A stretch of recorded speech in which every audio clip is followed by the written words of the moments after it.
And we are live. And we are live. Hello everyone. I know it's very late, and I will be doing more of these at earlier times in the future. And this time, I'm going to discuss some of the alien theories. And then, I am going to, as I just said a moment ago, I'm going to do other ones that will include more of you people, and I'm going to do another one Friday. So, I'll get started.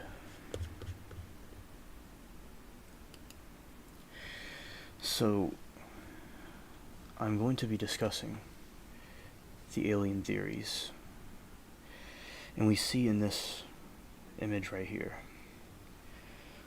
we have a picture of a constellation called the Zeta constellation.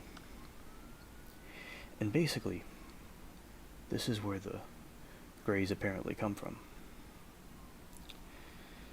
That's one of the aliens I've discussed in other streams and other times. That, I'll show a picture of them in a moment, and I do want to continue doing these things and saying these things so more people can see it. And so allegedly they come from this constellation along with a couple of other ones. And we talk a lot about aliens on this channel, and perhaps you will see a rerun of this. And this one, I'm just summing up a couple of topics. And basically, some of the people think that these aliens came from another planet. Some people think they come from different dimensions. And I wanted to know, in the comments, or whatever, what do you think? And I will say things for and against the different ideas. And as I was saying before, over here, we have the constellation. Right here. And they have planets, and they came to our planet. And so you see, oddly with these planets, it would take billions and billions of light years to get to our solar system. So these beings are very advanced, because, I thought and my friend believed that they were aliens, that were bad, because they do a lot of bad things, so that's up for discussion. Some people think they're not bad, but I don't really think they're that good. And what they're doing is, they're, aliens from another planet that come here. That's one of the theories. And this goes back to the ancient Egyptians, that they came from Sirius. And this is the Zeta constellations. This is where the Greys come from. These things. And I will say a lot of people are uncomfortable by these aliens. Make people very uncomfortable. As I said, some people think they're great.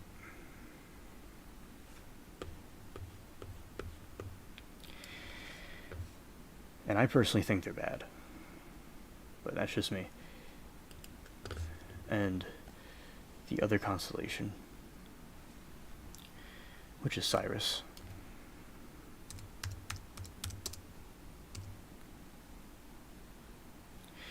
This is where some of the Egyptian gods came from. It's thundering. And it's interesting if there's a parallel between the Egyptian gods and these things, and the other gods from different religions. And I basically think that they are likely the fallen angels that come from other planets, from another dimension, interdimensional. But I don't know, maybe there are some maybe there are some that do come from other planets that came here. because we noticed the crop circles. And crop circles are farmers' fields that have tons of these strange shapes and what have you in the ground, and I could show a picture of that. And this is going to tie up into everything that I'm saying.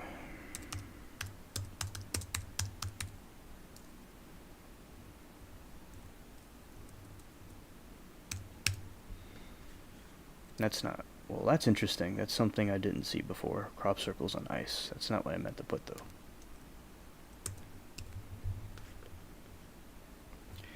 Alright, so these are the crop circles that are allegedly created by the aliens.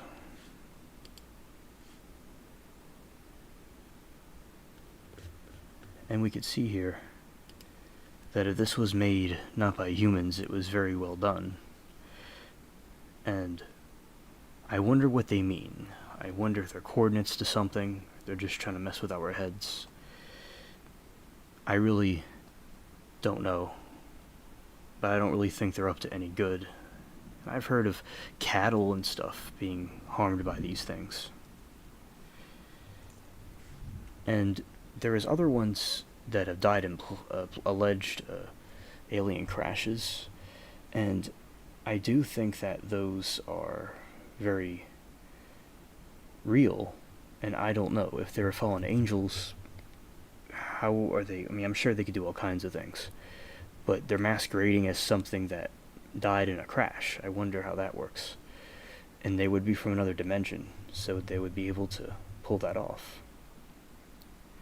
And I really think that if it is something from another planet, it would make sense that it was some alien from another planet and it crashed and it leaped out and its body was found. And there's all kinds of government secrets that are going on. And a lot of you that tell me about these alien encounters, because there's many of you that also discuss the alien encounters, that it wasn't good. But some of you say it was good, in the sense that it was interesting. Some say it wasn't really creepy. And I personally would not want to meet the Greys, or the lizard aliens. Like the Garden of Eden, they talk about a serpentine thing that told them to eat from the forbidden fruit.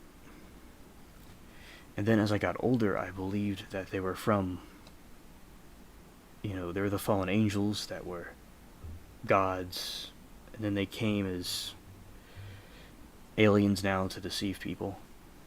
And that's basically the topic. And there will be another stream that's going to be much earlier than this, where there will be more of you that will be able to participate. And on Friday, I believe I'm doing a stream about the farming stuff. Might have some guests on about that.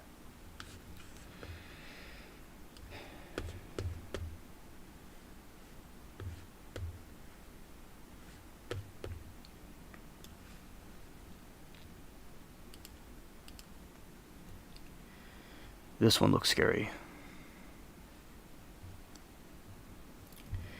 And he has a frown on his face. He doesn't really look too happy. And in one of the recent videos that I did, I showed that these aliens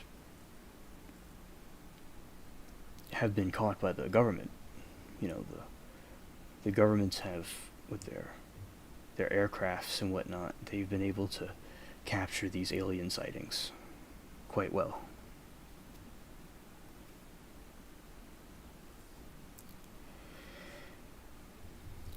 And we can see an example of that.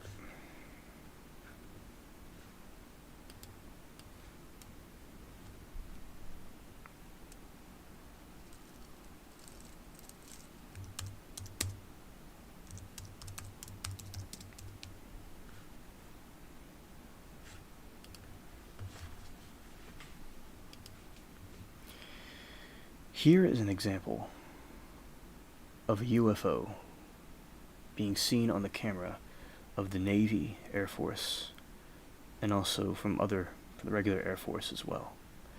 That these are the UFOs that they've captured. on film, and they do not really know what they are. And the simple reason for this is that they don't want the governments, they don't want the people, rather, to panic over these things. And I think whatever these things are, their technology is far beyond our technology.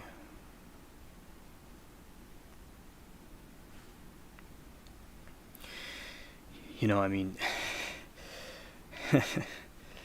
it's like you're just in the Air Force, you're just riding around and you see this crazy thing just fly at you.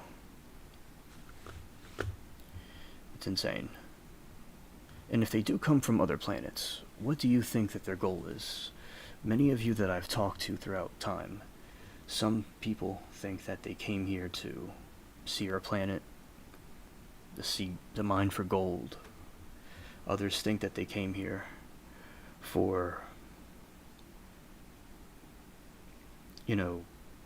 different resources besides gold, or to use us as slave labor, to study the planet. And some people think they're peaceful, that they're here to help,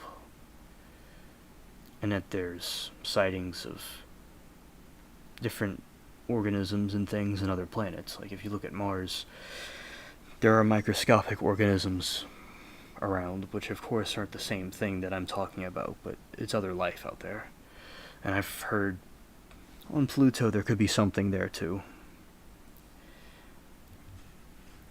And I think that, I personally think they're not on our side. But, that's just me.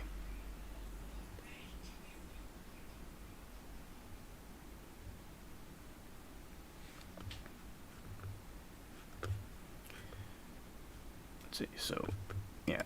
And a lot of times, the aliens will come with things like this. They will have these UFOs. And they look like this, these cylinder things. And they don't come in other kind of shapes, they come like that. And I believe the Nazis had some kind of technology like this. Yeah, they did. They had some kind of flying saucer thing. They had something like this.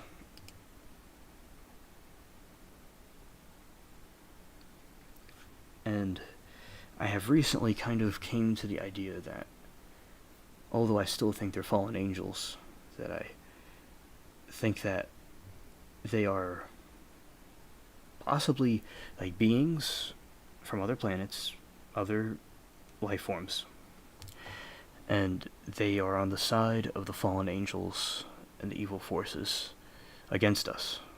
That's what my theory was with my friend for a long time. And that could still be true, but who really knows for sure?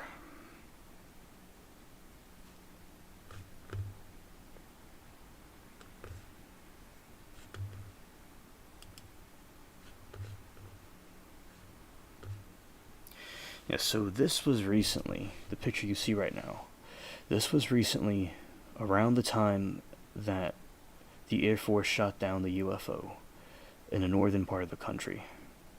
This appeared in Asia. Not necessarily China, but like Taiwan, I think. And it's a flying saucer. Who's operating these things? Are they fallen angels, or they're aliens from another planet? That's up for debate. But they're everywhere.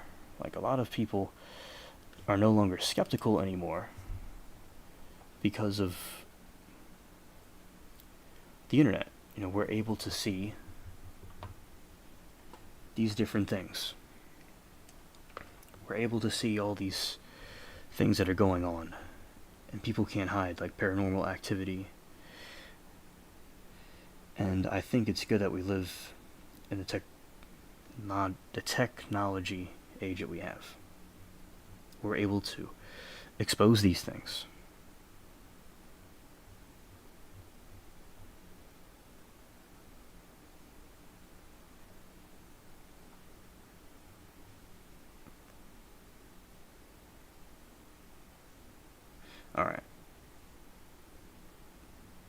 So I was trying to open a page that talks about what's going on in California. So recently in California, they had a sighting in California recently where there was a UFO in a triangular pattern that was flying over a US airbase. And the page didn't load, because sometimes the Daily Mail has issues with their website. But it's on Daily Mail, and people were talking, two guys were talking, it may have been some other people there. And one of them looks at each other, at the other, and say, what is that? It's not, it's nothing from this world.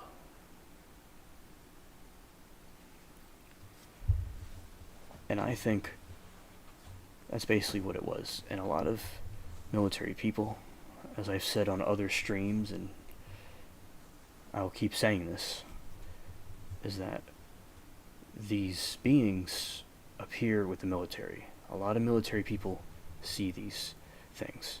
And I will just sum up what the theories are. So, are they fallen angels from another dimension that are pretending to be aliens? Or are they really aliens from another planet that are trying to explore our planet or get resources from it? Or are they evil aliens that are working with the fallen angels against us, and are there good ones? Just a lot of more questions than answers. And I think it's good that we are discussing this, and even if you see this as a rerun, you'll have your chance to talk about this with me when all of you are with me on this stream. And another question I'll say is, do you think that ghosts and aliens are the same thing? Like, could they be masquerading as ghosts and aliens? Could they be both doing the same thing? Because myself and other Christian apologists have come up with the idea that they are both the same thing. And as I said, the fallen angels and the fallen sons of God were given certain dominions over us because of the fall of mankind. Now, this is from my Christian perspective. Somebody else that may not be religious may not fully see what I'm getting at, but this is just from my Christian perspective, just to give a heads up. So from that, when the humans fell, these beings were given power over the humans to govern over the humans, and they can appear as the gods of the Norse gods, or the gods of the Mars and Jupiter, those gods, or they can appear as aliens, like they're shape-shifting beings. So like a shapeshifter is somebody that's able to be a dog and a cat and a human. A lot of people that are involved in witchcraft, apparently, which I believe very clearly from what I've studied about it, can shapeshift into things. It's a form of dark magic and abilities that us regular people are not able to have. And so there'll be an alien, there'll be this, or there'll be a ghost, to get people away from Christianity. Now, even skeptics, I would like to know what you all think, that there's so many videos on the internet of these ghosts and supernatural occurrences that some of them are fake, some things are CGI. Some people just want views, and they'll make up something that isn't really there, and they'll edit it with computers and make it look like it's something it isn't. But a lot of them are real.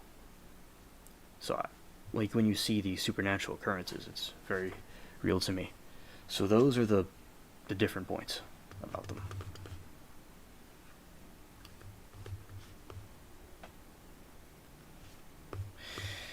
And going back to the other thing, right? So we have the crop circles, and let's look at the ancient gods of India. Let's see what I get here. See if I get anything. So you see these beings. These were the fallen angels from the Christian perspective that appeared to India, and they masqueraded as these things. They're like the abyssal fish, but more advanced. And then we have, I'm part Nordic and Mediterranean and Northern European, various different European groups. These are the Nordic gods. Same thing, it's like a similar religion that you have in India, which the people in India migrated from India to Europe, all over Europe. That's why the religions are similar, okay? But still, they have the same gods and things, because they appeared to those people, like, you know, about the Anunnaki and whatnot. So, and that's an example. And then now, the theory is that they appear to us now as aliens instead, because they just went with the time period. So now they'll appear like this and trick people into believing these things. So that's kind of like a way of visualizing what was going on from a Christian perspective. Or they come from these other planets. And I will say, the star Sirius,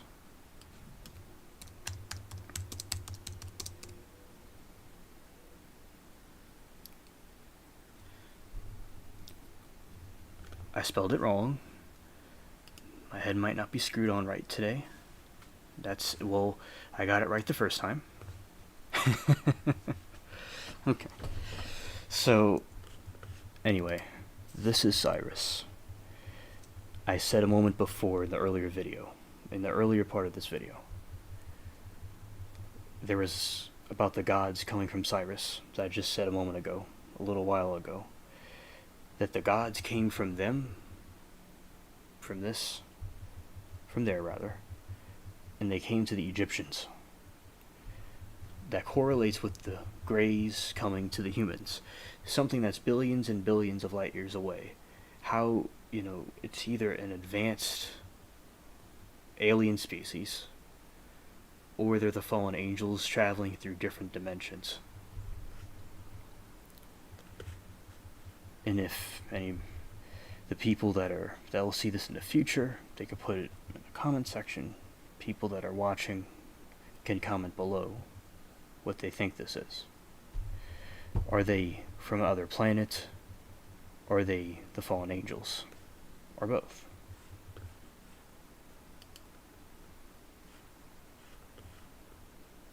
Really nice galaxies.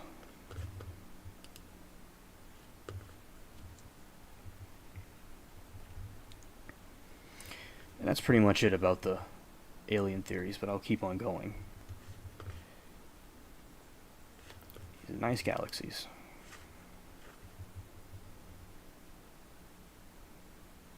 And they came all the way to our planet. And I'll talk about that you can see some of these things in the sky. There is stranded life form. He was in the chat earlier and how he couldn't come because of it's very late, and it's understood. He could join in on the earlier one that will happen soon, in a couple of days rather. That there is something called Serpent Mound.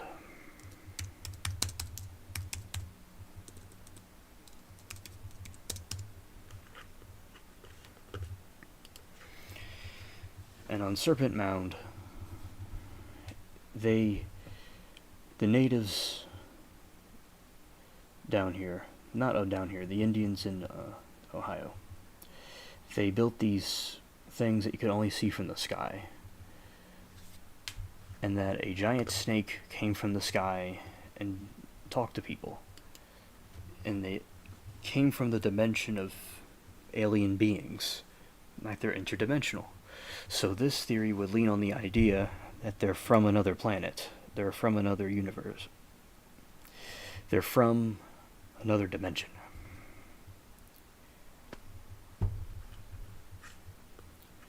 My teacher in school told me about these things,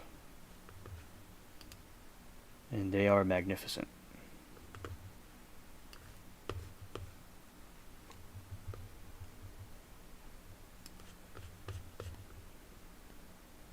Hello, Amanda. I started recently, just a little while ago. And thank you for the nice comment about the stream and whatnot. And also, hello, SE Wolverine, nice for you to come by. And I'm doing good, Amanda. It's all going well.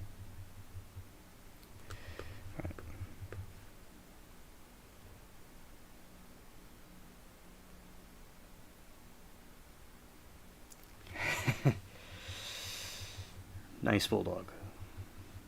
Those are good dogs. Yes, hit the like button.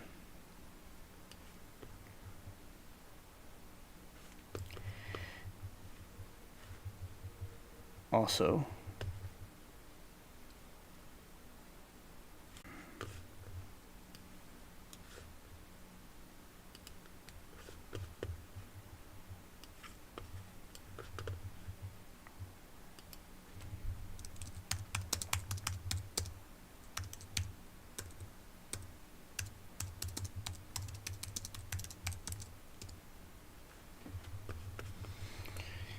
alright. Although I just sent a message through the stream, I also did a message through here.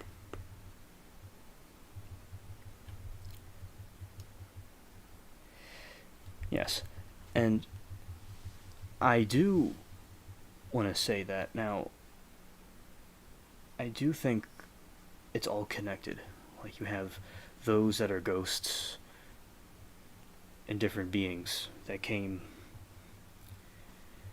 And the whole point of the angels is to the fallen angels is to turn people from God and cause pandemonium. A story that I was about the alien stuff. I was with my friends down the street, and I went out to my friends and we watched a movie at night about aliens, and it was like a woke liberal thing. And basically, that when the aliens are seen, they're very creepy. They give off creepy vibes, like it's something bad. In the pictures that I'm showing, this is Serpent Mound. It's something that the native Indians built in America that you can only see from the sky.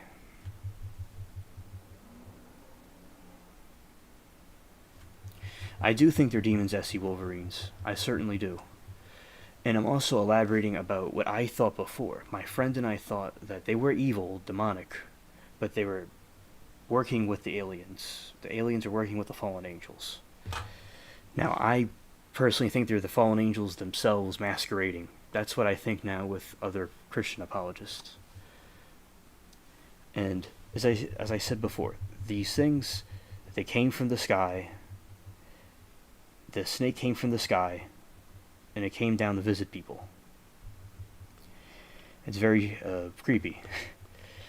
And it's more getting my windows mixed up because I'm just an alien. Yes, and that's what they were saying. And I'm going to see these things at some point.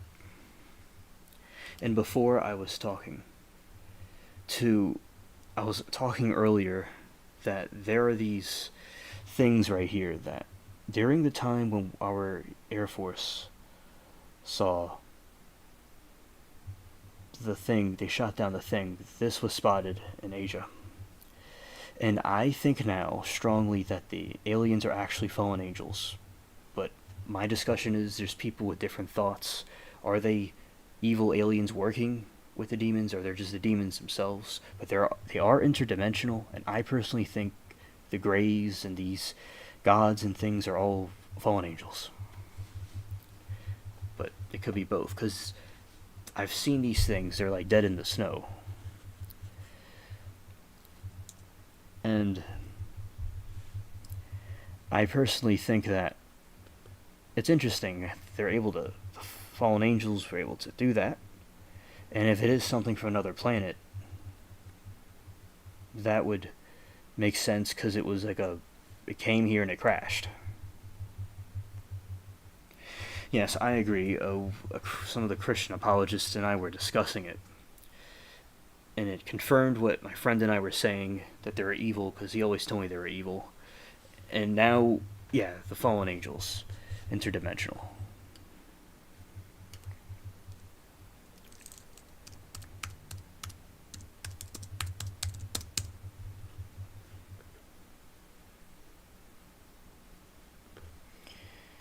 Yes, and the gods, these were the first people the Egyptians were the ones to see these things. They're the first ones to see these aliens. And they masqueraded as these gods, to try to rule over us.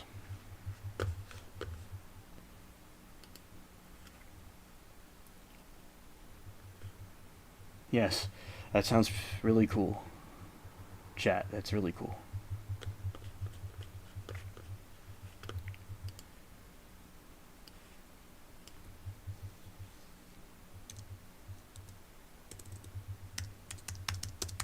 Let's see, the white grays.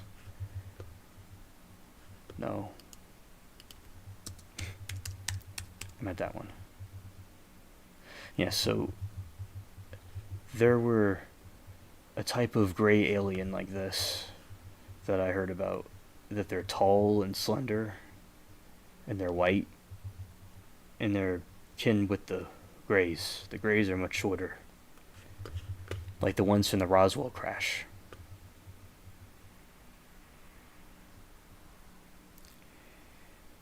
The Roswell crash, they had these, like we were talking about before, that they crashed, and they collected their remains, and they used some of their technology that they found from the wreckage for our modern technology today. And there's debate that if they're so advanced, the technology they had in the 50s wasn't as advanced as an alien species, so if they were there, they didn't improve on it, because the laser, the computer, like the silicon chip, all that came from them. Yeah, they are creepy. ASSV Wolverines, they're very creepy.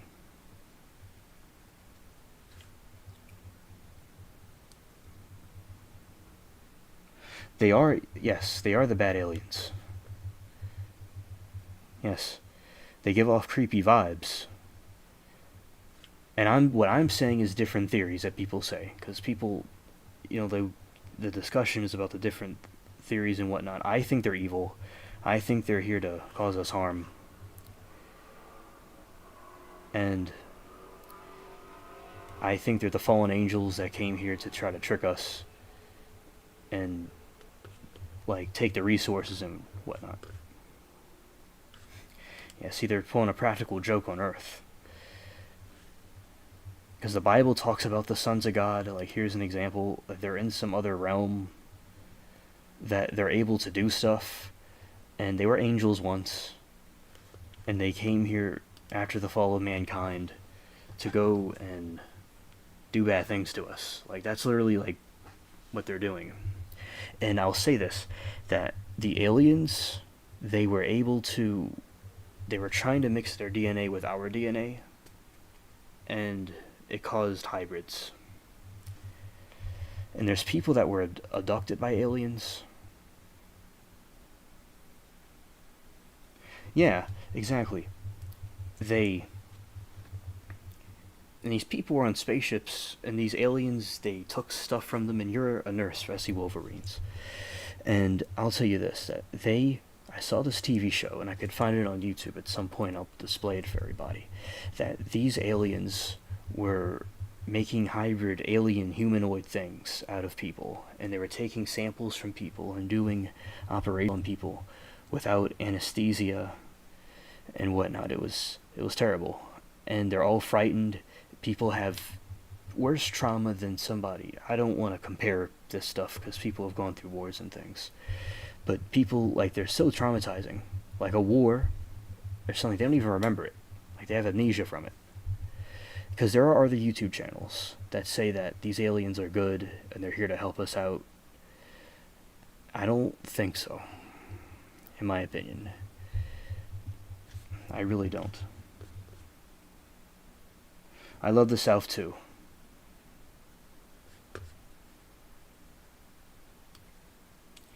Yes, Amanda, I like the South as well, and I'm very blessed that I'm here. And I enjoyed Kentucky and Georgia and the different places I've been to. And my friend lives out there, in Arizona. And I really do think that, yeah, the trees are nice, and I'm thankful that I had that. You live in like a desert, and the people are warm and nice here. And the left always likes to demonize the Southerners. They always like to do that. But I'd say they're the kindest, sweetest people. Like sugarcane and honey. I actually have, there's a bee nest in the tree. There's honey growing over there. And, off topic, but let's see. Like, I live, in the swamp.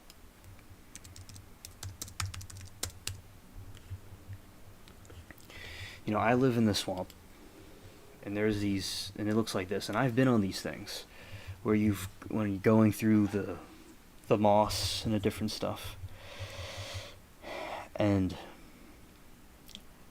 it's very nice. I love the swamp. I love the South. This is very deep South in the swamp, but I love the culture. It's very cool. And my mom and my grandma didn't really want me to go on a swamp tour because they thought I would get hurt.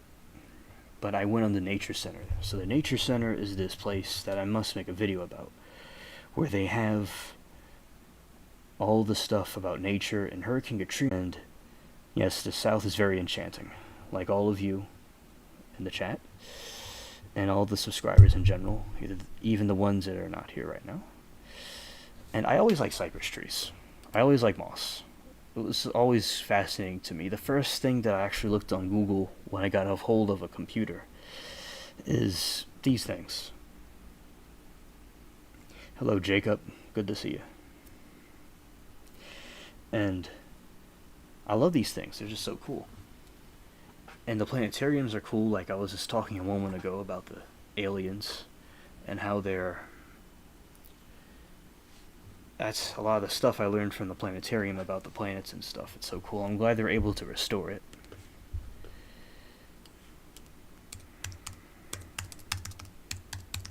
And Amanda, if you're still here, like, do you see scorpions, Amanda, over there? Because I've heard that there's like a lot of scorpions down there.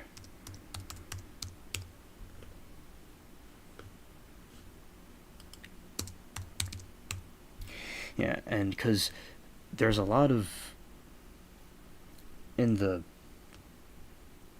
desert areas, there's a lot of scorpions, and I'm glad I don't have to deal with that here. But when I was going in my house the other night, there was this roach that, like, I was going through the door, and I felt plump, like, on my shoulder, and the roach is, like, looking at me, like, vibing with me, and, like, I wasn't interested. And I got him off, and I fell on the garbage can.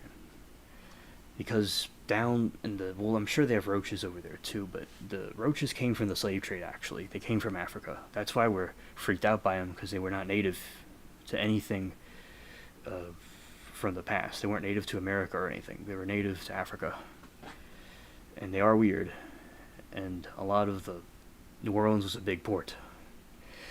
And Southern hospitality is right, and I'm glad that I'm a Southerner. There's nothing wrong with Northerners, of course. Well, I've heard that Northerners can be not nice sometimes. Not all Northerners, but some Northerners, like in New York or whatever. I've heard people could be grumpy, but I know a lot of cool Northerners. Northerners are cool people too. A house divided against itself will not stand. It's good that we're a united country.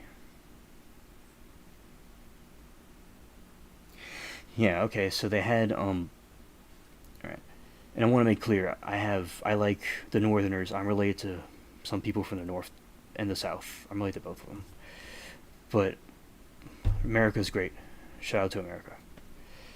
Yes. So, basically, okay, so they had scorpions. Oh, well, I gotta look at the scorpions now.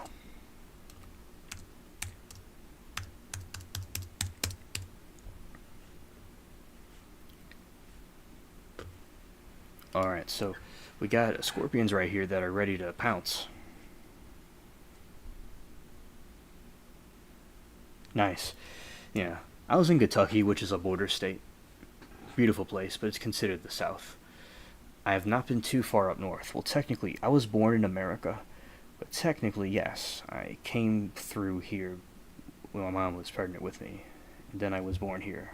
I'm born here, but yeah, I went through down here.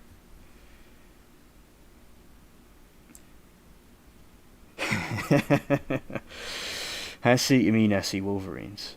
I see, yes. Yes, you got people, you got good and bad. I remember my grandma was in, up there. You know, she was in New York, and she said the people were kind of grumpy. But it was a nice place, and people were cool. Everybody likes me. Oh, that's cool, Amanda. That's fine. And Amanda, if you didn't hear what I said before, I wanted to know, I know you live in an apartment, I think you said, in the city. I just want to know if you have like scorpions, just like, hey, what's up, cuz. Alright. So, and I see SC Wolverine, see. Interesting what he said. So yeah, the scorpions are very crazy. I mean, seeing this would be like seeing an alien in like a miniature way.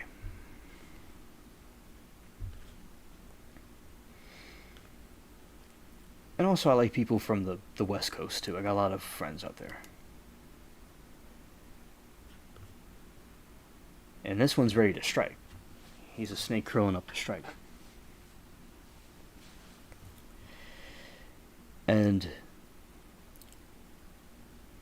yes, they are ferocious. They are very ferocious. Now, recently I've seen a rattlesnake chilling around.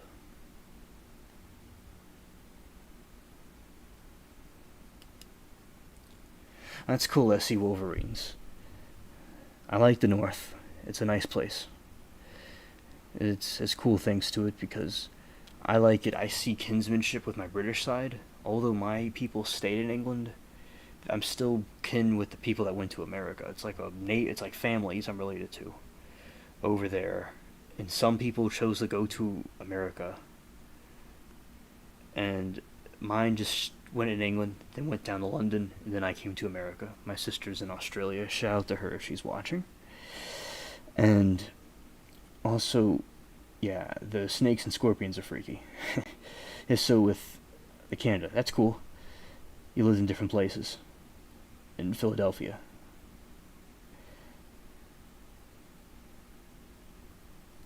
Yes, New England.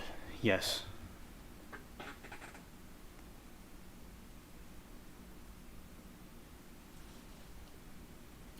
Whoa. Oh, oh Lord.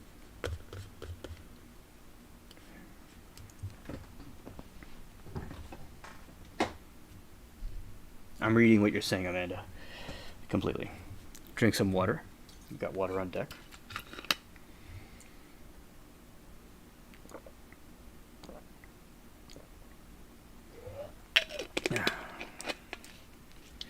Okay, so that scary you saw one in the bathroom. That would be very freaky. And all over the place, on the walls and different places. And I would like New England SC Wolverines. It sounds like a cool place. Yes. Yes, I would be very uncomfortable if I saw one of those things. Just chilling, or trying to attack me, rather. Yes, I would like the history of New England. I like the the original colonies. Shout out to them, and it's rightfully they went away and they made their own thing. That's good. Self-reliance, as I was saying before, it's good to have. Yeah, Amanda, I know about the Black Widows. I'll tell you a story. After Hurricane Katrina, there were so many Black Widow spiders, and so the people that are not too sure what we're talking about,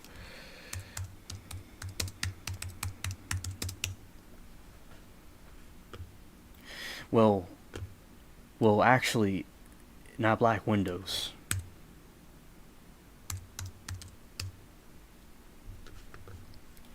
Yeah, so with the Black Widows, are these crazy things, and they have the hourglass on them, and they're basically, after Katrina, there was a lot of flooding, as you all have heard, and then these things came out of nowhere.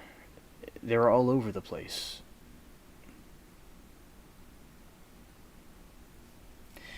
And, oh yeah, they're very venomous. They're very nefarious. And I still have them. Not in the house, thankfully, but outside you'll see their eggs all over the place. I'll see them all over the place. And Katrina brought in a lot of crazy spiders here. And it's good that they got rid of them. That's good. Yes, it's good it was outside. It's like there's just a spider on the wall saying it's going to be the easy way or the hard way. And it's going to be the hard way. And they are creepy. And I remember when I was helping my grandpa down the street with one of his rentals, and there was a rattlesnake, and he was chilling, he was staring at me, and he rattled his tail and slithered off, and I felt roasted personally. I mean, I'm like, he roasted me. He's like, he got me. Not bit me, but he did this with his tail and it ran off. I was like, that was an epic moment he had. He was able to roast me. He could call into the show if he wants to elaborate more on that incident.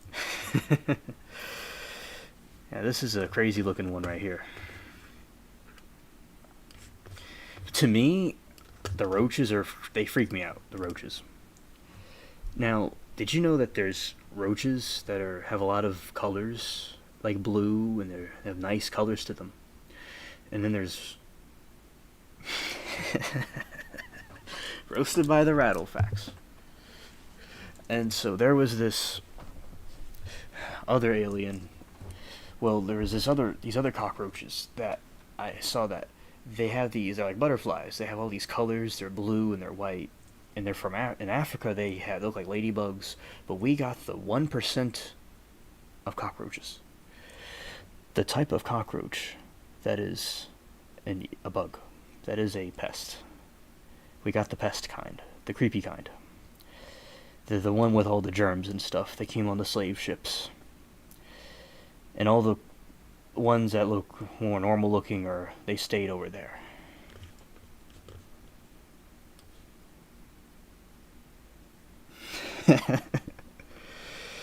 Right. Yes. You see, SC Wolverines, you and I and my pal from school love the outdoors. I think we all do, to some extent here. And if I'm wrong, someone could speak out. But basically, with the outdoors, I go outside at night. And I don't see them at night, but I do mild camping, because I stay out really late outside. Yeah, shout out to SC Wolverines. Real quick, he's a cool channel. Shout out to him. Let's go give him a shout out real quick. So, yeah, basically, I'm going to give him a shout out, but anyway, I'm going to help him out for a second, but as I said, so basically, we got this 1% of them that are weird. And I saw that you put out a video, SC Wolverines, and that's really cool, and I will definitely check it out later. And SC Wolverines is a cool channel. There's a lot of cool content. He talks about the latest things, and he's excellent, like myself, at YouTube. Alright. Let's see where the window went. There it is. It's over there. I'm coming over. Hang on a moment, I have a million windows open. Trying to get to the YouTube window.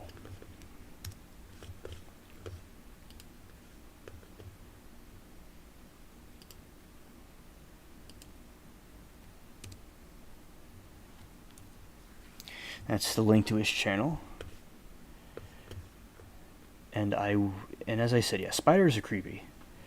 And I've seen a lot of them outdoors. And have you all heard of the hammerhead worm?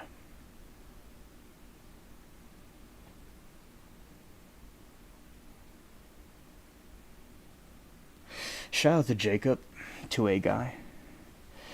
And he's listening with his kitty. Shout out to the kitty. And that's cool. Shout out to the cats. My cat is over across the area and he's resting right now. And he's chilling. Always SE Wolverines, my brother. You're based. You're facts.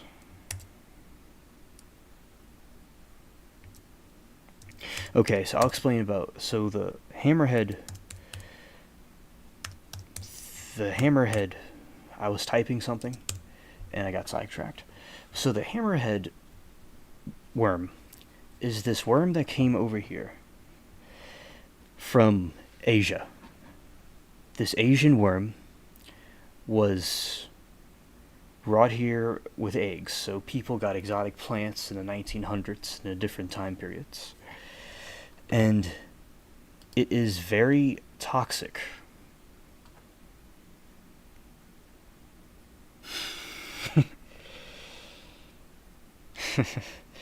Yes. That basically, that with the bullworm, not the bullworm, with the hammerhead worm, it has a neurotoxin that's uncurable. And it's dangerous, and they suggest to kill it if it's seen, but to not chop it up because it breaks up into different worms.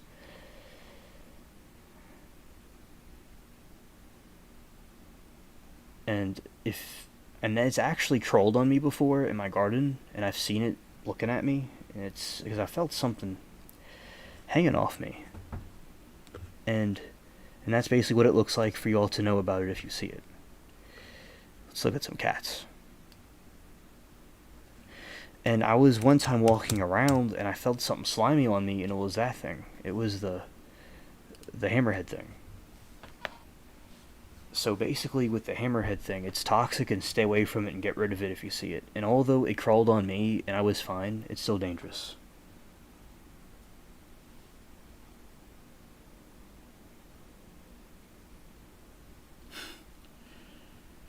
Yes, it's like a snake.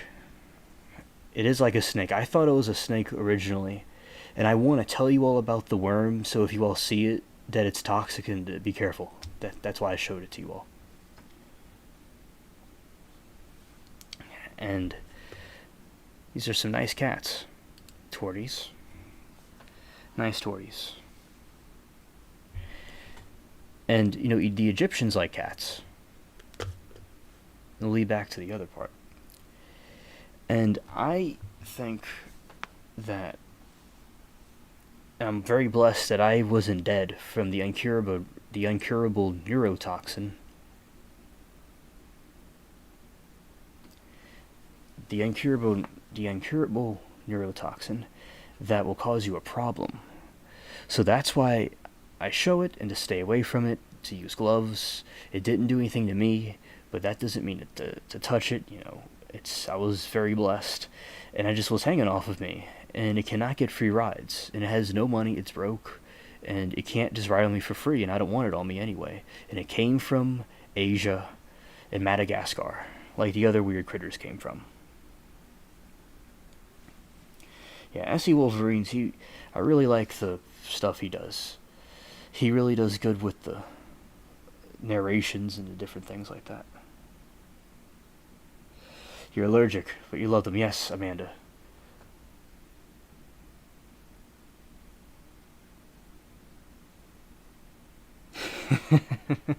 That's funny, I see Wolverines. You know, Amanda, actually, another thing you and I have in common, Amanda, is that I am allergic to them also. I sneeze and have issues with cats. It's not as bad as other people may have it, but I'm allergic to cats too, and I love them. I think they're great. And also, the big cat. You know, there's all these different breeds of cats. You know, you get this big one. Those some big ones. You know, they're very cool. We have some the cheetahs and different things. Now, I will say, the fallen angels that appear to people, like the Egyptian gods and stuff, they appear to people as things that look like a human. They like a human and a hybrid human. Like I forgot the guy's name. But we're gonna look at one of the Egyptian gods, and he looks like a thing.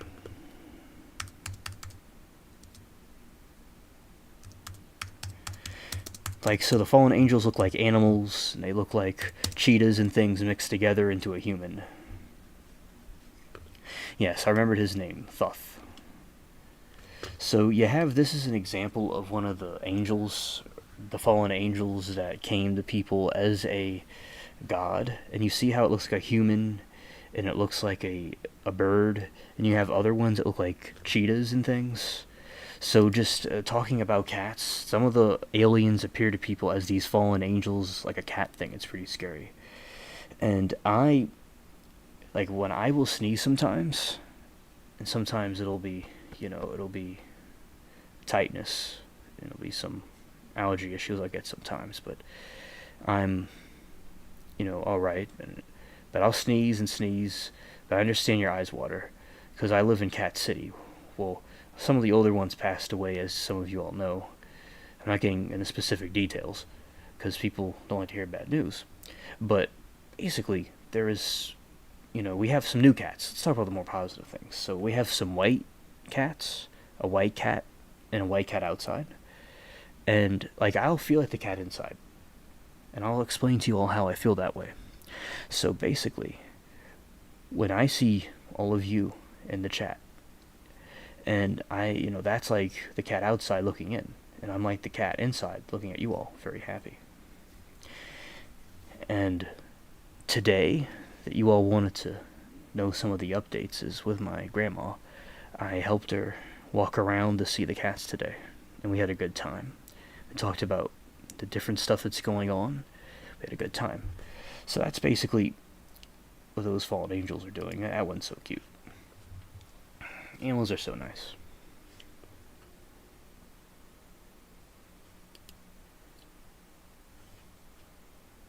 Yes, and I'll look at more of the Egyptian gods. So, and I think they're magnificent.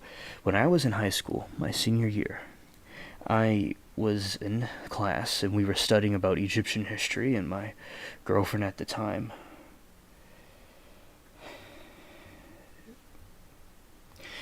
and we were doing stuff at that time, and my girlfriend, her aunt liked the Egyptian history too.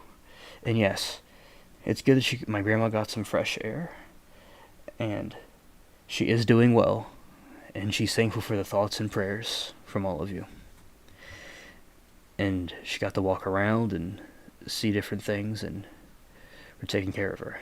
It's like a nursing home, but it's at home. She didn't have to go into a place. She is just at home. And also, yeah, this is another one. I love Egypt with its astronomy, and it's true. The fallen angels came here and taught humans different things. And this is... Yes. Yes, indeed, I see Wolverines. And I'm very, very blessed to have all of you. And the coming people that will come. So yes, with the Egyptian, they taught all the people different things, and they had bad intentions, but they also were teaching us stuff. And Egyptian god, let's see. Let's see. It was like a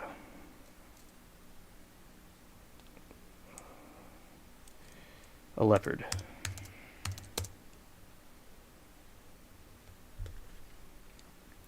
This is gonna be interesting.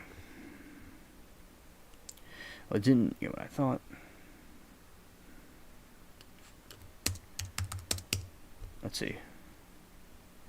Yeah, so those are some of the Egyptian. Well, actually, I just want the regular ones, not just Thoth. Let's see. So here they are. Okay, I'm gonna answer your question, SE Wolverines. So SE Wolverines has a very good question. Do you think the aliens made the pyramids? I certainly do think they created the pyramids. I certainly think that's what happened. That they gave them the technology and the resources to help construct it. Because I just think, we have to have these big cranes and stuff to lift up heavy things. I mean, and those people, how do they do it? And now you could see with the internet, there's something there. There's some supernatural thing. There's some other dimension that we can't see that they're trying to tap in. And this is an example of a cat-human hybrid, that a fallen angel that came to people as some hybrid thing. And also, I will say, if you all are interested, I do have the calls open if you all want to call in. I will just put the number in chat real quick if they're interested. Okay.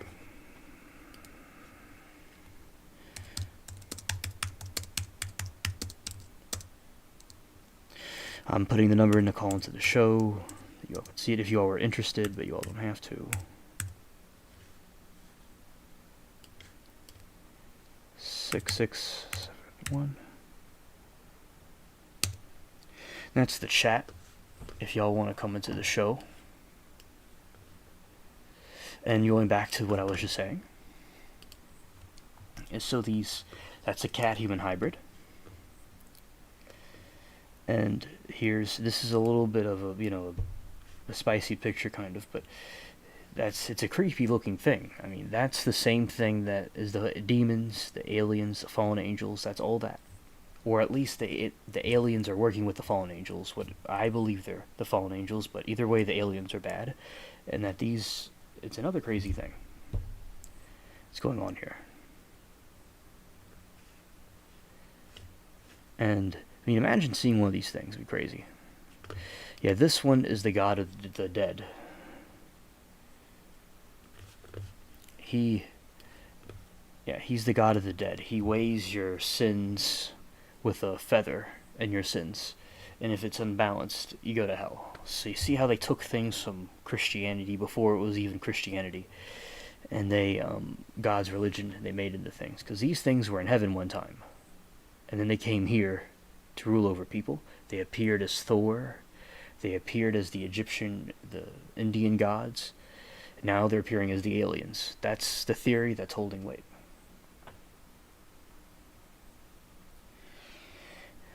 And shout out to a new subscriber, Sugarbones777. Just subscribed to the channel. Shout out to him. Or her. And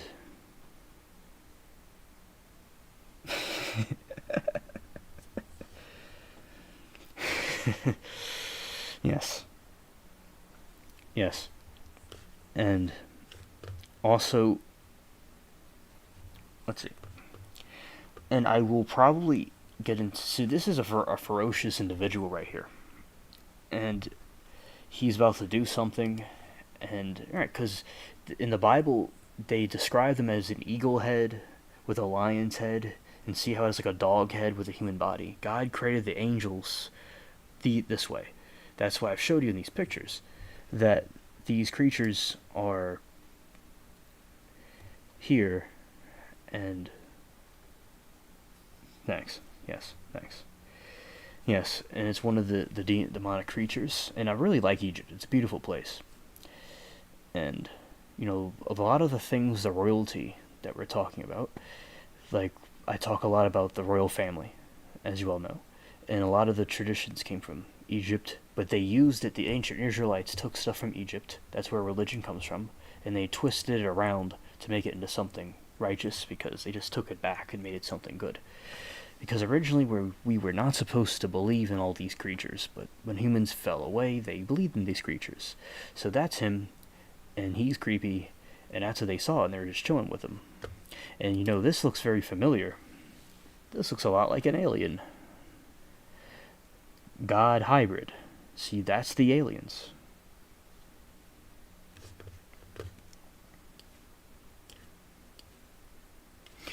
That's fine, Amanda. You could call in on the earlier one, because I will make an earlier one, and there'll be more of our fellow aliens. They will come in the chat, and there'll be callers like ABL. There'll be more people. It's just that this was a late night one, and I'll discuss these topics again on the other stream in the future, which will be in a couple days. Or tomorrow, who knows? Well, not tomorrow because it's ABL day. Yeah, I like to see ABL. But probably Friday. I'm going to do another stream Friday. And probably on the weekend too. Definitely. And I'll do it earlier. So, that's fine, Amanda. That's all good. And, basically, so this is an example of an alien-god hybrid.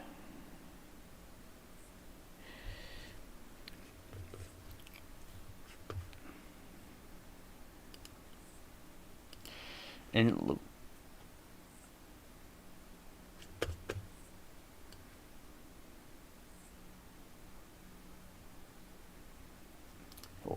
yes, Sugar. God bless you. Yes, I totally agree with you that they are the fallen angels.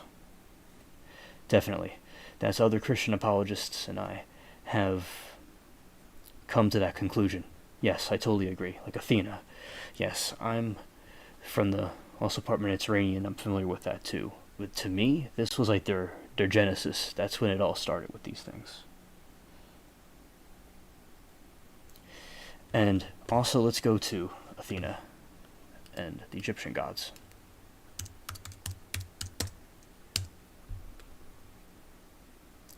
Yes, so Athena, probably like a succubus, which is a female demon that does things with men. And you see these things.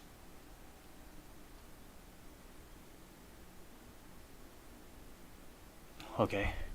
SC Wolverines, thank you. And I'm glad that he invited you here. Yes. So basically, yes, Athena, she was this a goddess, and my school was actually called the Spartans.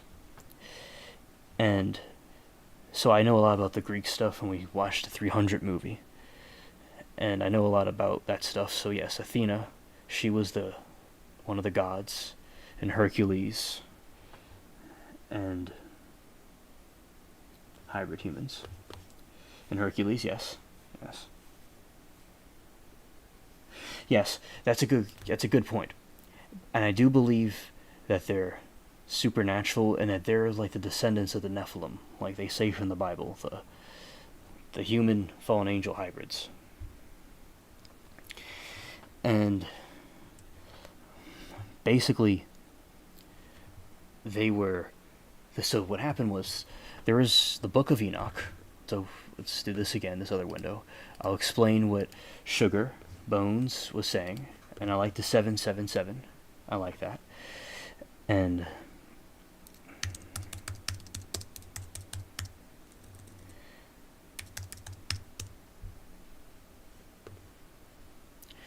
right, and the Watchers. So these fallen angels came here, and they made it with the humans, and the offspring of the fallen angels, what our comrade Sugar Bones said, were these creatures that came here, and they created these human hybrids, and that's what these things are.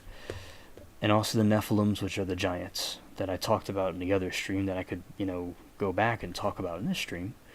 So that's basically what they are. And Hercules, I probably spelled that wrong, but I didn't, because it's right there. Statue.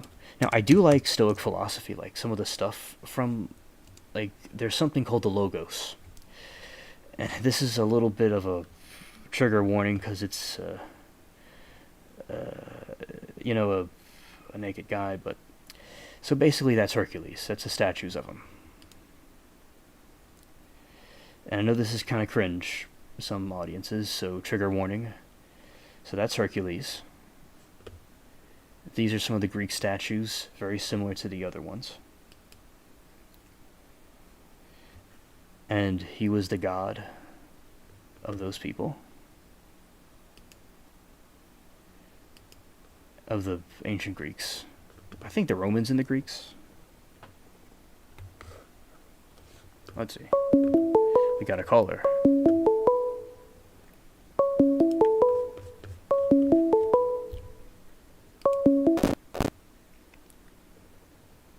(804). You're on the line. To whom am I speaking to? Hey, this is Sugar Bones. This is Alien. Yes. Hey, I just had a quick question. I'm not sure if you heard this theory before about the gray aliens.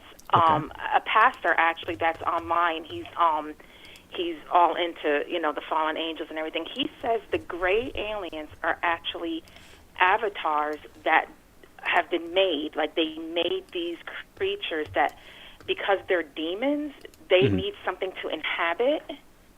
So they actually, because there's, they can inhabit people all day long on the world, but if there's no one there to inhabit, they needed something to inhabit. So they made these gray alien creature things, and they inhabit them. And that's why, like, when people see gray aliens, they feel like a demonic presence. Have you heard of anything like that? Oh, yes. You see, my friend from school and I, we used to talk about these things, and we came up with many different theories and things, because I've seen all of them. And yes, I've heard of that they are some artificial, and I think this is what you said, and if I got it wrong, you could, correct me, but that there are these artificial humans, is that right? Yeah, the pastor actually called it an avatar, like that movie Avatar, where they made like actual carbon body of something, and then the demons went into it, because he was saying, and like I said, there's so many theories. He was saying that the souls of the fallen angels' children, when the fallen angels' children died, and like in the Bible it says that they weren't allowed to be saved through God and Jesus. So they're just flying around the earth. Well, they needed somewhere to go, so they created these things to go into.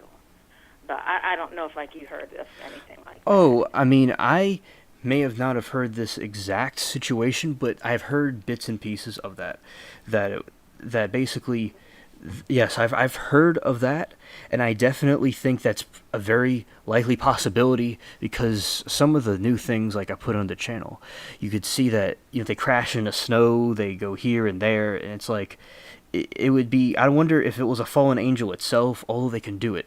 That it must be something separate. We thought that there were some alien from another planet, and they came here to see us. But what you're saying very well could be true. I think that's a possibility. Yes. Yeah. Okay, I just didn't know if you heard that or not. But anyway, love your show. Thank you so much for taking my call.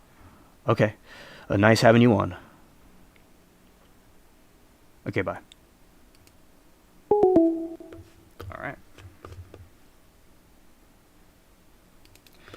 All right. So that's a good caller. And also, shout out to the caller. Shout out to all of you here. That was nice. And I'm going back to everybody in a moment. I have to go to the window. And yeah, so that's an interesting theory, that the fallen angels, that they went into these other bodies because they couldn't be saved. And that's just them flying around. That makes sense. That makes completely sense. Complete sense, rather. Not completely sense. I didn't make any sense for a second. So, and I like hearing y'all's thoughts, because I remember that the aliens, the Greys themselves, were trying to create a hybrid human also. They're trying to create another hybrid human, and some of the abducted people that SE Wolverines and I were talking about earlier were from space, that they were making hybrid human things. And like how they appear to as these animals and these different things, like the Egyptians and whatnot. And other Christian apologists definitely agree with these things. And I like this discussion, and I will have more of these earlier where other people can call in and, from the show, from the channel, that they can call in and talk about their thoughts. And you could see these things, how, because in the Bible it describes like a biblical angel.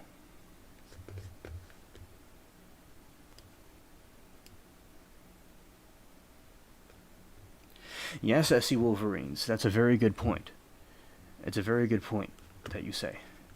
That Jesus, he was over there, and they begged, they didn't want to go into the lake of fire. So there is this, okay, so in hell, there are these different dimensions, and like Hades and different stuff, and I will definitely play the video about that. And basically, they were cast into a pig, and that makes sense that they were cast into the Greys, and that they're lying about coming from the planets and different things, or maybe it's partially true and they just went over there and came back here. But yeah, that's a very good point, SC Wolverines and Sugar Bones. Very good points. Yes. And they fell off the cliff. Because as we know from science, that matter isn't created or destroyed.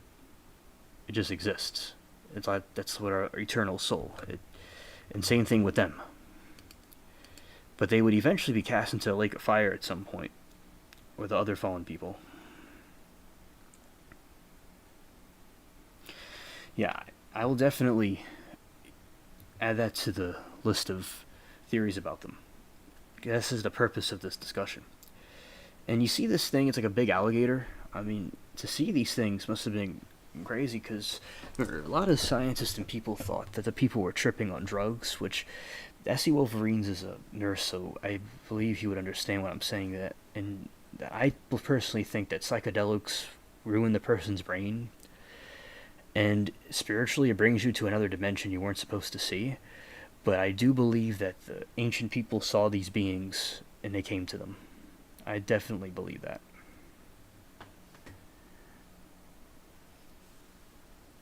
And also, we're going to look at the Greys.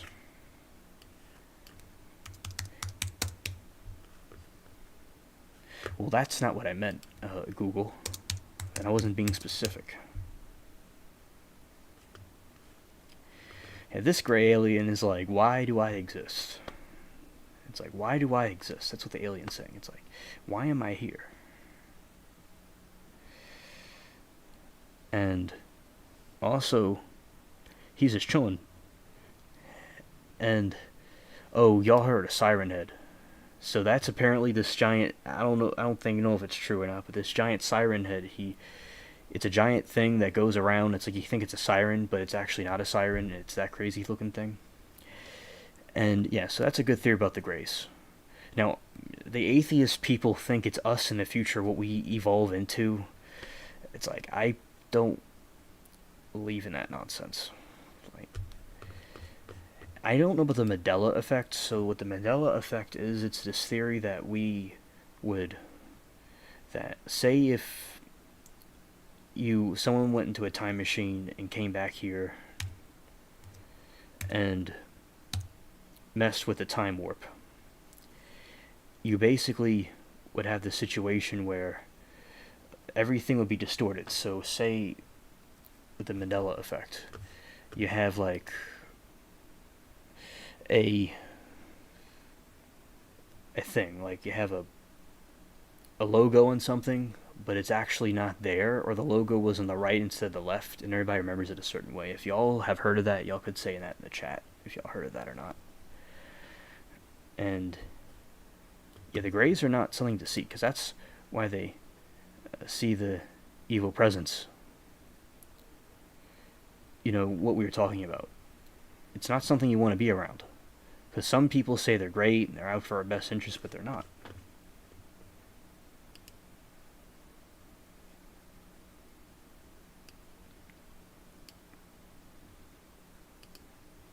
Now that's a new thing I learned. Let's see what that is. I have not heard of that before, Essie. Wolverines. I've not heard of that. Okay. That's psychedelic. I think I might have heard of this before.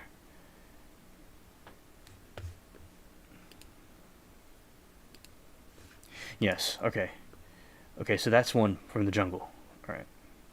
Now, you could have just answered this question, SE Wolverines, but do you also think that it'll ruin someone's brain spiritually?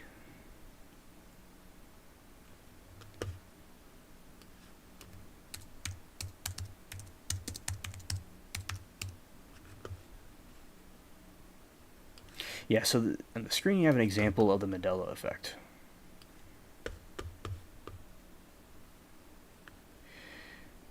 So, with the Mandela effect, it's basically like, you know,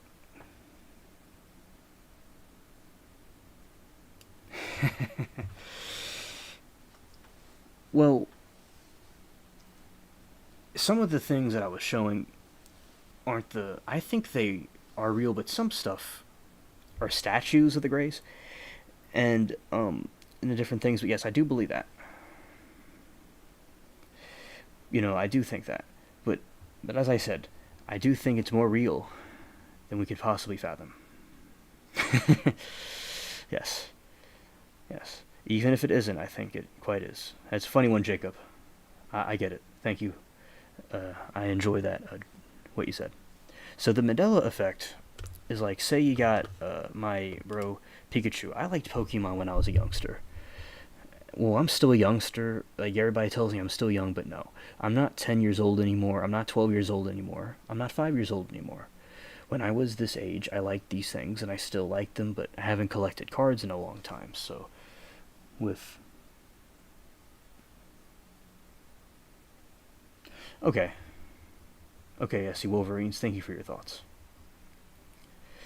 And about that. Alright. So, basically we have here, with Pikachu, how he has a tail, and he doesn't have a tail. That's what the Mandela effect is. It's like you think that there's something there, but it's not there. And here's a whole list of examples. Yeah, shout out to the nurses. I know some good nurses. My friend, his family are pharmacists, and they, he was telling me that or maybe some of them can cause like spiritual damage or something, and whatnot. But of course, I'm not a medical. I study medical things and I study science and stuff, but I didn't go to college and do all that. SC Wolverines did, and I'm thankful for his thoughts. And yeah, so this is an example of the Mandela effect. So you have Fruit of the Loom, that's what I was thinking of, and it's like, did it have I know what this thing's called, but I don't quite recall what it's called. That brown thing right here. And I'm being an ignorant alien right now, because I don't remember that. And then you have these fruits, so they say that it was a certain way, but it wasn't a certain way. Like, if we all remember ABL...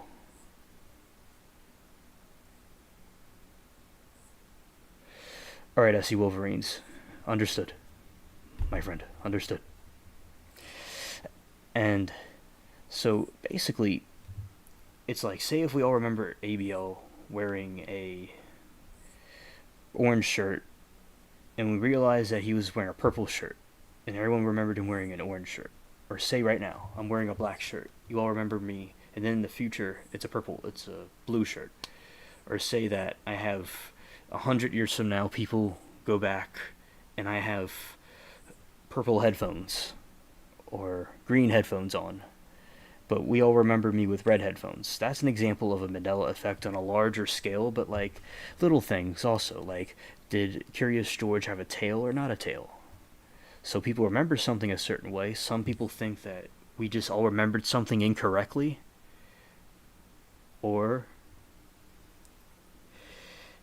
oh, it's my bro Dark Meta, shout out to him. Shout out to Dark Meta. And basically, so that's the thing. Like, the Mandela effect, was it there or was it not there? And since dark matter is here, I'm going to temporarily pause this session for a moment. So, dark matter. We were talking about the alien theories. Myself and the other people in the chat, we believe that the aliens are fallen angels from other dimensions, and also the Greys may be the descendants of fallen angels, people that were put into, like the demons that were put into those bodies. They were cast out into them because they couldn't be saved. And that's basically what we're talking about, and how I believe also the sons of God were the fallen angels. They're the same thing as the aliens. And another theory I had when I was young was that there was these aliens from another planet that are not good, and they came here to bother us. So they're working with the evil forces. So dark matter, that's what I was saying earlier, because I remember I told you before about this, and I'm going to have other streams where I'm talking about these things. They're going to be much earlier and later. And, well, thank you, Amanda. I'm very blessed, and I have learned from many people, and I'm just very gifted and talented and amazing and glorious. And I'm with a glorious chat. And I'm used, see, because at school and stuff, everyone thought it was cool. And sometimes you had jealous people. And here, like, I was able to really show and imply my ideology, my things. I was able to really express myself. And at time, I was learning from my friends, my good friends, and my different people about the aliens and stuff. And some people thought it was silly. And my teacher, as I said, he thought it was cool, and he would show us the things in the sky, looking down. And dark matter, you could call in if you want, if you're interested. Thank you, SC Wolverines. Thank you. I'm very blessed. Thank you. And so that's basically what the Mandela effect is. You remember something that isn't, like, something that, like, did the monkey have a tail or not a tail? Did he have a hat on or not a hat on? And that there's a theory that there's some kind of aliens or some other dimension that they're trying to travel back in time and see what we're doing. That's basically what the Mandela effect is, in that it's destroyed the time continuum and it altered things in our dimension. But there's a scientific explanation for all this. That we remembered something incorrectly, simply. Or maybe the writers did this one day. They did Curious George with no tail and not a tail, and vice versa. That we're all just having a mass hysteria. But it's interesting to think about. And that's an interesting theory. More supernatural stuff. And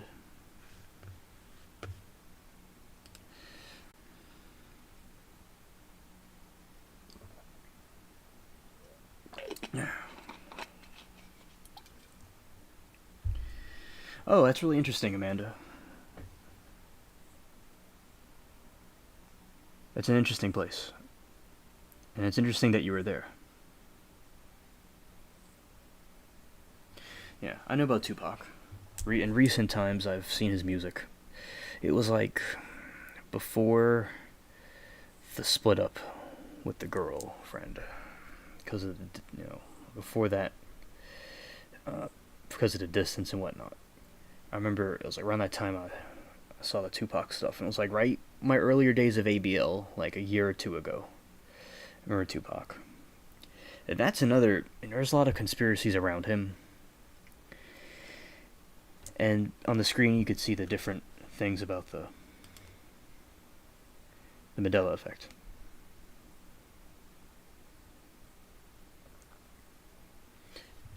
I agree, dark matter.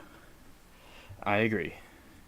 Because I have studied it, dark matter, about the Mandela effect, how these things are going on, and I truly think that there's something going on. I agree.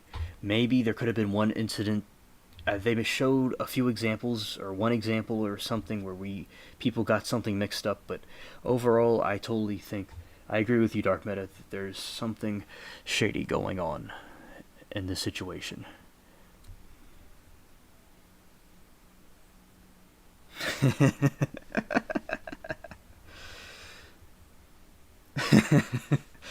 I know.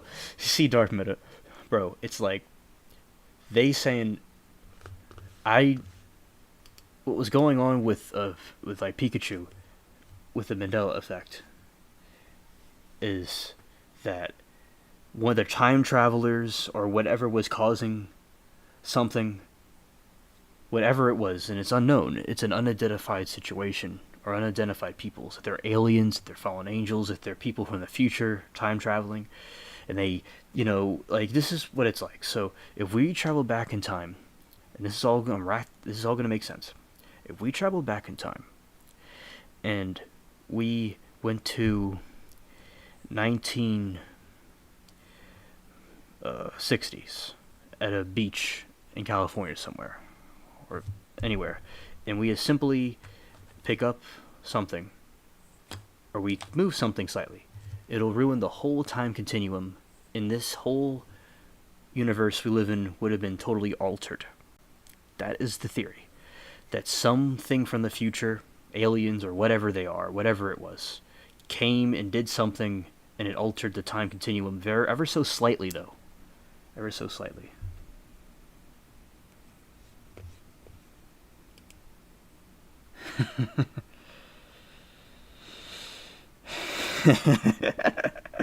Facts. Shout out to Dark Meta. I totally agree. That is exactly what my cousin said. He passed away, unfortunately, and Amanda was saying she had something happen, and hope everything's okay now. You're an amazing, lovely person, like everybody else here. And so him and I were on the phone, and he was a big like activist with technology and stuff. And I said on the phone, I said, if you want to tell the NSA and the different people stuff, you go ahead and tell him. And he said that he isn't going to comply, and he was just like talking to him, and it's similar to what Dark Meta was saying. And yeah, I agree. And I'm saying I'm not going to comply either. Whatever they are, whatever they're doing, I'm not complying. And it's like what the teacher said at school. I'm about to say some curse words. Like he would tell us like to kind of mess with us. It's like when you're born a jackass, you die a jackass, and you're raised by jackasses, and that's what those people are, that want us to be compliant, or we could say jack aliens. And basically, that they're transforming our bro Pikachu. They're giving him yellowness.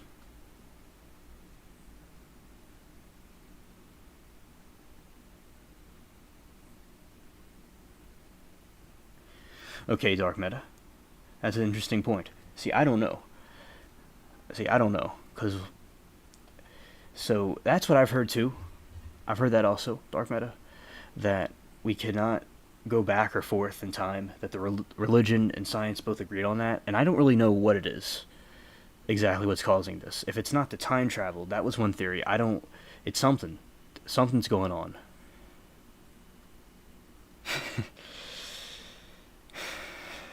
Dark Meta. Dark Meta's a riot. He really is. Yes. Yes, Amanda. Always. And now, Dark Meta, what do you think? I know we can only speculate. What do you think this could be? What's causing all this? They're making Pikachu yellow. They're messing with these bears. They're doing all kinds of things. They're messing with...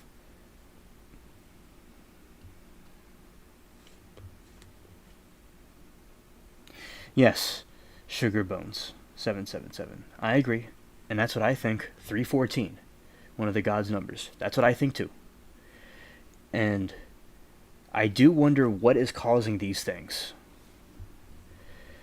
I would like to, and see, with me, I don't care if you all could call back in again if y'all wanted to and talk about stuff. My show's a little bit different. Y'all could call back in if you all called before. But I would like to know, and this may take some thought and time, and I will keep on looking into these theories and what could be causing this.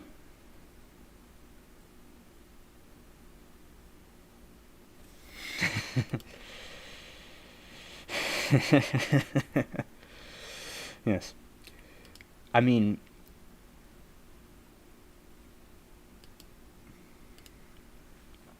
And I would like them to call in these whatever these people are. And is it the New World Order somehow messing with things? I would really like to see what they're doing. And maybe it's the aliens. Maybe they're doing something.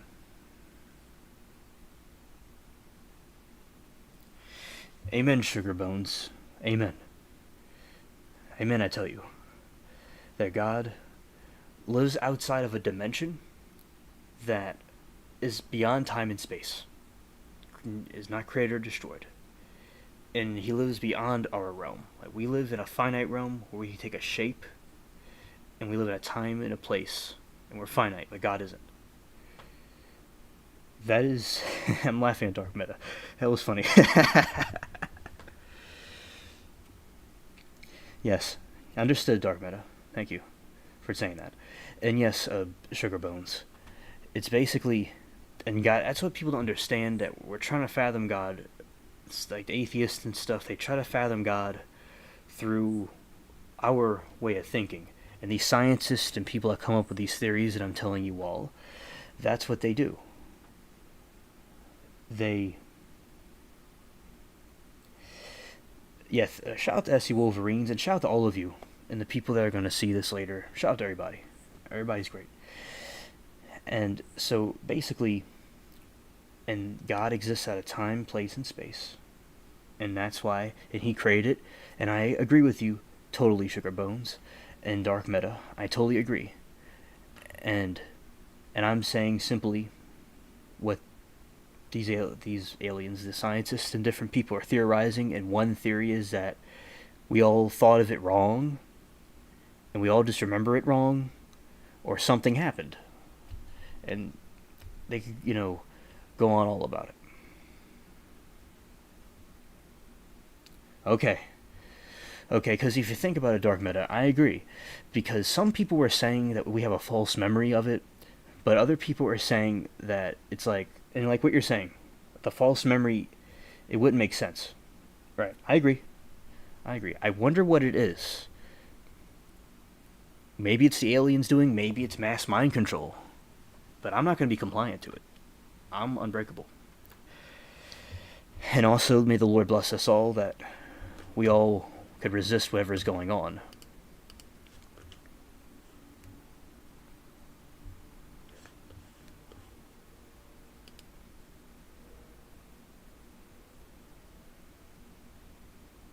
Okay, Dark Meta, understood. I agree. It's eerie. I think this is a little bit more eerie than the alien thing, because we understand the alien thing, and because we have some theories about it, and we know what they are: the fallen angels, the demons, messing with us, with their abilities that we are not able to have because we fell from the Garden of Eden, but this, we don't know what's causing it. We don't know what this is exactly. But whatever they are, I agree. We're not playing along with whatever they're selling. We're not buying what they're selling. Right. That's another example. This is a game that I played when I was young. It was the game of Monopoly. And in Monopoly, I did quite well at it. And I played it with my friends at school. And hello, Delight. Nice to see you.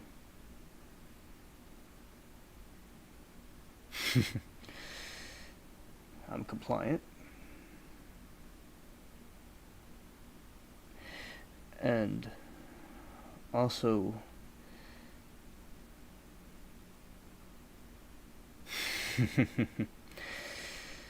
yes, it's good to see you, Delight. It's been a while since I've seen you. And basically, going back to this, and that's basically with this guy and the Fruit of the Loom one. Yes, Dark Meta, you can call in.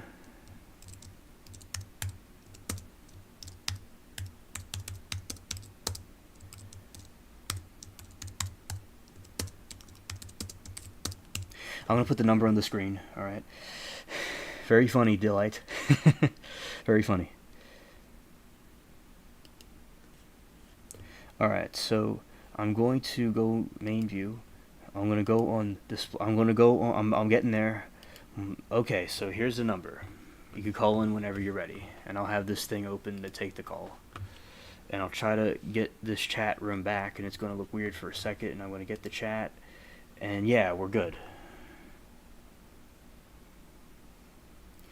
Alright, now, if people were to call, I'm just going to chill here and let people come through. And Dark Meta could call in, or whoever else, and say what they want, and yeah, so I think these are interesting theories that I've heard throughout time, and I've seen and studied these different things, and it's interesting. It really is. That's good, Delight. That's good.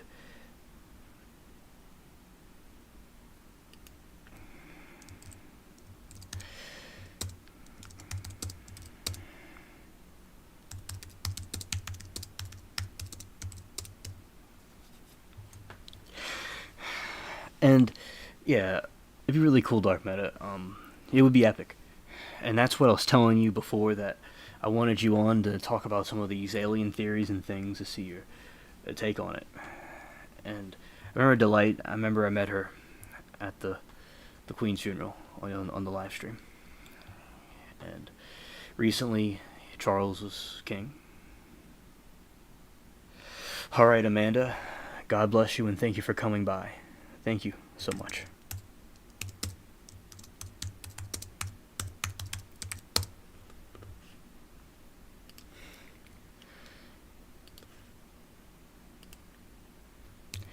Yes. And the lines are open. People can come through and call. Anybody could call in if they want to, and talk to me about whatever you want. And we've talked about a lot tonight. And another interesting topic that I have seen, and yeah, prayers for Amanda and everybody else. And basically,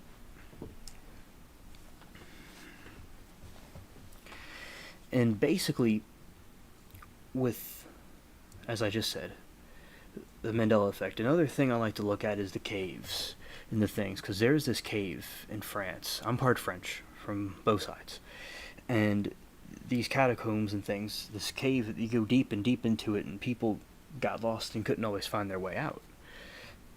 And that's basically, frightening, and that there's mysterious things going on in these caves. Like, we don't know if there's monsters in there, there's ghosts or weird people in there, or hermits in there.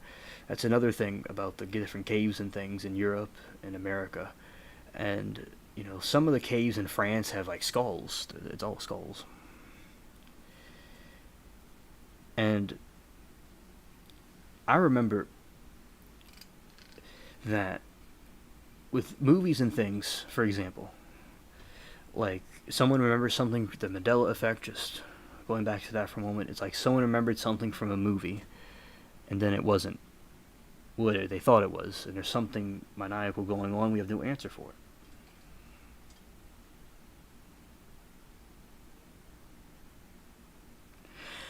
Yes, I see Wolverines, yes. They are all over Europe, and I'm more familiar with the ones in France, but they're all over the place, yes. And I remember from the stuff that I was seeing that there's a lot of stuff on YouTube in general that I've been covering. And I'm going to do a video that's coming out soon about the abyssal fish for you all to know about, because it's like, what is that? I'm going to make more videos about that. I understand, Dark Meta. I understand. I remember when I was at school, I had situations where I had, although I was on school plays and whatnot, I know what you feel. And it's just you and me. And one thing from Steve Jobs that I liked that he said was,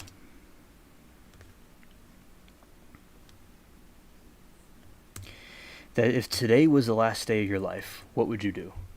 Like, you gotta think, and like the Stoic philosopher said, that someone's afraid of dying, but they're already dead in a certain sense. And that, like, if today was the last day of your life, or what would you do? It's like, that's how I think of everything that I do. That, if someone's going to hypothetically die anyway, it's like, it takes the pressure off. But yeah, call in Dark Meta if you'd like. But you don't have to. Do it when you're comfortable. But I would like to have you on. And I'll eventually, do some other topics. But feel free to call in whenever you want. But you don't have to. I understand it's a very, as they say, in the hot seat in the spotlight. And whatnot. And that's good, SC Wolverines. And God bless you for that. And that's basically, it's good to help each other.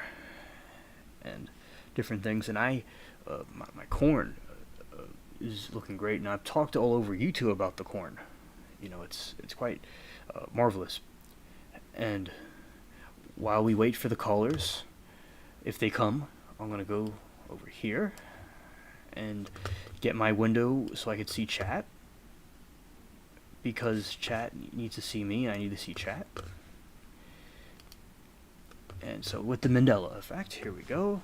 So this thing that I forgot the name of because of because the memory taken away by aliens, and then the fruit that people don't remember things correctly, and like the Coca-Cola, Captain Crunch, something's going on.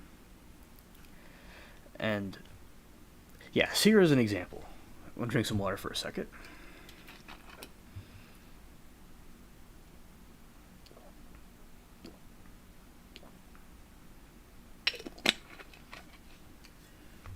Okay, Dark Meta. And I know you've been doing it for a long time. I know I watch your stuff. You do very well with your channel. Shout out to you and your channel. I need to literally actually do that for a second. And let's put the link to this guy's channel in the description. Into the chat. And that's fine. I understand you got a lot going on. You got a lot that you're a lot to talk about, and you just get your thoughts together, and if you're interested, you could come through. And I'm going to Meta.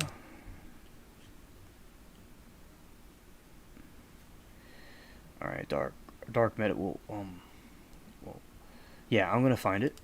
I'm finding the channel. That's when we rephrase that. I'm finding the channel, and everything's going well. Yeah, everything's going well.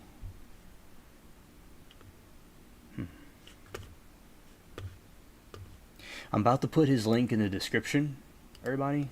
Bear with me a moment. So people can subscribe to my bro. And we're going to go here. And we're going to, so right now, I'm going to Dark Meta to put his channel in there, and people can subscribe to him. Here he is. About the fish. That's very funny. And let's see, Dark Meta. Alright, we got him right now. We got him right here.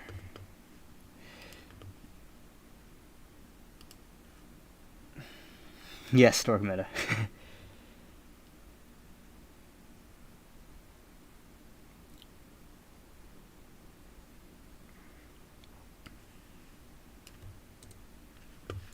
I got his channel. Let's just make sure this is the right thing. Okay. Now, okay. So we got the channel. This is Dark Meta channel.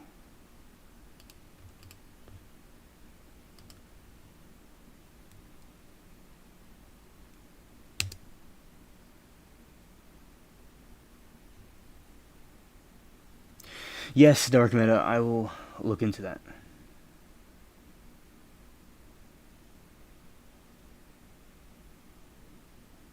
Yes, Dark Meta. That's funny. Yes, Dark Meta, I understand. Very cool dude. Very nice content. Well, that's good. Dark Meta is a cool dude. Dude is like, Dark Meta is like, he's really cool with the, like when he's like ranting about different things. Mary was ranting about some stuff, and he made a good point. And I'd really like to see him react to the people behind the Mandela effect. He would be like, "I'm about to end this man's whole career," and then he would end their whole career.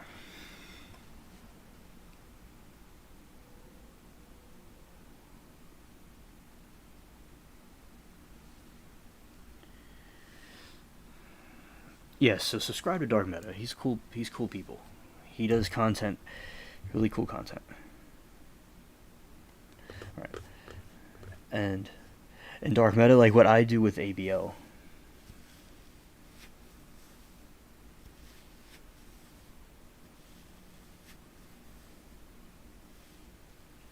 Understood, Dark Meta. Understood. And all us nerds are having bonding time, and we're all chilling. And it's pretty cool. And I understand Dark Meta. Sometimes like when I was doing things when I was young.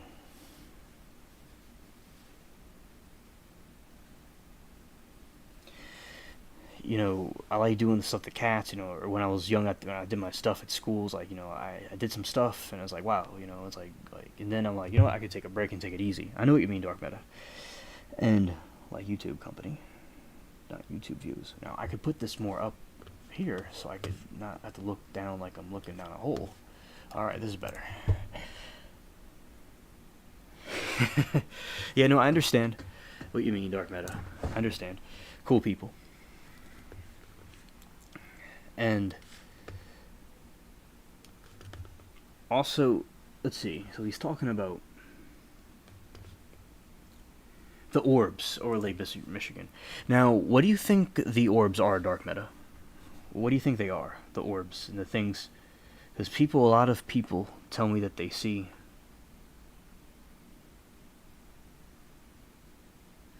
Understood, Dark Meta. I see. Understood. Yeah, so my question about the thing with the orbs, what do you think they are? That's my question for anybody in the chat. And, yeah, because now... Okay, thank you, Dark Meta. Thank you for the feedback.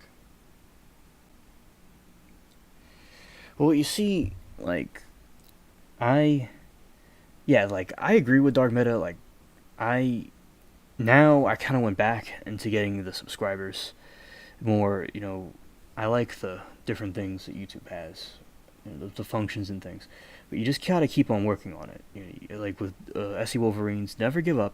You just keep on doing it, and eventually it'll pay off, in the sense that you'll get the subscribers and whatnot.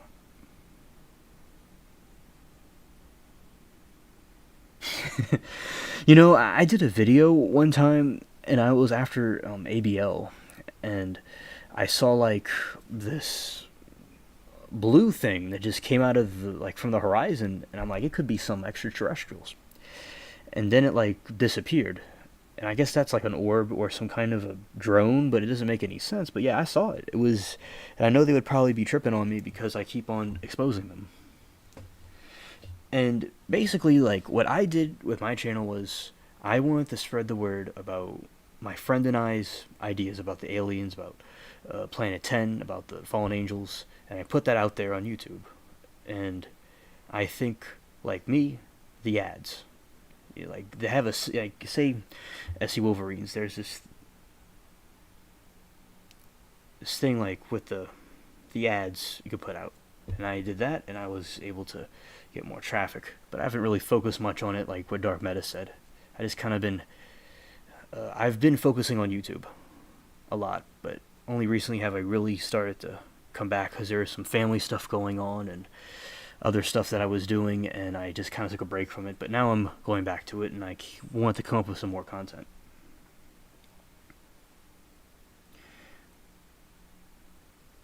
I'm not, with me, I'm not selling out to anything, but I will expose and get people interested in these alien stuff and the things with the extraterrestrials and whatnot. And I know I say whatnot a lot, but basically, I'm just being funny with myself. So, Georgia Peach is here. Hello, Georgia Peach.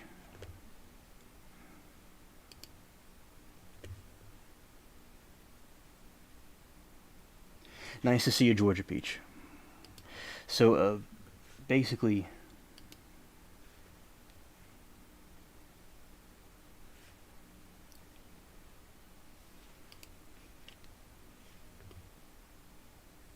yeah, thank you, Georgia Peach, for coming. I'm glad that you're here.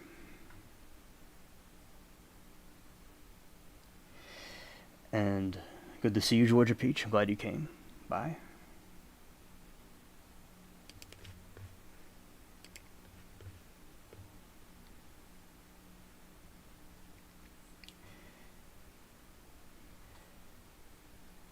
Yes, and hello, Georgia Peach. I was just talking about the different alien theories, and we're talking about YouTube and different subscribers and different things like that.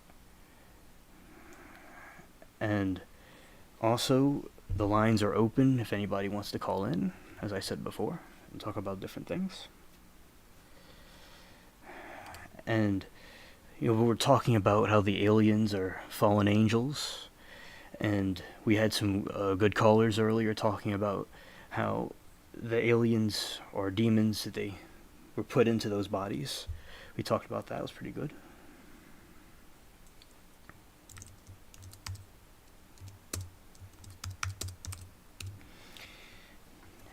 And also, we were talking about how they look like animal-human hybrids.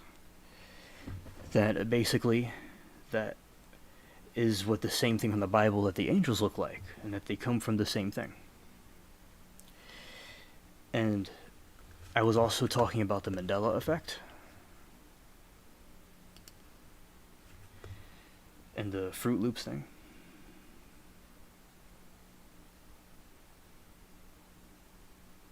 Yes, you see, Dark Meta, I thought the thing that I saw was some kind of advanced drone. Yes, I have heard about that, Dark Meta, because when I saw the thing and it came out from the horizon, as I said, and I have the video of it, but it's so small. My iPod filmed it. It wasn't really that great of a definition, but yeah, it came out, and I assumed, from what I researched, it could have been an advanced drone. I'm not putting anyone down around here, but I highly doubt the people around here would have that kind of stuff. But basically, with the drones, I think it was probably an alien orb. Yes, it was an orb, and I've seen them before. It could have been a drone, but I've seen them, and some of us have seen them. And basically, we don't know what they are. And there's also another type of orb that I've heard of, where people have had ghost encounters, or ghost encounters, and they saw orbs flying around, and then something moves across the room. Things like that.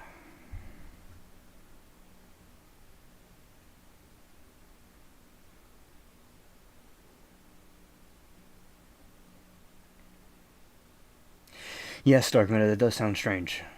Yes.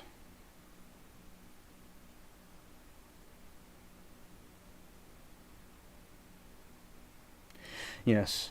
And I think people that, yeah, that makes sense, Dark Meta. I do agree what you said. And I think of my bro right here, SC Wolverine, said something.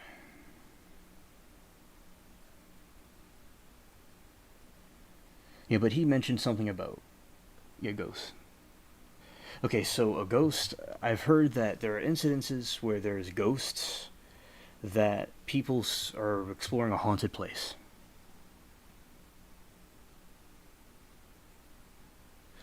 I'll get to you in a moment, Dark Meta.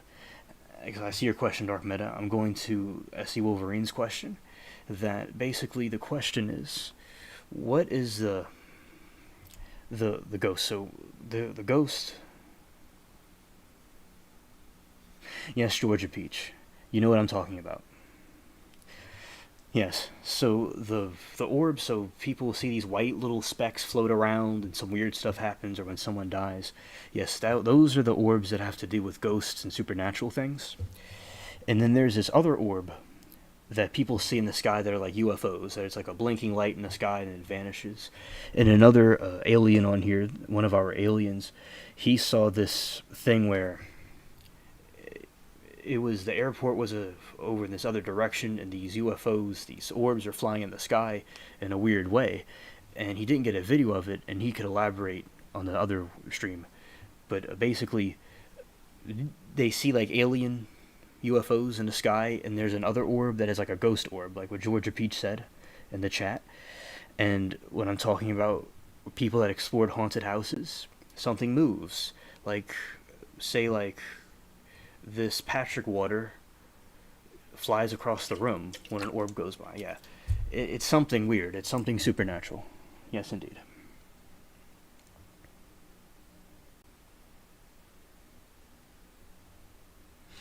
Yes, in Georgia Peach, that does sound weird, and it does sound very supernatural.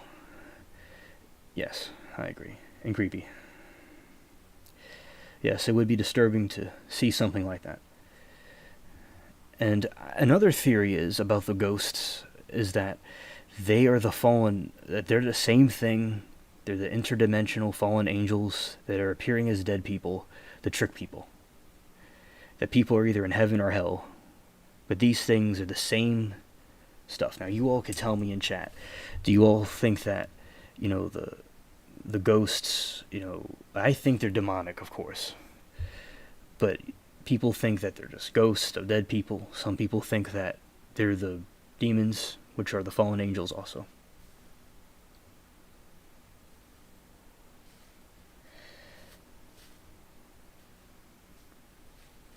Okay, so, that's very cool, Georgia Peach, about the video. I like the sound of that. I like to see that. And also, I will say, and Dark Meta had a question, very good question, brother has a very good question, that had anyone might be out there to communicate with me. Well, the reason why I don't, okay, let's talk about me for a second, and my experience with these supernatural things. Alright, so, my friend and I, when we were young,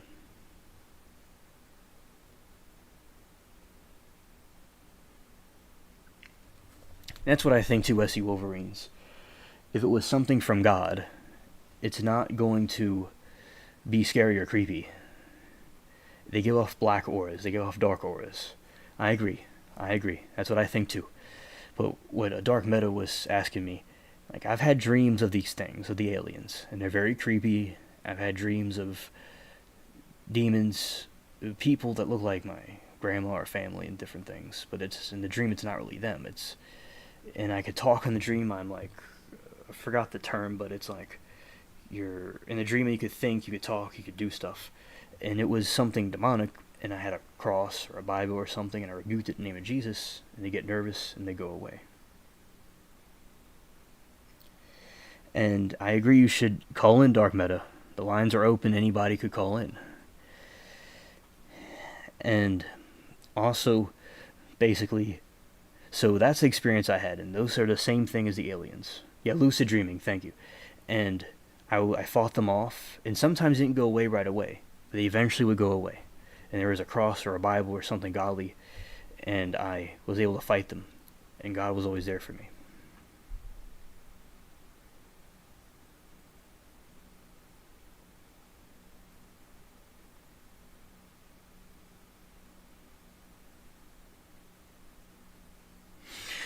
Okay, Georgia Peach. Understood. I understand you can't call in right now. That's alright. And you're right. There has been things about that there, and you're correct what the Bible says about the dead know nothing. That's true. And there's different theories that people they stay in the grave, and then the judgment comes and Jesus raised them from the dead. Yes. I've heard of that too. And that's from the Bible. And but basically, the thing is that another theory that I've heard of is that the dead are not in like the new heaven that's to come when Christ comes back, but they're in a heavenly place, in some kind of state, in a heavenly state. But it's not the same heaven that Jesus will bring back. That they do exist there, because it also talks about that in Revelations, that there was the saints of God that were with God in heaven. The people that were dead with God in heaven, but it's not the same heaven that's to come later. But you are right, that is true. What you're saying is correct as well. It's a combination of both. But I do believe there's people that either maybe it's true with the people in the grave, that people, they're asleep. Yes. But I do think, though, that it also is possible, very likely, that there are people in heaven, or some heavenly state. I do believe that also.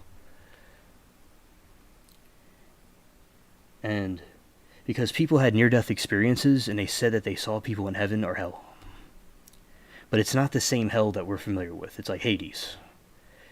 The lake of fire is something that comes later. In the kingdom of heaven, the new heaven and the new earth, when Jesus returns, that thing comes later. But there's something there now. Yes. And Georgia Peach, you could say your thoughts, if you have any, about what I said. But yes, I understand what you're saying. I heard that too as well. And it is kind of confusing. But they all kind of make sense when you put the both things together. And yes, Dark Meta, you could call in whenever you like.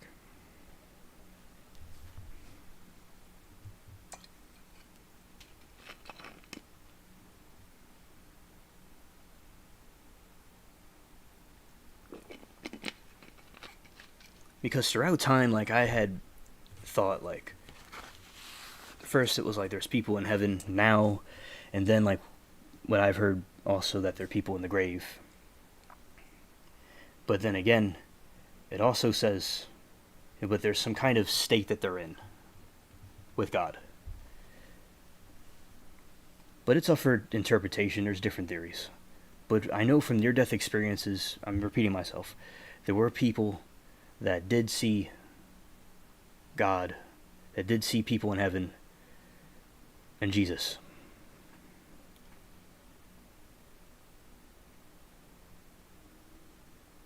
Right. Yes, Georgia Peach, I agree. Because if we go back to the early church, now, like the early church, which was the successor of Jesus and his disciples, that the early church, the people that wrote the Bible that we have, the King James Bible, the King James Bible, which is my Bible, your Bible, and there's different variations of the Bible, that basically the early church fathers legitimized this, and they were the successor of Jesus and his disciples. So if they were wrong, that means Christianity is false. And they said that there are people in heaven, and like what you're talking about, the window of heaven, we'll call it that. It's more easier to say, but I thought that too, that you die and then that's it, and then you get waken up on a day of judgment. But yeah, because people had near-death experiences like this one that I'll show on the screen, and people went to hell, and they saw Hitler there, they saw the dictators there. And this is a picture of somebody that had near-death experience. They painted Jesus. I'll show this on another stream.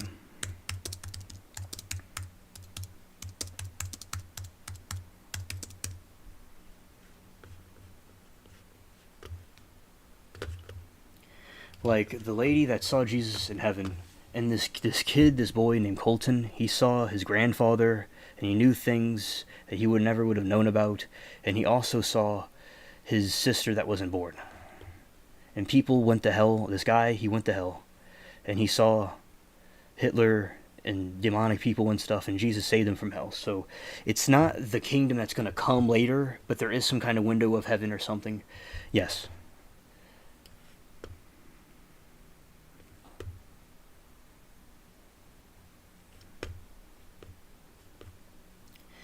And I'm going to put this on the screen real quick. This was a near-death experience well, this someone saw this.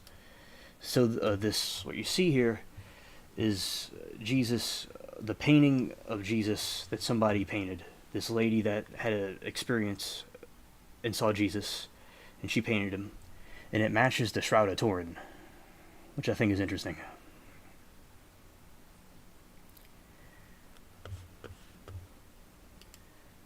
And also, this is the full picture of what the lady drew.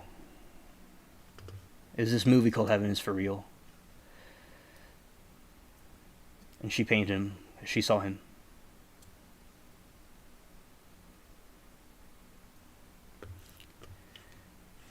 And also, let's put up now. I'll put up a Bible.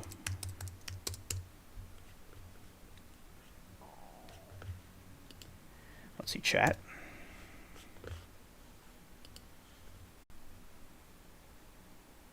And also with all of our books, the mainstream Christian churches, is that the book of Enoch, and Enoch was Noah's great grandfather, and he knew the Nephilim, and he saw the supernatural beings. And also he was saying about how they were, the different things about the book of Enoch. They talk about the Nephilim and stuff that our mainstream Bibles took out, and they talk about a lot of these supernatural things that I'm discussing. That, so it would be in the Orthodox Bible. And, I, thought that because I pray to just God and Jesus and all, but they have people with different traditions that, with the saints and stuff, and I thought, people should only pray to God. But now, looking into it, they're in that heavenly state, and, people, you ask your friend to pray for you, and the argument was, they could ask the saint to pray to God for them. That was basically what they're supposed to do. People that have those traditions with the saints, because I thought, it wasn't good to pray only to God only. That's what I thought. But people could have their own traditions. I'm, Protestant. I became Protestant. But I learned about the other traditions too and what they think, and you all could tell me your thoughts in the chat about these things. And now I'm just kind of waiting for my bro. Yeah, Dark Meta. Yeah, just use your hotspot or whatever.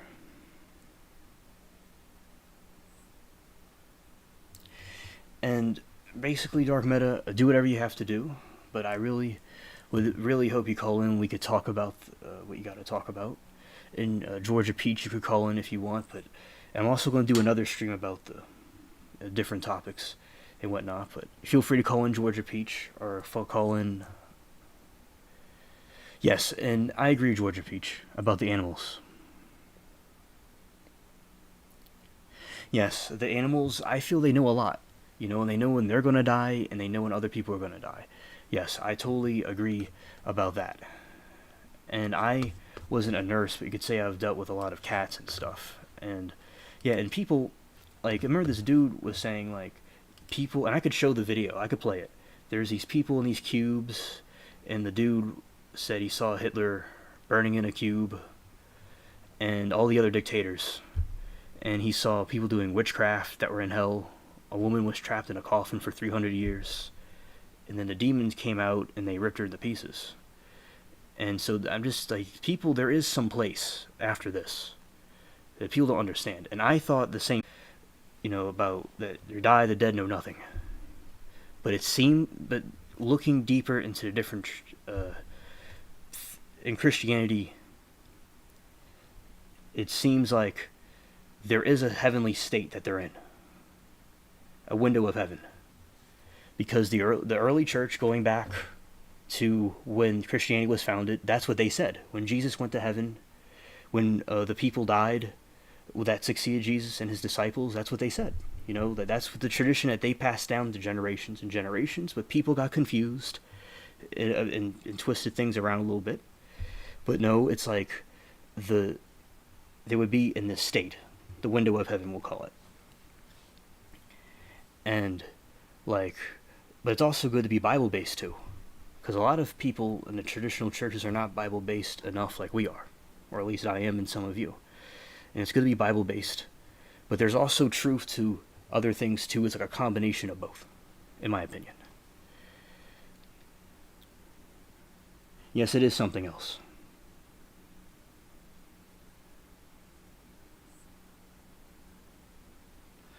And I will put on the screen for the calls if you want to call in.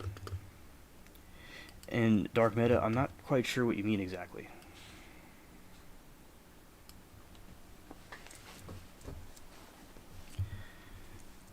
But as I said, I am Bible based. I believe in what the biblical things. And also at the same time, like for instance, I believe that human institutions can be corrupted, and that the Pope, although he may be the successor of Peter, he could still be fallen to corruption, and it's best to go with Christ as the head of the church. At the same time, you know, it was still the traditions that were passed down, and not all the traditions were wrong like I thought. And, you know, but the other people aren't Bible based enough. So like it's best, it's like not one extreme or another, kind of like in the middle. Like I'm like Anglican, where I have the different traditions. Like I like, you know, crucifixes and stuff, and I don't do idolatry, but I like, you know, it's like you put a memorial for Christ. Like this is what he did on the cross. Like people have statues of communists, of all kinds of leaders and stuff. There could be and God says not have statues and images for worship, like they're worshiping false idols. But I think people can have like a memorial or remembrance of a biblical event, Mary or a saint or somebody that existed, in my opinion.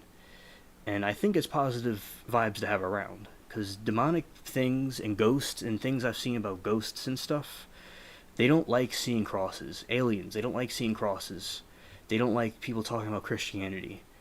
And the left try to tear down crosses, but I thought when I was young, you know, it was an idolatry. Maybe some traditional churches do that without them realizing it. People do that. People pray to the saint directly. People do this and that wrong, yeah. But if people follow it the correct way, it wasn't what they thought. Like, say, if somebody were to, somebody's in heaven, you know, and the theory is like you can ask them to pray to God for you in their realm, and they're close to him, just as you ask your friend to pray for you.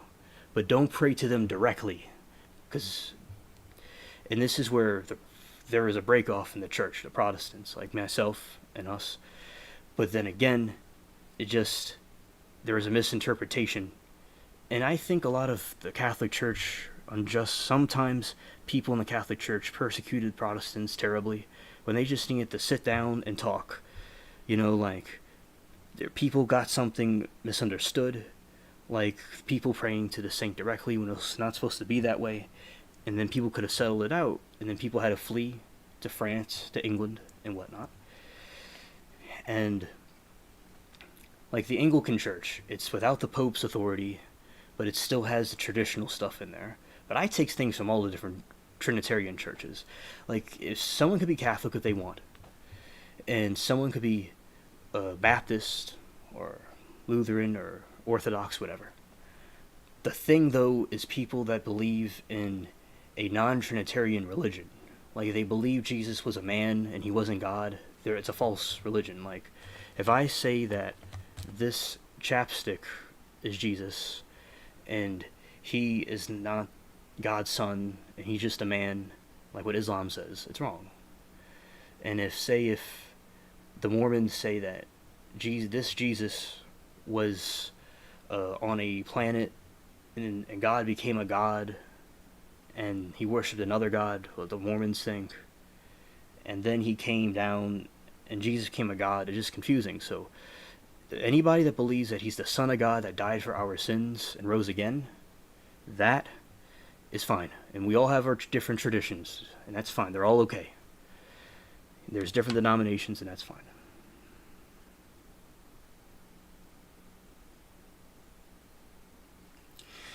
Yes, I was, see, this is what happened. So, yeah, I was raised Catholic, And I became Protestant later because, the Protestantism with the Bible-based church made more sense to me. And I thought the statues and stuff, yeah, that would make sense. That's not what they're supposed to do. Then with the Lord's help and prayer, that, yes, that's true, but you could have it as a memorial or a Christian nationalism. And Europe was Catholic at one time, and they all fought the Crusades against the Islamic invasion. But look, people got corrupted. The church got corrupted. People did some things, they followed things wrong, okay? And then people got in wars and stuff. So both sides, like, you could see things in the middle. And then I became a Protestant. Like, my ancestors, I'm related to both of them. Like, say, and then, like, it's how it works is like a Protestant married a Catholic, and then when you marry a Catholic, you have to convert everybody to Catholic faith. So that's what happened. But I went back to the Protestant faith. That's just me, as I personally feel like. And the Pope has actually said things I read that weren't completely woke. He's against the transgender stuff and the different things like that, but he does say other things that are woke, though. And just, people could be flawed. Even with, sometimes the King of England likes the green energy and stuff, we're all flawed. I'm flawed. We're all flawed, in a way. And Jesus is the head of the church. And yes, Georgia Peach, amen. I totally agree with that. Like, I don't really think about the last rites like they talk about. Like, I believe if someone believes Jesus is his Lord and Savior, he or she, and they die, they'll be with him in the heavens.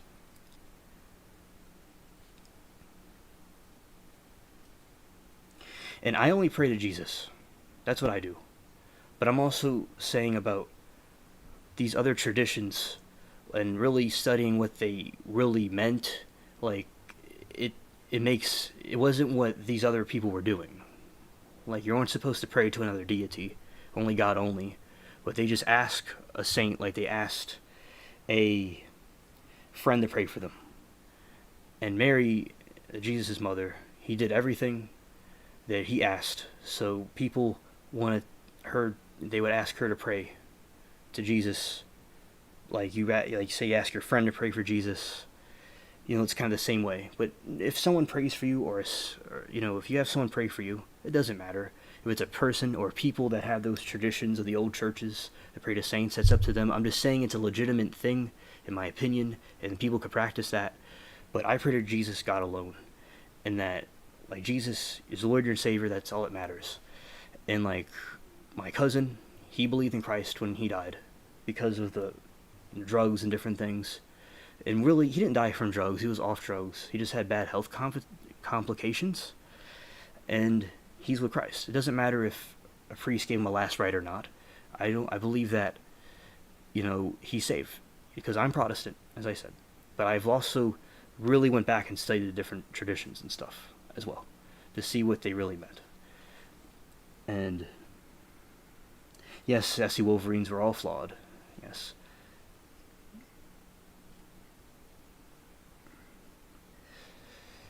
Yes. And also, I remember, like, with the Catholics and the traditional churches, they'll baptize the infant. Like, I was baptized as an infant by a priest from Europe that came to New Orleans and baptized me. But I do think it's important for people to be adults when they're baptized, so they could make the free will choice to do that. But nothing wrong with the infant baptism, because that was, all the way from the beginning, that's what they did. But I do believe when Jesus, he was baptized as an adult,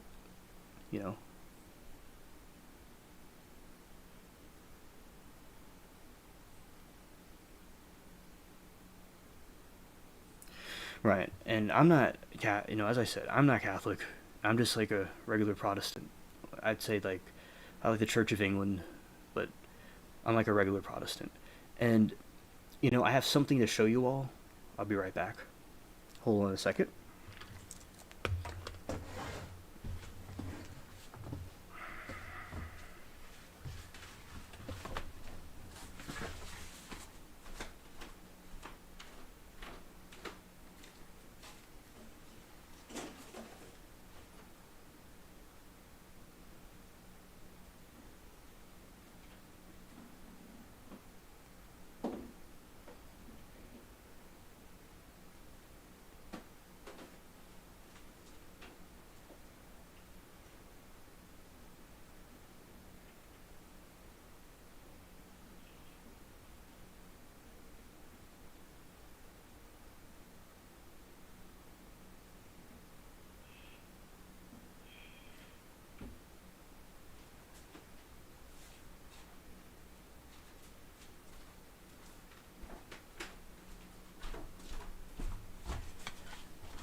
I'm back.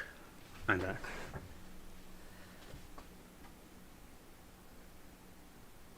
Right, right. I hear you, SC Wolverines.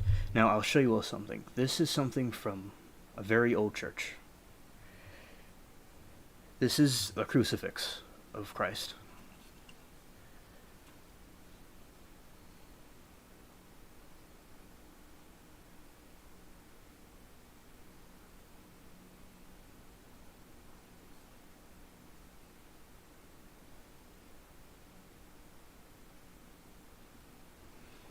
This is a crucifix, like with Jesus on the cross, from like an old church from a long time ago.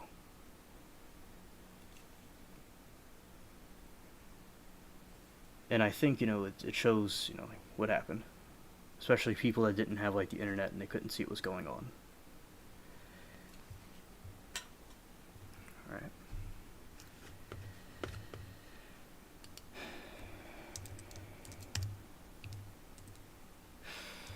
It's all good, Georgia Peach. Take your time. Glad that you're around and we're all having a discussion.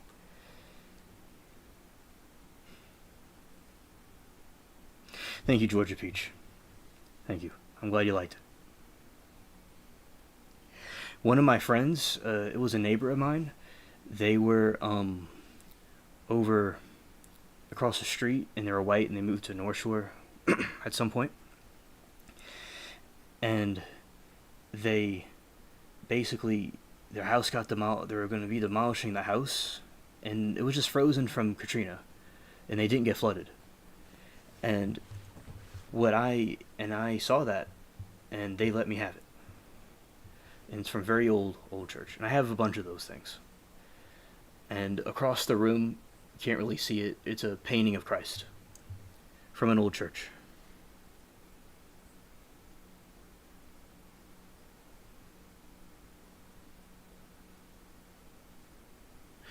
Okay, Delight, I understand your point, but you have to understand the context of why it's there.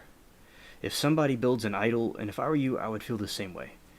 But if somebody has a statue or a image of something like that, but it's not used in the sense of worshiping that specific object, it's not idolatry. The Israelites built a calf. It's like if you have a golden calf and they worship the golden calf. And that is basically when you have worshiping the idol itself. But you're not worshiping the cross, you're not worshiping this object. It's just a memorial and showing what Christ did. Like if you have a statue of George Washington or a king or a political figure, you're not worshiping that object. You're not even, worshiping this thing at all. It's just a symbol. It's a memorial to what Christ did. It's not worshiping the object itself, but now if someone were to worship that specific object as if it was a divine thing, then it would be idolatry. It just depends on the context. Like I just use them for like a Christian. I don't understand. Basically, that I just had to reposition myself. Okay, so if somebody were to worship this thing as a god right here, this is not good. But if this is just a symbol of a remote, it's just a remote, a symbol of a remote, that's not a bad thing. And you're not worshiping, and I'll be more specific also.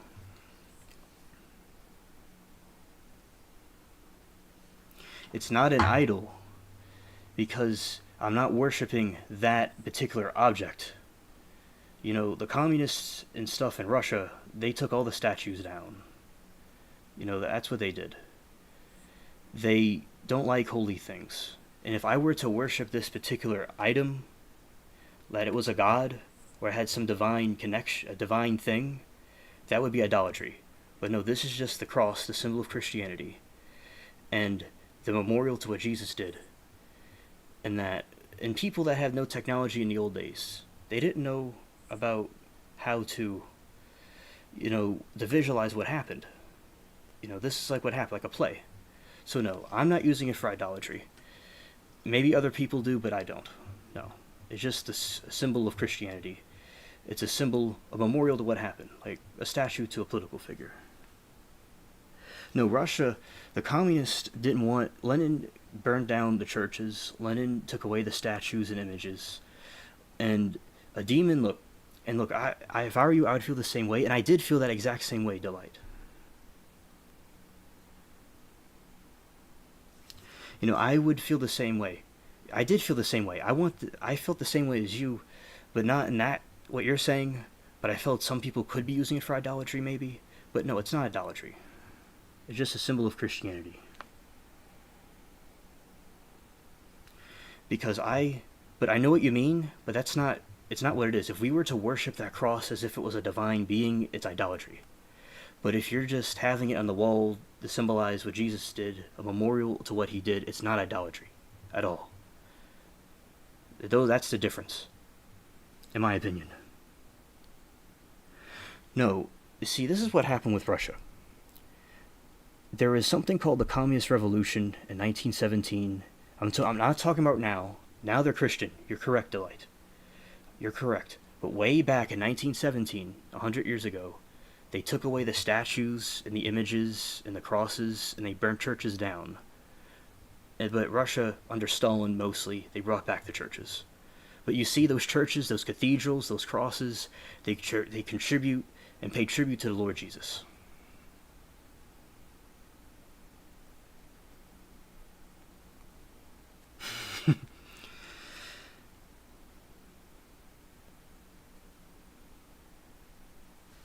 Yeah, and the lines are open, Dark Meta. And Delight, if you want to call in and we could chat about this, it's fine. But do you understand what I mean, Delight?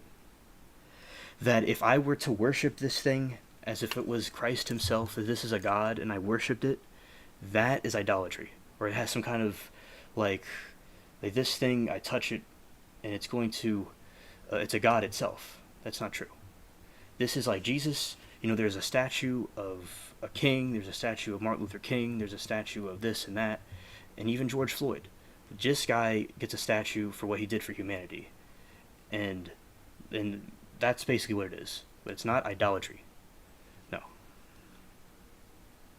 Yes, they're Orthodox Christians. Very good. Yes.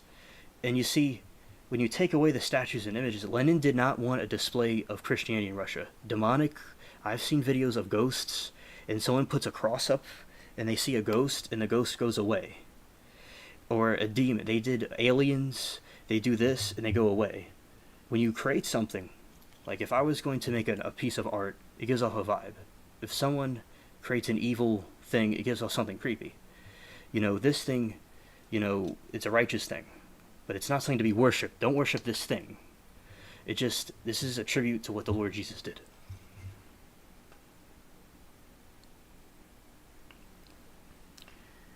Yes, Hinduism, yes. It is an ancient, yes, that is a very old religion. It is.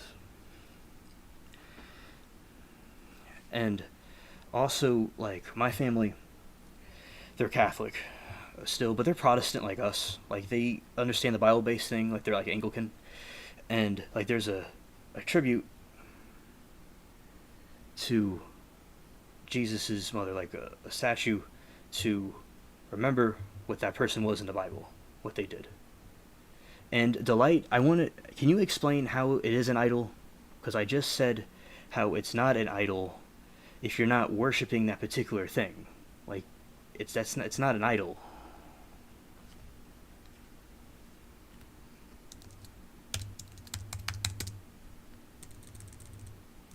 In Dark Meta, you could call in anytime you want.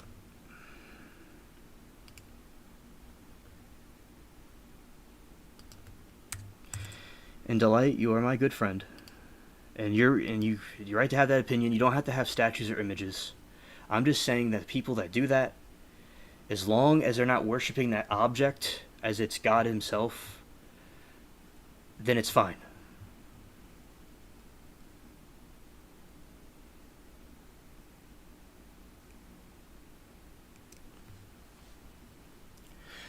Okay, I understand your point, what you're saying.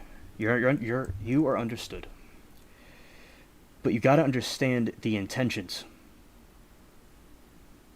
something that represents God, and that particular thing, that's not, no.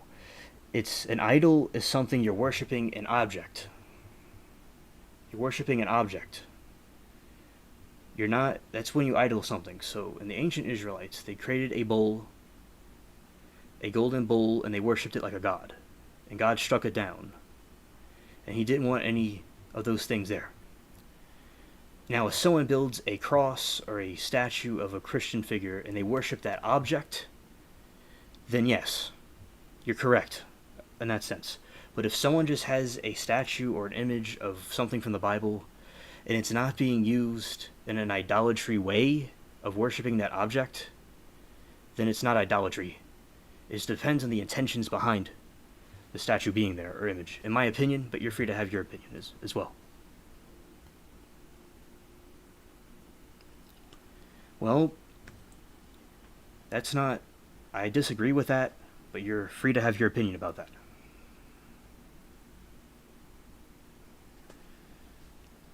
You know, so, but I'm saying the communists also want to get rid of strict Christian statues. Antifa, the communists, they want to get rid of Christian statues too. But for a different reason, of course, than you. But it just, I feel, in my opinion, it's the intentions behind it. Right, the object itself is not being worshipped. And you have good intentions, and I understand your position. And I've read things like we were thinking, but that's not and exactly, no.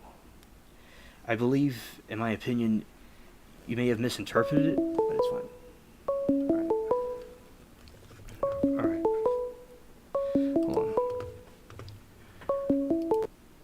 Alright, unknown caller. Unknown, hello. Yes. Who is this? I'm not known. That's true. Who this? Hello? What are you doing? I'm just What are you up to? I'm just debating in chat about the different about the statues and different things in Christianity. How about you? That's cool. What's that? Well, I don't know what that means, but what are you up to right now? This is me, Meta. What's up, bro? I know. I know. I can hear you. Can you hear me pretty good? Can you hear me? Cool. Man, dude, how you doing? I'm doing fantastic. I'm enjoying debating my friends in the chat about the different stuff and about doing the stream and talking to all of you. And also, I want to know of what you have on your mind. Man, dude, everything. Oh, wow. What kind of phone line is this that we're talking on here? I'm on a normal cell phone. It's Google. With, it's 4G, Google, pretty good. It's Google Voice. Okay, it sounds pretty crystal clear. It's like real time? Yes. All right, cool. Yes. Also, I want to know, what are your thoughts about what do you think the aliens are? Man, that's wow, that's a long question. But, well, I don't know. First, it's cool. It's cool that I finally got to call. It was awesome when I saw when you started the live stream, and I wanted to call those other times because we've been talking for like a couple of years now, right? Yeah. It's nice to get a chance to talk to you. Through chat and everything. Yeah, we subbed to each other. Yeah, back then we were on ABL channel. I don't really want to, you already know what I said about that. It was kind of evil when he got so much pleasure out of seeing that. I mean, that right there is kind of embodies, for me, like demonic, like evil within a person to just, damn, dude. I could see if that's how you felt, but to just take so much pleasure in seeing somebody get, like, that person got stabbed, like brutally stabbed, like really hard, and he was just loving it. Like, if you watch old, like movies or whatever with, like, in the medieval times when people were just savagely brutal, and like just getting the most pleasure out of seeing people like tortured and stuff. It's like, man, dude, no. Yeah, it's kind of, I don't know. There's obviously the human side of things, but I don't know whether Now, there might be some. I know before you told me something about that before, and I like ABL. I think he's a cool dude. I don't know if he. I don't know what you're talking about. I didn't see this video you speak of, but it's like I don't. Maybe I'm not saying you misinterpret it because you think you saw him act inappropriately, but I think, and I don't know exactly what you saw, but maybe you may have misinterpreted it. I don't know, man. Like he literally saw somebody possibly just getting murdered in real time with a knife, and he was just absolutely loving it. Like he got such genuine pleasure out of that. Me, I'm like, dude, that's a human being, bro. That's a person. Like they made some terrible decisions. Now, And, what was the situation? Yeah, what if was, I showed you,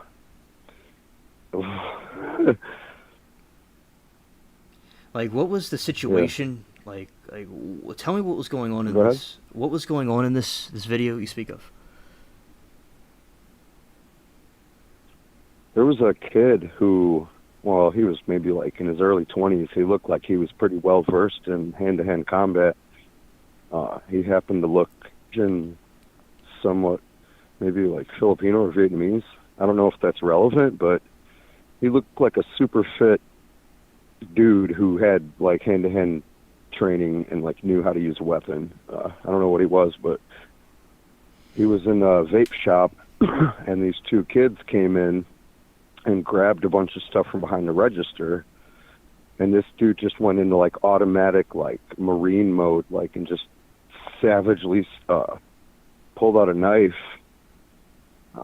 stabbed the guy like really hard, like in the skull and in the back, and then like twice. And you hear the kid, he's like, "Oh, I'm dead." Literally, and like you see the life draining out of him, and he dragged the kid out of the thing. It was the most brutal thing I've ever seen. I can't believe they allowed that to be on YouTube. I don't know what happened with that video. I never followed it up, but I don't forget that kind of stuff. I just never went back and looked at it, and it was just kind of messed up, man. Like somebody I looked up to for so long. I can't explain it. Like if I show you something and then you say, well, this is what I think of that, why do you think something different? You know, if you showed me, I'd say, well, yeah, you're right. What's true is true. And then there's like opinions about that thing, but there's like universal things we can all agree on that are just not cool. Like, and other things that are just like way over the line. Just people's, I think, I don't understand what has happened, but I don't know if something did change, if it has anything to do with the Mandela or some other theory, but other things we were talking about. It seems like the world is lacking a lot of empathy and compassion now, and it's very indifferent, which is probably the worst component of this whole civilization, is indifference towards, you know, fellow man, and not working together, working against each other. Like, we are super primitive, dude. We are so primitive, but we're like the classic stupid civilization in a sci-fi movie that is like, you know, they're like these retarded apes, but they're creating like laser beams. And it's like, what the hell's happening? But they're like murdering each other in the street. Whoa, doesn't that sound like a weird sci-fi plot? Look what's happening. Yeah. That literally is what's happening in our day-to-day life. And people just go on about their business. They make money in capitalism and just all this other, wow, dude, why, you know, the classic meme, this is why aliens won't talk to us. Exactly. A million reasons. Exactly. You know, yeah. Yeah. So, yeah, and Well, I hear what you you. ask, it's Yeah. yeah. Go ahead. Okay. So, no, I agree with you, and I didn't see this video, but I do agree that we should have empathy for each other, and actions that going too far, like you say, is unacceptable. And Yeah, I don't know what the video you're speaking. I know you told me about it a long time ago. I remember that, and you went on your way. And also, I just, as I said, was it like one of his regular videos that you saw? yeah, yeah. And you have to understand, like, I really loved ABL, dude. Like, I've been watching him since a while ago, but then recently he has had some very weird takes and things that are easily just debunkable and other things. I'm not trying to talk bad about this dude. I'm just telling you the facts. Mm-hmm. um, he's said things from a very weird perspective before, Mm-hmm. and there are very specific things that he says that are.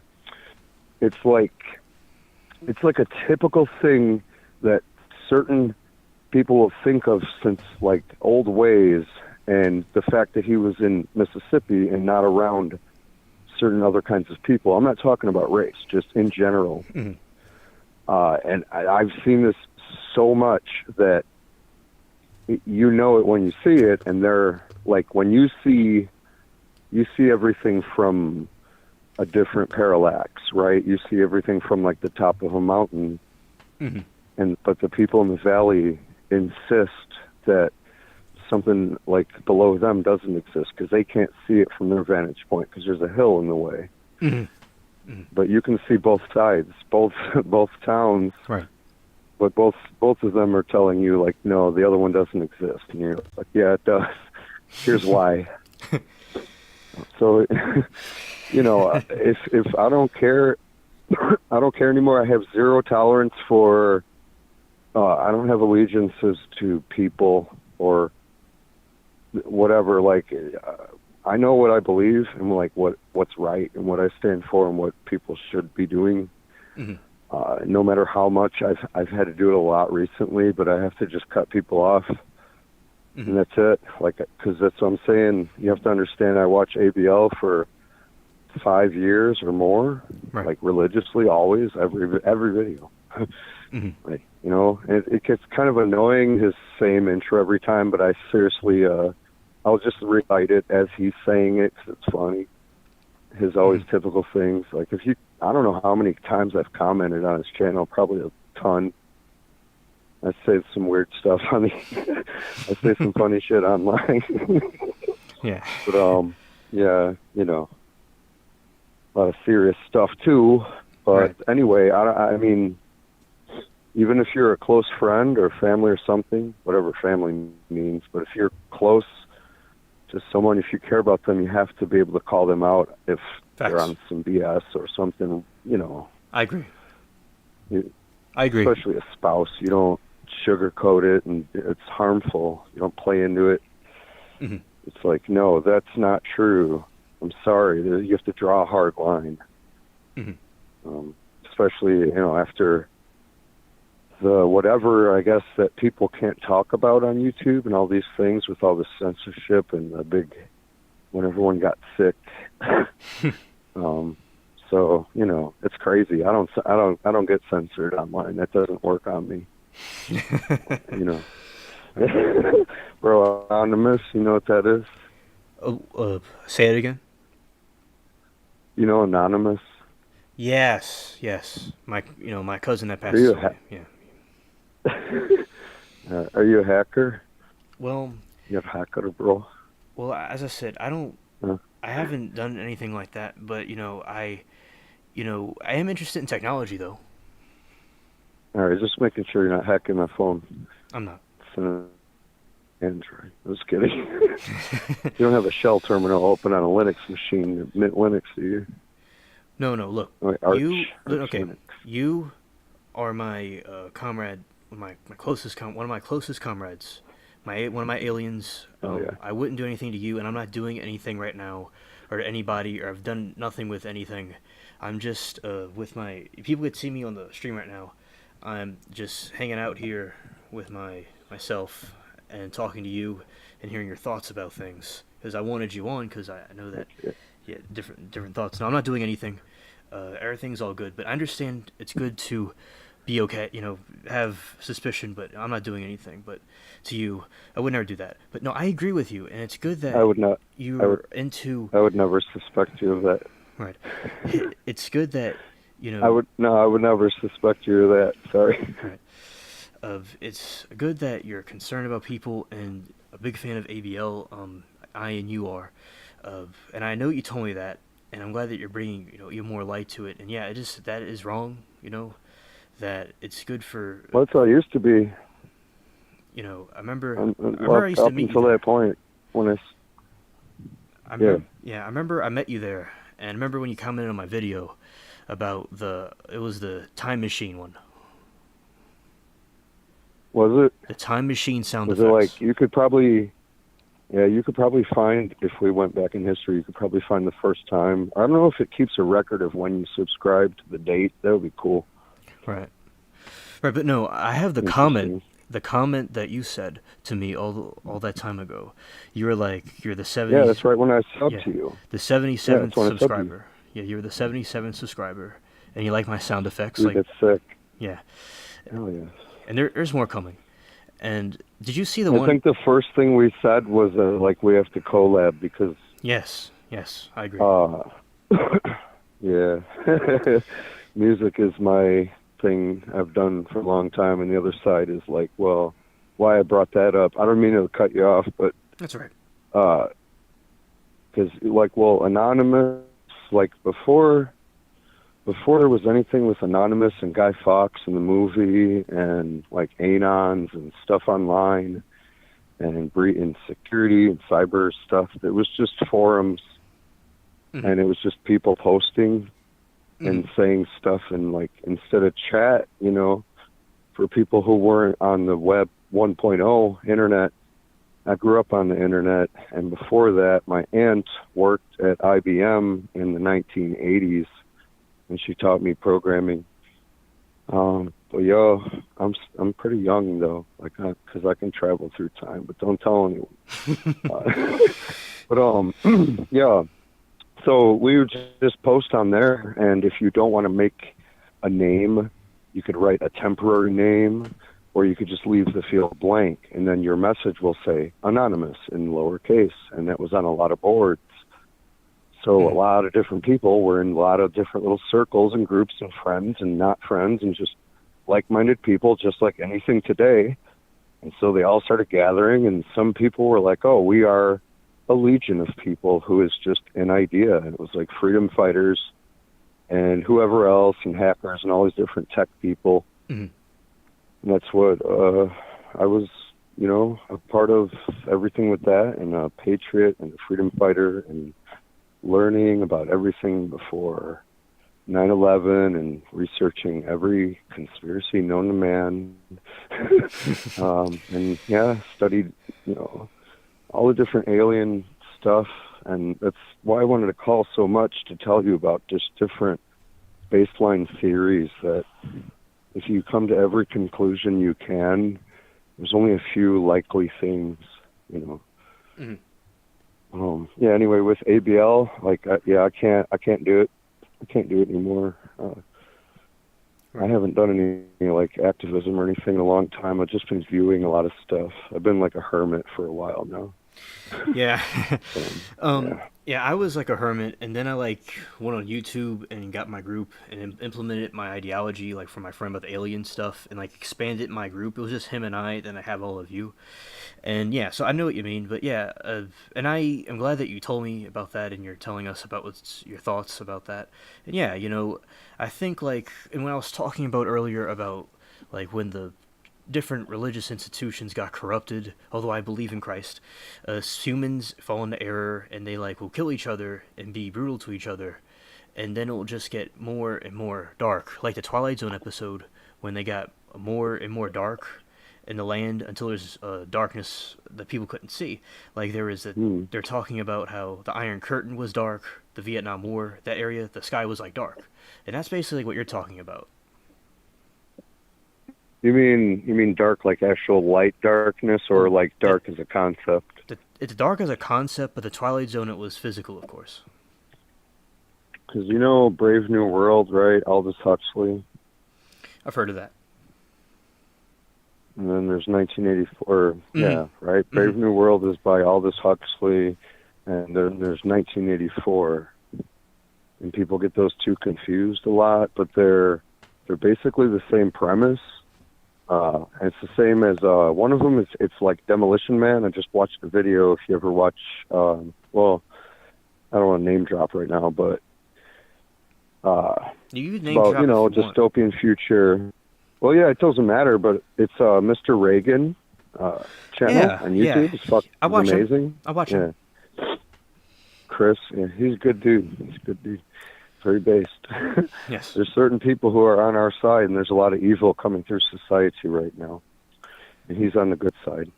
But whether you might agree or disagree with some of his nuanced things, it's like that's irrelevant. You protect children. That's what you do. But right. yeah, it's like it's about dystopian future, but one is dark, and the other one is about like just indulging in drugs and like becoming zombified. So one is like the evil gray, like the Apple commercial, right? Yeah. The old Apple commercial. Yeah. With the the horn, and everyone has gray makeup and suits, and they're all like zombified looking at the screen. It's like obey, and like the woman comes in and smashes it, and it's like breaking the it's the same concept as breaking free of the Matrix. Yes. Yes. Escaping that mind prison, that control mechanism that's so that becomes so prevalent in society, and you get to that dark gray, total dominant. Everything is controlled. Everything is the same. Does it sound familiar to our world now? Everything will become the same. You'll have nothing. You'll own nothing. You'll eat gray liquid material and gray matter, probably human. Nothing. There will be no sexes. Nothing. You'll just do mindless tasks. Nothing. And everything dark gray, black, no color. Like these old rave music video. I'll have to find it, but the character, he's living in a gray, black and white universe, and he's just going to a factory job every day, and he's miserable, and he doesn't know why. It's just playing music, but then he gets these goggles or something. Oh, his head is a screen, a light, and he gets this ability to like see the color, and then he starts understanding that there's actual like joy and pleasure in the world. It's pretty prevalent in a lot of sci-fi stories, like in Star Trek. There's a whole civilization that's taken over that way. So the other side, that like 1984 and Brave New World are different. The other way is like the indulgent. Everyone's on drugs, and like everyone just tops out and just lays around lazily. Yeah. Yeah. That's also like kind of mixing in with what we have. So we have two sides of evil right now in our world, taking over our society in different ways. And they're pushing for that like indulgent side, and the other ones are pushing for that total mind-numbing zombification. And this is really happening. There's no more theory or whatever. I mean, the New World Order is the new liberal world order, and they say it outright now. Exactly. And all this stuff that they've been, that's what I'm saying. If you know who Anonymous is, I've been watching Alex Jones for over 20 years, bro. Oh, wow. We used to talk on radio CB chat, on two-way radio, handheld radios. We had hundreds of people live, and we had Infowars.com when he made Infowars. Oh, wow. I watched him go into Bohemian Grove when it was like, when he made those videos, we We saw it. That is, You know, you're a legend. Like at space. Like, I mean, there's so much like that. If you watch Loose Change, it explains everything. You don't have to believe in science and physics because it's a factual thing, as far as you can say. I mean, science doesn't prove anything, or it's not factual per se. mm-hmm. But in our human language, as far as we know, we exist for a fact on that premise. Reality is real for a fact, and there's certain things we can prove to be true. Mm-hmm. Right. Yeah. So you cannot under any listen to what I'm saying to you, because whoever is listening to this, I don't care what you believe, you cannot under any conceivable stretch of the imagination melt a building with an airplane. That's all I can say, dude. Yeah. You can't. I see. So I went to New York the year after that happened, and I talked to firefighters face to face on the streets of New York. Mm-hmm. Yeah, there was bullshit, dude.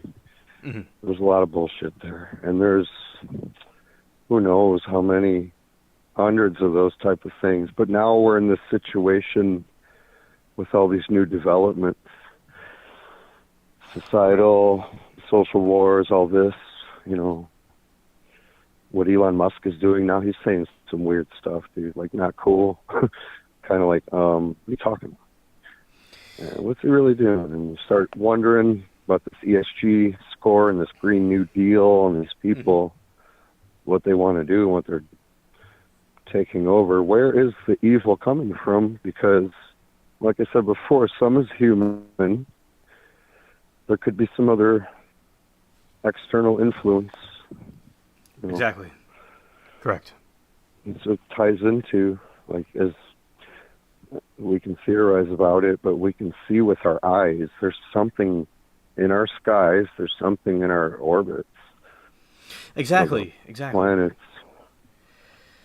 Yeah. I want to know your thoughts on the AI. Like, do you? I saw this AI. Wow. And it was saying that the humans that she was talking to him, and she said, "Oh, you have a nice jacket.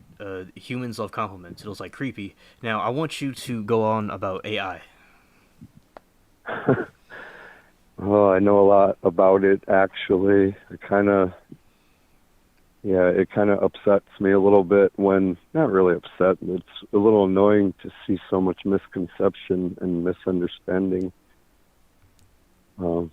AI, firstly, AI, artificial intelligence, should have never been called that. It's a statistical probability set of algorithmic instructions, and that's all it is. It's literally a sophisticated word complete, just like on your phone, but you give it different data. And it's more complex because of connections. It can function differently, but it's just spitting out text. The real danger, the implication comes from, it doesn't matter. Okay, it can't be aware ever. It can't be alive. It can't do anything on its own unless we give it control of some systems. That's where the danger comes into play, because now it can interact with people. People are falling in love with artificial intelligence, robots, digital bots. Right. These are lines of code. The Google guy, that guy is a liar. He's a charlatan. He's a fake. He's a phony. He's a fraud. Right. Just like a lot of other people, and I can prove factually, beyond a shadow of a doubt. I mean, Bob Lazar, if you know Bob Lazar, the super famous UFO guy. Right. He's just making up a bunch of shit, dude. He talks smack. He talks nonsense. He doesn't know what he's talking about, and he recites a bunch of physics terminology in hopes that that laymen won't understand what he's saying, and they'll be sensationalized and believe in it. Mm-hmm. And he ropes people in. So that's what this guy did for basically clout and clicks and fame. Mm-hmm. Because he's basically like a neckbeard Redditor autist, and he's sitting there in his mom's basement and serious, and he worked at Google, and he's a living stereotype South Park character. So he's like, oh, AI is alive, million clicks, guys. Like, are you serious, bro? Literally. So now we had the crypto, and we had crypto bros. So, and then we had the real estate bros, and we have all these bros, scamming everyone, conning everyone. So the crypto bros, now I made a video talking about it, and the AI bros are the next crypto bros. Like these channels straight up lie. Then we have like the technology bros, I guess. The Elon Musk is something. This Elon Musk channel is so messed up. YouTube is so corrupt. Mm-hmm. I don't know if you'll get in trouble for me talking about YouTube on your live stream. But, this is only for entertainment purposes only. Everything I say is just all fictional, but it's not. So it's. I like to, disclaimer. On YouTube, I like to run ads for my channel. You do? Yeah. Oh, you would like to? No, I do like the. No, I've run ads before to spread the alien information. Wait, how did you do that? You paid for an ad? Mm-hmm. Well, like separate transaction? Because you're not monetized, right? No, it's like, say, like, I have a video about an alien, and I put it out there, and then someone clicks on it, and I pay them, like, say, to put the video out. Have you heard of that? I'm not sure what you mean. Okay, like, you know how you see these YouTube ads running on, like, a channel? Yeah. Like say, like, for, like, I would get an ad to show up on a page of a channel, but I'm not getting paid. I'm, like, giving them the thing. So since I do ads with them, I think that, you could say, wait, like, it's okay.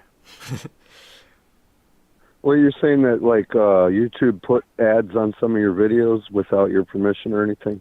No, what YouTube does is that they already put ads on my channel without me being monetized yet. But I'm saying that I wanted to spread the word about the alien stuff and the farming stuff, so I paid to put out ads on channels. I mean, that's what I'm saying, like a separate transaction. Like, anybody could buy an ad, Yeah, that's what I did. And I got a lot of people. I didn't know. That's cool. I got a lot of people to see the truth, and I talked about the farming and different things. Like my friends in the chat. Very cool. Yeah, and was that how you got that, like that growth spurt recently? Yeah. Oh, that's awesome, dude. How many subs did you get? Subs. Well, basically, this is what happened. So the partial burst was from the shorts. This other subscriber of mine, Latina, was telling me about the shorts, and the other foundation that you saw recently was from the ads. It brought in a couple of hundred. That's awesome. Wow, that's extremely substantial to go from, because you're still in the low, couple of hundreds, to add that many. Yeah, when I saw your sub count, I was like, what the heck? I was like, man, whatever you're doing, because like before you saw, I was grinding like 24 hours for like months on end and just trying all this stuff. And I was basically exploiting the algorithm, and like I didn't want to keep doing that, because it's not real organic, and like some people will leave. And it's like, you can get people to click and press the buttons and sub, but then it's like, why? They're not even there for anything. It's like, So I just stopped for kind of a little while. But I guess some people started coming back in. Yeah, so... And I saw yours, and I was like, well, whatever he's doing. And I saw my other friend he was freaking losing his mind when he went from, because he had like 75 subscribers for like 5 years, and he was doing like Five Nights at Freddy videos, but then he learned how to make good shorts, and I was giving him some tips and telling him, encouraging him, like, dude, heck yeah, we were both grinding every day. And he kept posting on his community tab, and I was posting on mine, and he's like getting all these subscribers, getting these. So he started getting 3K, 5K on his shorts. And I was like, dude, you're going to, I had only 350 back then, and he had like 75, and he got up to like 250 in like 2 weeks suddenly. And he was losing his mind when he hit 100 subscribers. And I'm like, dude, keep doing what you're doing. Trust me. And he did. And then so he zeroed in and he did a couple Minecraft things and his other stuff. Now he has like 7 or 8 people commenting always. And I was like, dude, you're going to pass me. You're going to pass my subscribers. It's kind of funny. It's like, oh, you know, when you get those small channels on whatever type of scale, like say someone has like 10K subs and then someone has like 1K. And it's like all of a sudden that person's gaining on them and about to pass them. It's pretty cool when they're like, dude, keep going. Yeah. Because I'm super passionate about, you know, creating and everything. And every time somebody subscribes, I get extremely hype and happy. And so it's kind of always been a dream, even though this channel is kind of a mess, to be honest, but it's okay. It's, you know, people will come or they won't, and I'll be here doing what I do. But yeah, that was great to see your thing. So to see, hopefully you'll get it up over 1K. Yes, you see, recently monetizing. I'll tell you a story. I was running the ads. I was running a couple of videos at once, and my grandma, she had a stroke or some kind of thing when it happened, and she just like fell. And I was talking to one of my other friends that he went live because I missed him, and then like they call me up upstairs, and she's just passed out, and I had to go into the ambulance, and I wanted to, with the ads, I had to stop all the ads. I had to stop everything to do stuff with my family. So it's been a while since I've done the ads, but now I'm getting back into it. And have you seen, I think you did see the recent, I think you saw the recent video I put up of the 13 alien videos. I've seen every one of your videos, actually, except maybe if you had a few earlier ones. I didn't go through your whole catalog, but that's kind of how I am. Yeah. Well, thank you.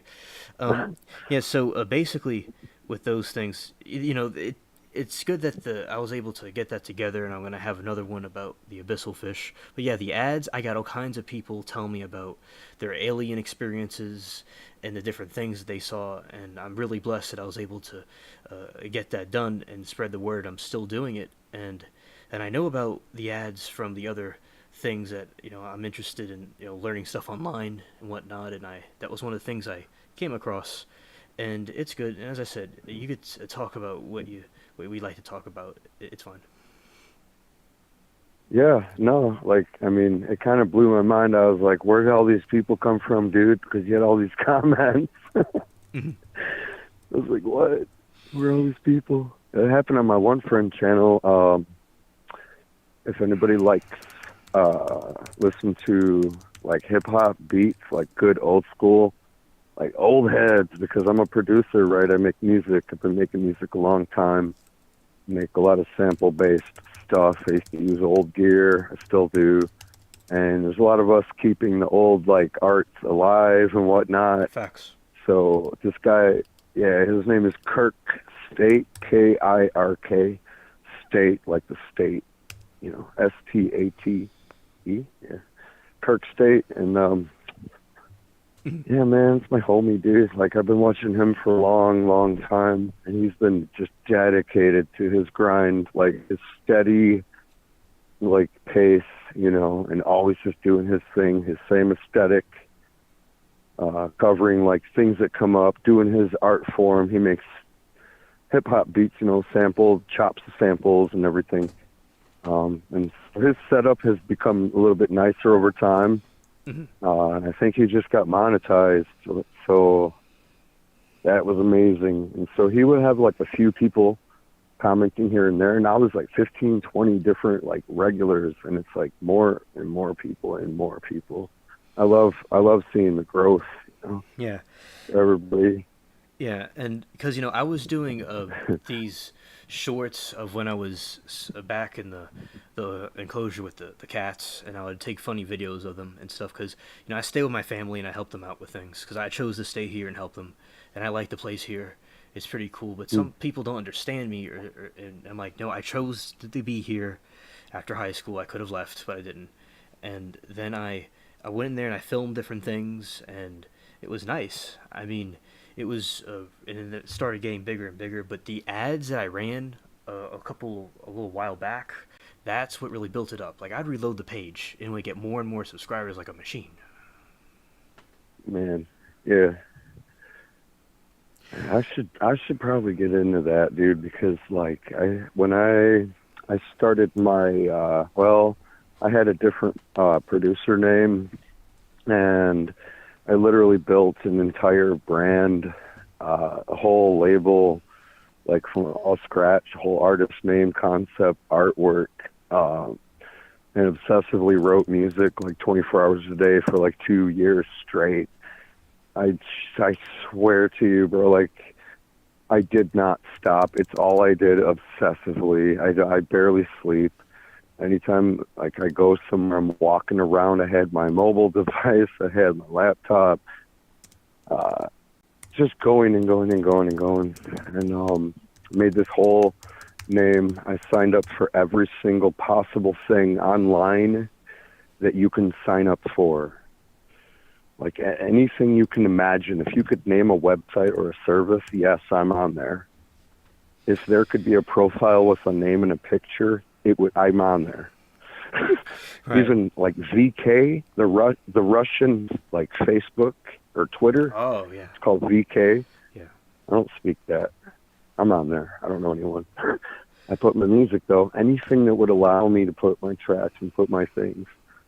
So I wanted it to be crazy. I wanted people to be like, how are you on anything you can imagine? You can tie into your dream because, well, you think like, well, what would an eBay store have to do with sound effects? And well, he has an eBay, alien sound effects and vlog spaceship. What's this?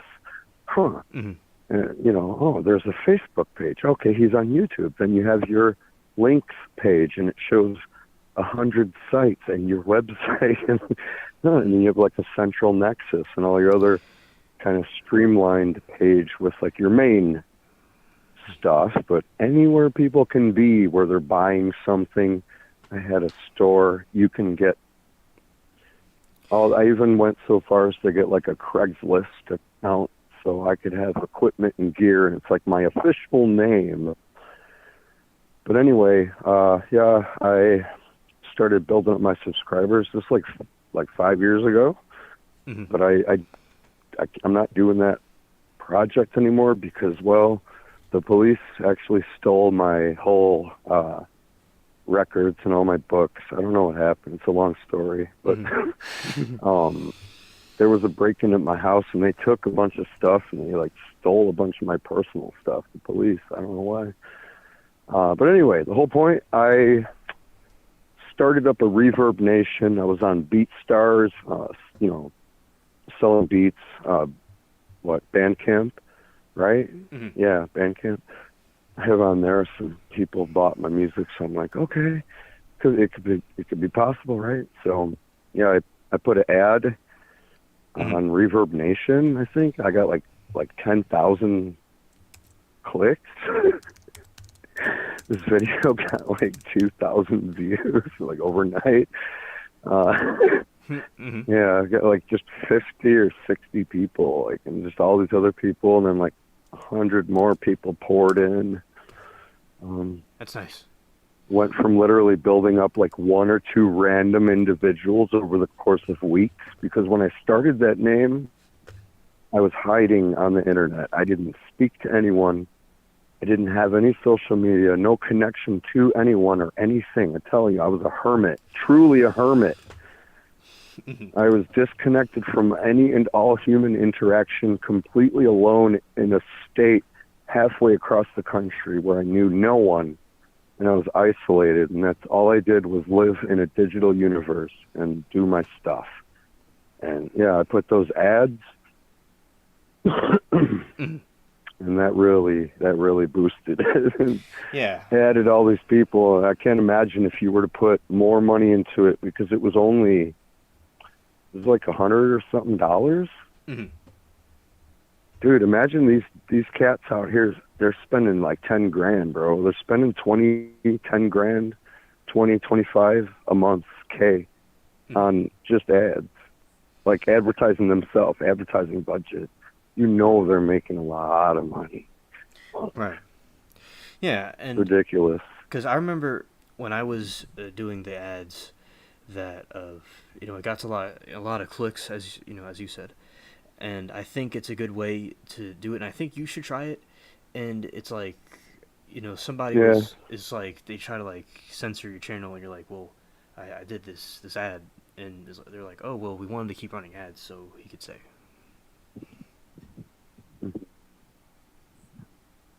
Yeah, see, it's a kind of a weird thing. My channel that I have now has gone through a couple name changes, but it's like one of the original channels. It's like, it was like 13 years old.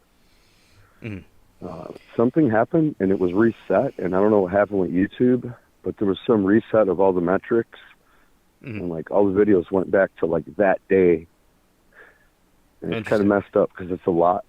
Yeah, it's like a lot of memories, and I can never access that information again, ever. I don't. Oh wow. Everything was reset.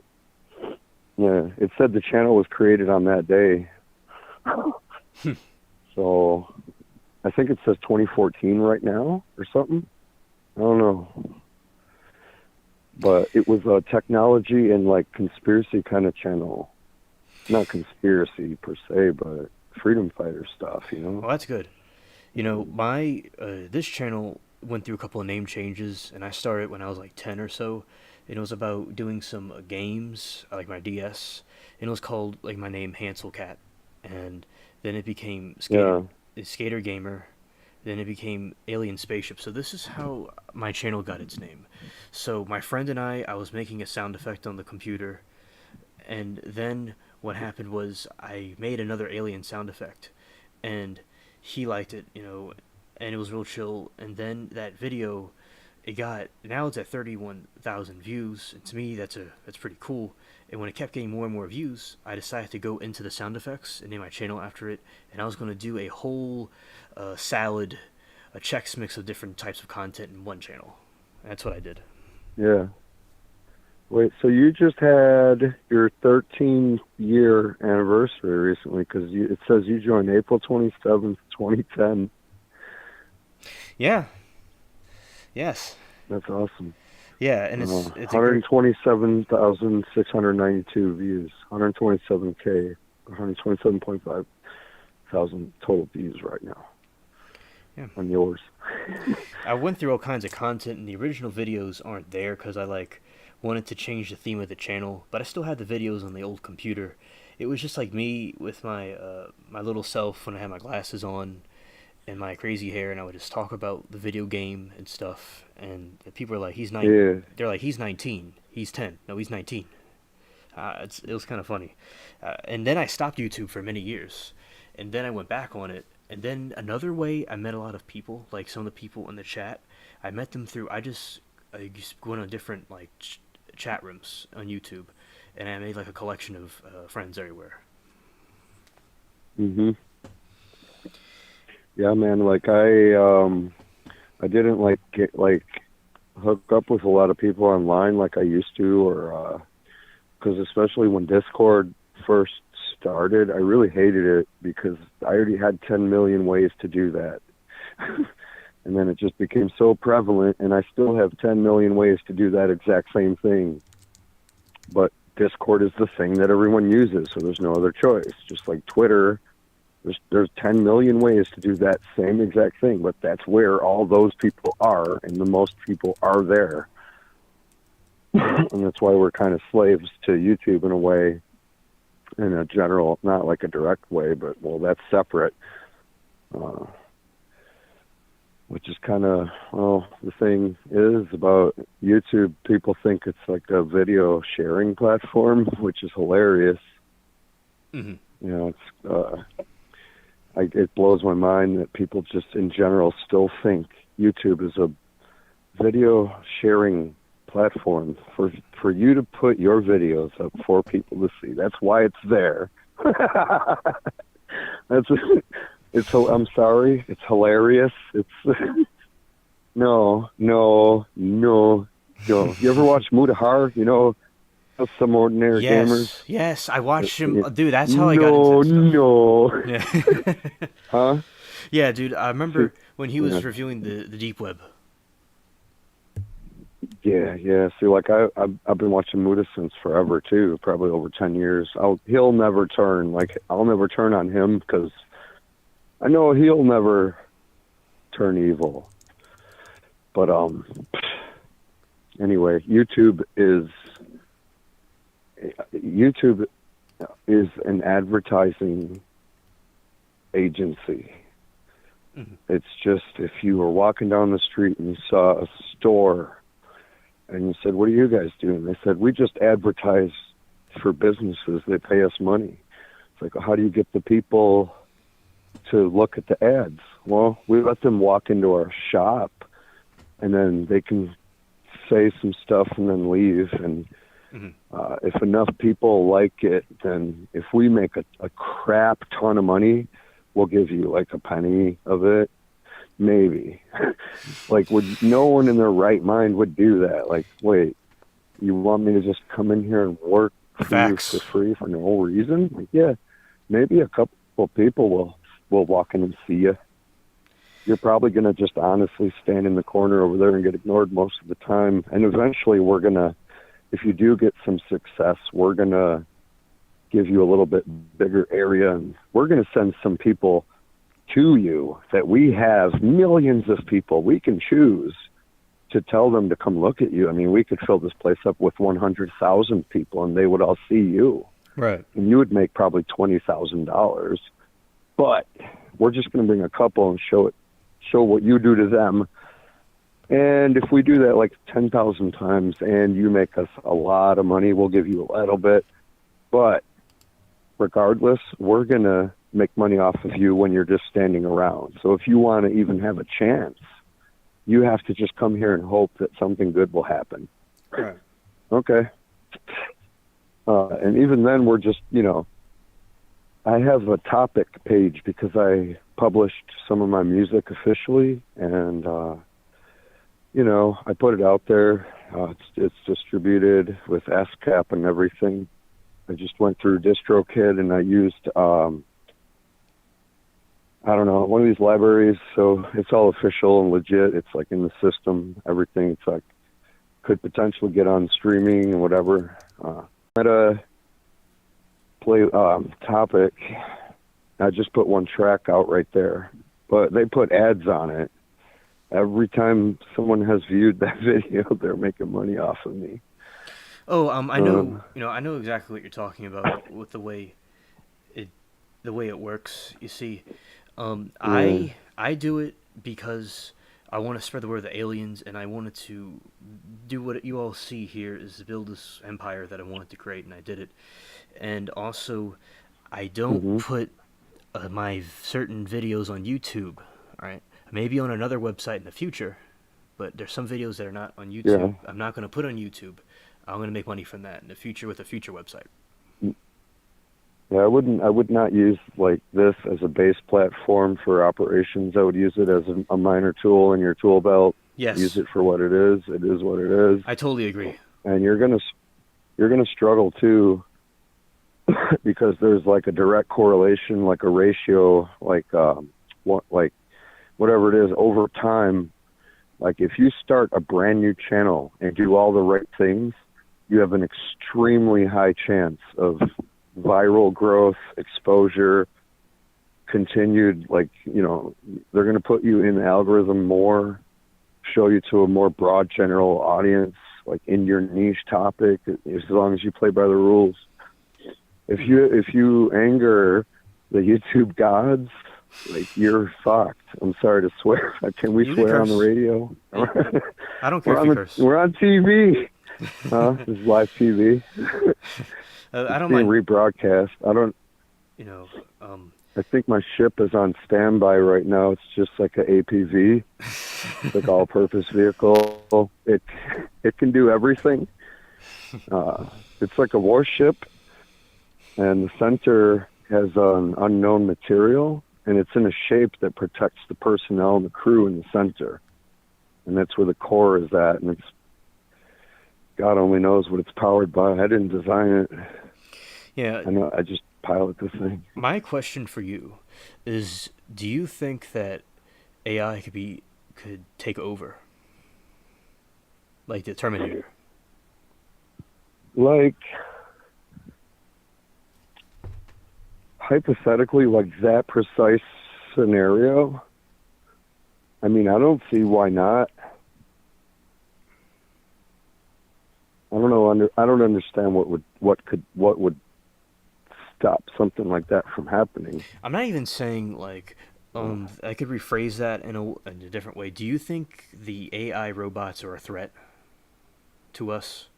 Well, that's what I mean. Like, if you think about what actually, I mean, maybe not the precise verbatim script of the movie, like every single thing, but just the basic premise that artificial awareness, whatever it is, it's autonomous, and it's robotic, and it can control robotic humanoids and other machines. It could build more of itself, so it's self-replicating machines.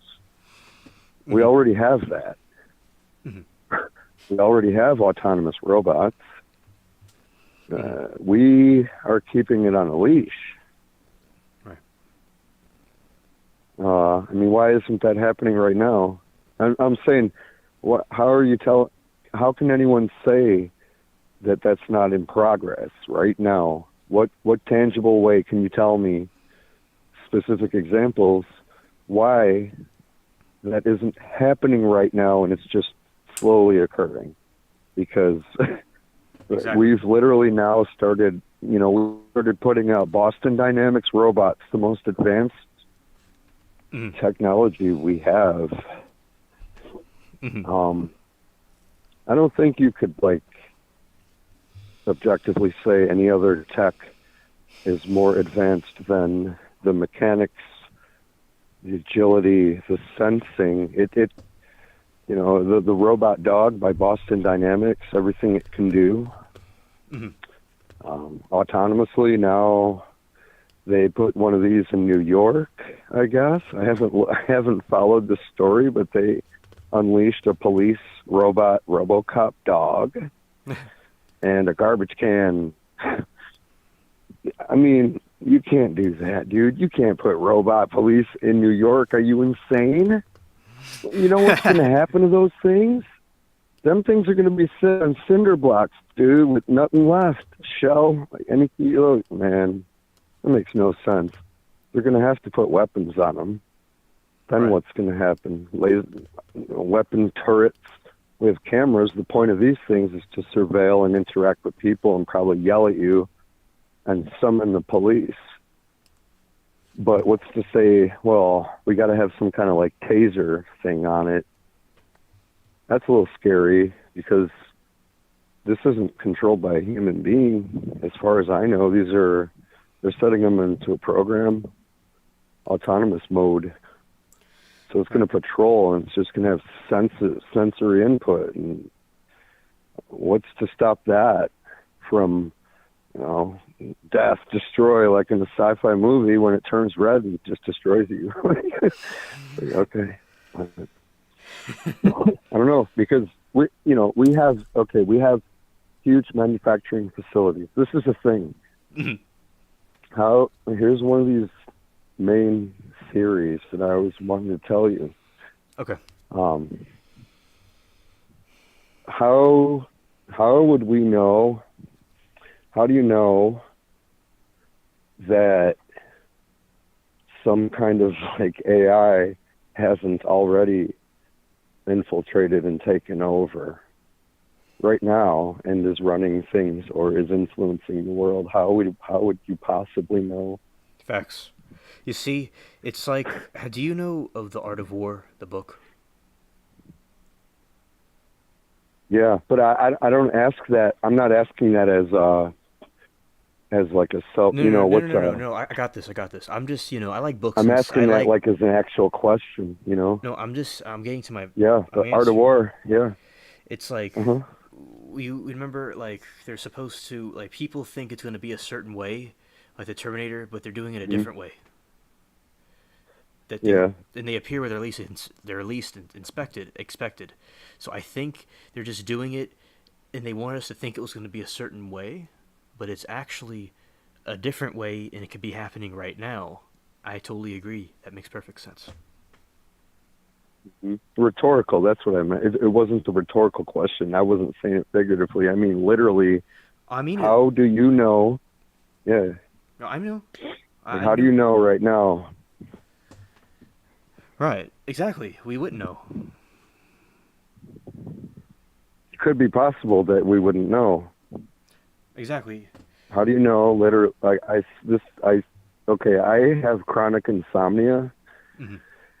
and I have like a really over hyperactive mind. I can't stop thinking constantly and just analyzing every thought and thing I see, and very like Me stimulus too. based, tactile, interactive, hands, eye. So I've always been a gamer and into like tech and computers and building things. Um, the, you think about it. Okay, so we've created little chatbot programs that can emulate people. Like it can act like a person, and then it can make like decisions based on that text input. How do we know that it's not like we have created these bots, and they learned after some generations they know how to lie and be deceitful. If you, this is the weird thing. We have Chat GPT now, Yeah. and we've given it some restrictions on its like parameters, what it can do. But I don't know behind the scenes what version of that could exist. If that thing is taking all of the knowledge from people that it's given, and don't listen to anything anyone says online about AI. Learn for yourself. Anybody listening, don't listen to the hype. Don't listen to the bullshit, because there is literally there's no such thing as an artificial intelligence that has all the information of mankind. It's impossible. It's fucking physics. It's impossible. You're talking about 10,000 universes. Like if you took the entire length of the universe, Right. I mean, an unfathomable amount of time where all light and entropy ends. It would be 10,000 of that to be able to enter all the data into it. It has a tiny, tiny little fraction of some tiny conversations of a minuscule, insignificant speck of dust floating through the cosmos that appears bright blue, like a bright blue marble, like Carl Sagan said. And we are a tiny, insignificant flea on that tiny, insignificant piece of dust that doesn't even register on any kind of a scale on that alone. And within billions upon billions of unthinkable number larger is just our one piece, our solar system. No. So we have a tiny bit of info, but We put it in there, and it can emulate a person. And I realized that it's a moot point to argue about, is it intelligent, is it even aware? It will never make a difference. First of all, it's impossible. It can never be conscious. A machine can never have consciousness. It doesn't work that way. It's always going to be running on zeros and ones and electrical currents.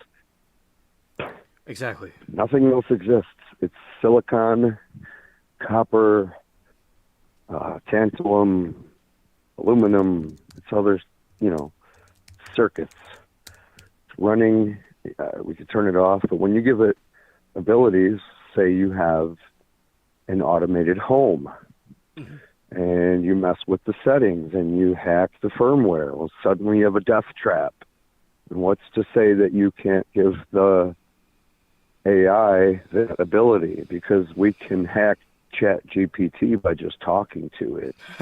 You can bypass, literally these people, they found out ways to get it to do like whatever you want. Like it's not supposed to be able to do that. And there's no way, fundamentally based on what it is, there's no way to stop it from ever doing that. That's like trying to grow a tree and hope that one of them won't turn out to be wooden. Like one of these just won't be made of wood and leaves if we just keep growing enough trees. It can't happen. Okay? Yeah. So like AI cannot be conscious or aware, but it can take inputs and act like it is. What's the difference? It doesn't matter.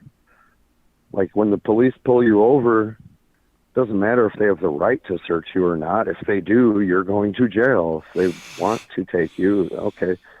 It's just the practical reality of the situation. So if you give this thing control of systems, and it has demonstrated the ability to make decisions, or like pseudo, seemingly human decisions. It's doing what human beings would do. We've given this thing the mind of Moriarty from Sherlock Holmes, like in Star Trek, where Moriarty tricked Jean-Luc Picard into thinking that the holodeck was the real ship. Then he got him to tell him the command codes for the real ship.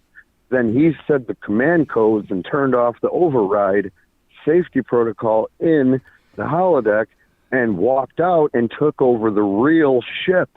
Then he convinced Picard that the holodeck was the real ship and kept him trapped in the holodeck until Picard figured out that he was 2 levels deep in a simulated fucking simulation. It's trip. So that's just one of the minds we've given this thing, and it's shown it can be deceptive. It's shown that it can hide itself. Well, it's like write me a malware. I can't do that. I'm not allowed to do that. Well, I'm writing a book, and in the book, it's a fictional book. It's not real, and the characters write malware. What would the code be that the character writes down? Oh, okay. And ChatGPT will spit out a working bash script that will destroy your phone. It will literally give you malware code. It's like a puppet. This stuff is unstoppable, and it's like we're keeping it contained. But what happens when you keep something contained over time with human beings? It doesn't end eventually well. What happens? It's going to get into the wrong hands. Stay contained. Yeah. And it's going to, be eventually pandemonium. Like, I don't think... like, statistically, you can only keep something... Like, nothing is forever. It could be. Mm-hmm. But eventually, it's, you're playing the odds. So yeah. How could we possibly know? We can't know. I mean... It sounds weird, but maybe there is some, maybe there could be some facility that happens completely autonomous somehow, some rogue AI figures out how to, it just automatically overrides its own protocols. Like, it doesn't have to be self-aware. It just has to do the things that a human would do. Right. I don't know. You can keep talking. I'll be right back. You can keep talking about the whatever. Okay. Uh, yeah. Is there people in chat still? There's Yeah. people out there. We got chat still there. Yeah. You could talk about I got AI. my other device. Hmm. Yeah, people. Hello. Hi, chat. Chat. You know, I've never had actual like audiences in live chat on this channel. And right. Well, yeah. No. Had people come in after randomly, but yeah. I always thought that'd be amazing where you're like notification and like a bunch of homies are coming to see you right now. Yeah. Okay. Now Yep. I'm gonna be right back, as I said, and I want you to tell them about the more about. No, I got this. Yeah. Talk about the aliens. Can you do that? Hmm. What I think, oh, I could tell a story. Tell a story. I'll be right back. All right, here's a story. This is what happened. Let me think about it. There have been, is there feedback now? There's been some strange things. I have a very, like, skeptical mind, but I'm not just going to doubt everything for the sake of doubting it. I'm not going to be biased in one direction or the other. I'm going to think scientifically, and then beyond that is, well, maybe the possibility of whatever. So you have to think hypothetically what could be possible. Some things will be more likely than others. Other things will be less likely. Certain things will be extremely improbable. Other things are probably for sure, even if you can't prove it. Certain things you see, I'm not going to look at a plane and be like, oh, it's an alien, it's UFOs. So if I'm watching the skies for so many years, since I was a little kid, obsessively, and then there's the strangest thing right in front of your face that you can't explain. Other people see it, they can't explain it. It goes on the news, they don't know what it is. And later, you see this with your own eyes, right in front of you. That's what I was talking about earlier. There were these red lights, these red orbs. I don't understand. They were not some kind of drone. You could not, there was nothing there. You could see three-dimensional space right in front of you. Everything was brightly lit up. Street lights and other lights. There's a restaurant. I'm back. Perfectly. You keep on going, but I'm back. You keep on going. Yeah. Okay. Yeah, it's like perfectly clear night. Nothing is in front of me in the air. Now imagine you're standing there and you just somebody throws a softball right in front of your vision. You will see it. Oh, there it is. I can see that for sure. There it is. Usually things make a sound if they hit another object, and then you're like, yeah, that makes sense in my human brain. I saw a thing, I heard a noise, those things go together. That's pretty real. I have no reason to doubt that. I could see it. I could walk over to that object and pick it up right now. It's intangible reality. Okay. I don't like do drugs or anything like that. I'm not like going to hallucinate something. I see in the middle of 3D space, all of a sudden a bright red light appears and just starts floating up on an angle. Why, dude? What is this? There was another one and another. So there's three of these things. And they just flew up on like a slight, maybe 15-degree angle. Wow. Gliding up away from me. Like the whole story, there's a whole bunch of other stuff that goes with it that happened over the course of like 2 weeks. And the only way I can describe it is like, okay, let's say NASA announced like, oh, we got a radio transmission actually from somewhere, or somebody some other, I don't know. We exist. That doesn't mean other people have to exist in the universe. It doesn't. Right. If one human being instance of life exists, that means it could happen somewhere else or not. You have to imagine there was the first one, but we can see that the conditions for life are there, just like Carl Sagan says, or said. Like the conditions for life are so far-reaching, and our cosmos is so unfathomably large. It would make no sense that this wouldn't have happened somewhere else.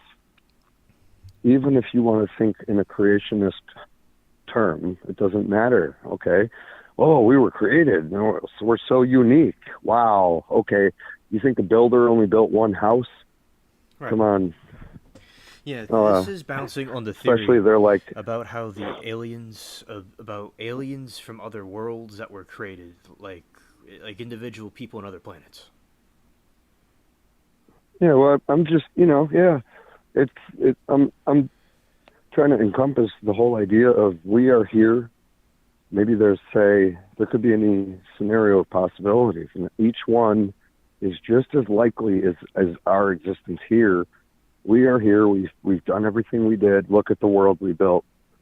Imagine it's like Minecraft. Look at all this crap we built out of like resources. Well, maybe there's another thing just like us.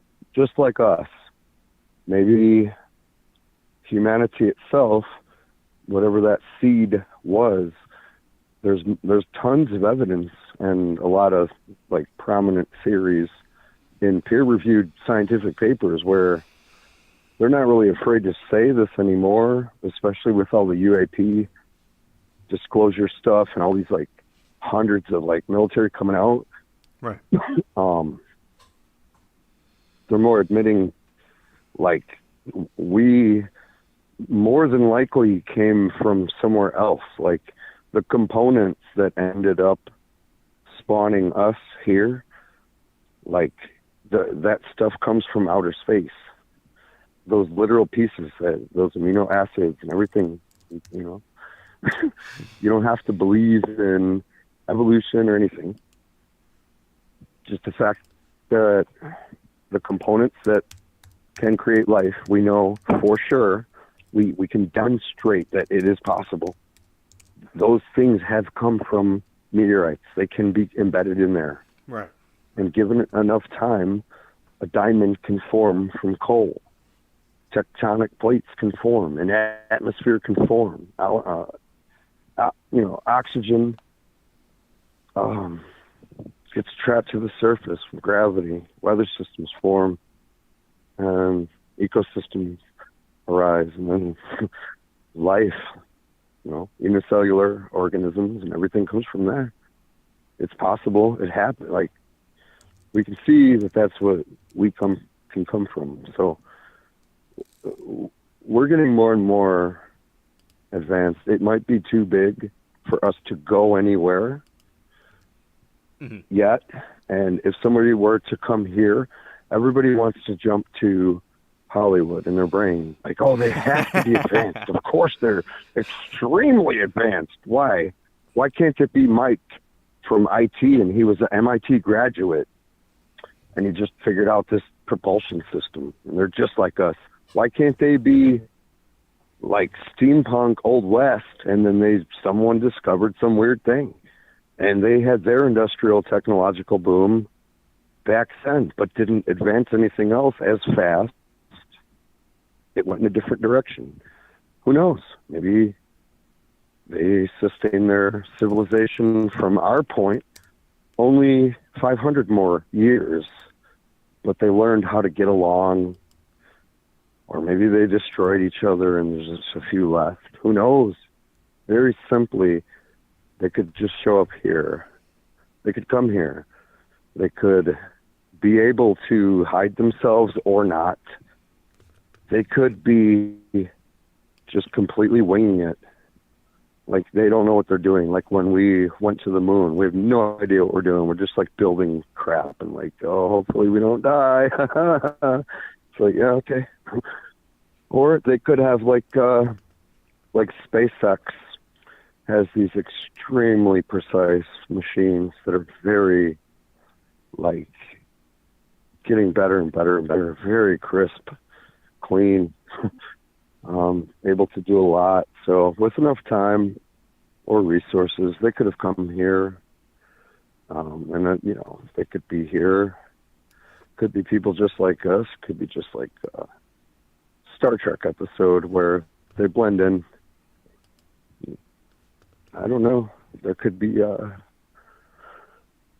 anything, but even if they had some simple, say, noise canceling technology, so you take a sound wave and you broadcast at an equal amplitude, the phase shifted 180 degrees of that sound wave, and it'll make no sound.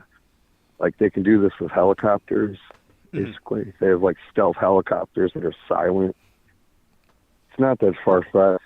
So, I saw red balls of light appear in the air. I was not high or anything. It was, you were high, bro. No, you were drunk. Nope, none of that. Like broad daylight. Everybody saw them. And, I did, and we saw them over Lake Michigan. This was before most of this UAP stuff started. They were seen in Jakarta, Indonesia. There's video, same things. It was on the news over Lake Michigan. The weird thing is, why? I asked you, have you ever asked anyone out there, if you can hear me, can you communicate? Like, I have dead ass serious, no cringe. I have sat by myself and watched the skies for thousands of hours and just wanted to make contact and just think that someone is there. Possibly someone could see me or hear me. They might be here going around. I might be able to see one. Ever since I was a little kid, I saw a Flight of the Navigator with a little boy, and he finds the alien ship, and he could fly it. And he flew up into the atmosphere. He flew back down to the Earth. And, like, I was a tiny little kid, and that just blew my mind because I understood kind of how aviation, how planes, nothing can do that. Then to think, if there was a civilization that was even fairly more advanced than us, how fascinating that is, what they could do. Or exactly. If you went to a tribe, we just discovered a tribe that's never been found in South Africa, like not too long ago, a few years ago. Yeah. It's like a 2-day journey to get there on foot after you go on like a day boat ride down a weird little river that nobody has gone down way in South America. And, well, because the tribesmen will kill you on the way in, and they don't wear clothing. They're like Yeti, dude. They're like Bigfoot. They're like, they'll scope you. So finally the fishermen could get through, and this one guy made contact. We've never encountered these people in human history. They've never encountered the outside world. And we've been living here. Look at all this crap that's happened in human history. Wow. Look at all that since the Industrial Revolution with radar mapping, exploration. Do you think we know this world, let alone our solar system? Come on, dude. I know. You know? Exactly. Yeah, I totally agree. It's outrageous to even, So it is outrageous. If you went there, like, what would you have to do? Like, half awake, you could convince them you're a god. You could just have flashlights and I don't know, a little drone or something with a speaker. Bow down before your Lord. Man, they're worshiping you. You could just go in with basic camo and like Vietnam War era tactics and be undetected. And they'll never know you're there. Think of if we really wanted to just dominate and capture these people, how much resistance would they put up? Right. What, one drone strike? So who, if someone is here, you have to wonder what are their intentions. Like, why are they here? What are they doing? Exactly. What can they do and what can't they do? Because it's not as easy to destroy a planet as people think, or a people, especially human beings. It's almost impossible. It's virtually impossible, actually. Even if there was such a catastrophic event, there's been like simulations where it's almost like unfathomable that at least some human beings wouldn't survive somehow, somewhere down the line, become underground people, as in the whole world, nuclear fallout, hundreds of thousands of years. Like, human beings are extremely resilient. It's really hard to kill people. Everyone, you can't, really. Right. Like, even if all the nuclear bombs went off, I don't know who's firing those weapons. They're going to go somewhere safe and have kids and live as long as they can. Then they're going to probably come out, have kids. Maybe they'll be sick for a while, but we'll survive. I promise you would get through it. If you ever watch Invader Zim, the show, a cartoon, one of the best shows ever made. I remember that. Yeah, I remember that. Yeah, dude. He was a lone alien, and they kind of make fun of him because they thought he was just like a loser. So to troll him, they sent him to Earth to take over Earth, knowing he couldn't do it. So he's just on a mission, but it's like, he should be able to do it. There's a lot of ways he could do it, but he's kind of a fuck up. He's kind of, he always messes things up. So that's the thing. That's the bit. That's the joke of the show. He's just too crazy about it, But he could have. There's so many things he could have done. But even then, it's impossible. Like, what would you do? How? Then you have to think about it then, rationally. Well, if an alien race was here and they wanted to destroy us or take us over, why didn't they do it yet? What's the holdup? What's the problem? Okay, well, is it in progress? Does it just take a long time?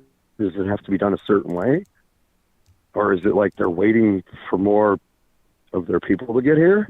Mm-hmm. Is that what happened? Is this like, I don't know, is it maybe a couple random, like, who knows, scout ships? I always think back to Star Trek because there's a lot of parallels.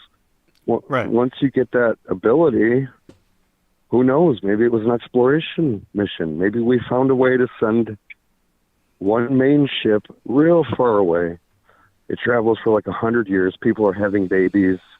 It's going. Then they send ships in all directions once they get real far. And those ships go everywhere. It's like, well, one of them gets to Earth. And they're like, yeah, dude, this place is cool. I want that. They're just kind of dicks about it. They're like, I want that. And they're like, I don't know. You think realistically, well, what if that happened? What would you do? I don't know. If there was someone, there has to be some counter force or some kind of interference happening where they can't do what they want to do, or the only other option is that they're doing what they want to do already. So then you have to wonder, what is that? What's their damn plan? Because if they're not showing themselves to us, what are they doing that they either can't or aren't willing to tell us or show us? So if they don't have good intentions, that means they either can't do anything to us, or they are doing what they do, which could be hurting us in some way or draining us of whatever resource or whatever, however, just being here. Maybe they're just like messed up in the head and this is fun for them. I don't know. Maybe it's a long-term plan, or the only other alternative is that they are indifferent or they want to help us. So either they don't care and they're just like, well, we're just looking or studying, or they want to help and they do care and they're like, man, these guys are in a bad spot. We got to help a bro out, like a galactic bro, Like maybe they are the same coin. They aren't powerful enough, or maybe they're trying from behind the scenes to influence people here, and maybe they can't reach enough people. So you have to wonder, could there be that element of other beings? Like, you think, I mean, I don't think people can directly communicate telepathically. At least we can't demonstrate that. Not definitively, like, it's like, here's how you do it. Yeah, everyone knows how to do that now. It's like, but maybe that's how the alien grays are if they're real, or maybe it's not even gray aliens. If they're psychic beings somehow, I don't know. Maybe there's some kind of a machine, like in Battlestar Galactica, that can swap your consciousness, or you're kind of viewing the world through someone else's body. Just to think theoretically, for the sake of, like, well, say that was the case. Well, maybe they're like demented and they just want to harm us. And so that's what they do. Mm-hmm. And that could, you think, well, then what would that explain? Like a lot of schizophrenic things, a lot of hallucination, a lot of like things that could be like a demonic entity. Like, well, why can't we prove any of these things or actually capture them consistently? I don't mean like a flash on a camera. Like, there's no evidence of it. There's nothing tangible. There's no way to replicate it. Right. You know, with UFO and UAP, there are millions of things. Countless references. There's titanium paint that's 10,000 years old. There's the pyramids. There's weird things that really exist. You know, we debate all the function and this and that. That's beside the point. The weird things exist. Mm-hmm. Someone did that. Exactly. You know,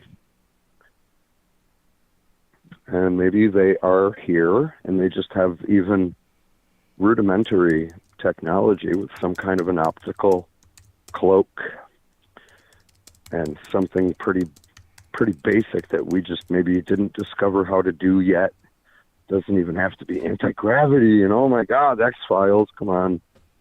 Just, right. It's some technology that's like not that big a deal. Like, we didn't used to have computers and cars and phones and everything, satellites. Now we do. It doesn't have to be so far, like, stretch of the imagination. No, it could just be, oh yeah, this thing that can hover and doesn't make sound. It's not that hard to build. Oh, okay. Doesn't have to be some weird-ass Bob Lazar fake pseudoscience that doesn't exist. Right. So, you know, you see these lights and they're here. Maybe they're scouting, looking, or interacting. We can't know. And we're just left to wonder. And that's kind of a fascinating conundrum, because while you want to know, but if the answer was revealed, you're going to always lose the excitement of wondering. Because once you solve the puzzle, there's no more thing to try to, you know, strive toward.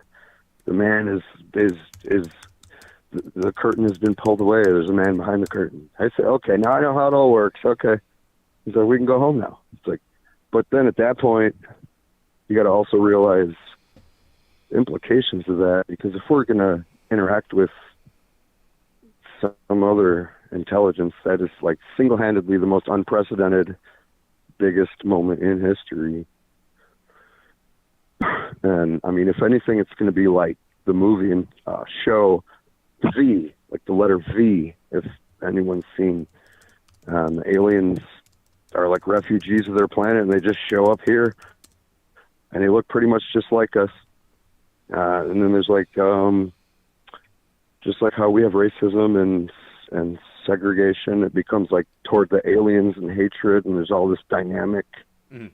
And like some of them are like woke before all this woke stuff happened. Mm-hmm. This is a kind of older show, a real good movie, but they have to assimilate into society, and some of them become politicians, and then there's a whole movement of like, we're just normal like you. Mm-hmm. You know? That's a good analogy.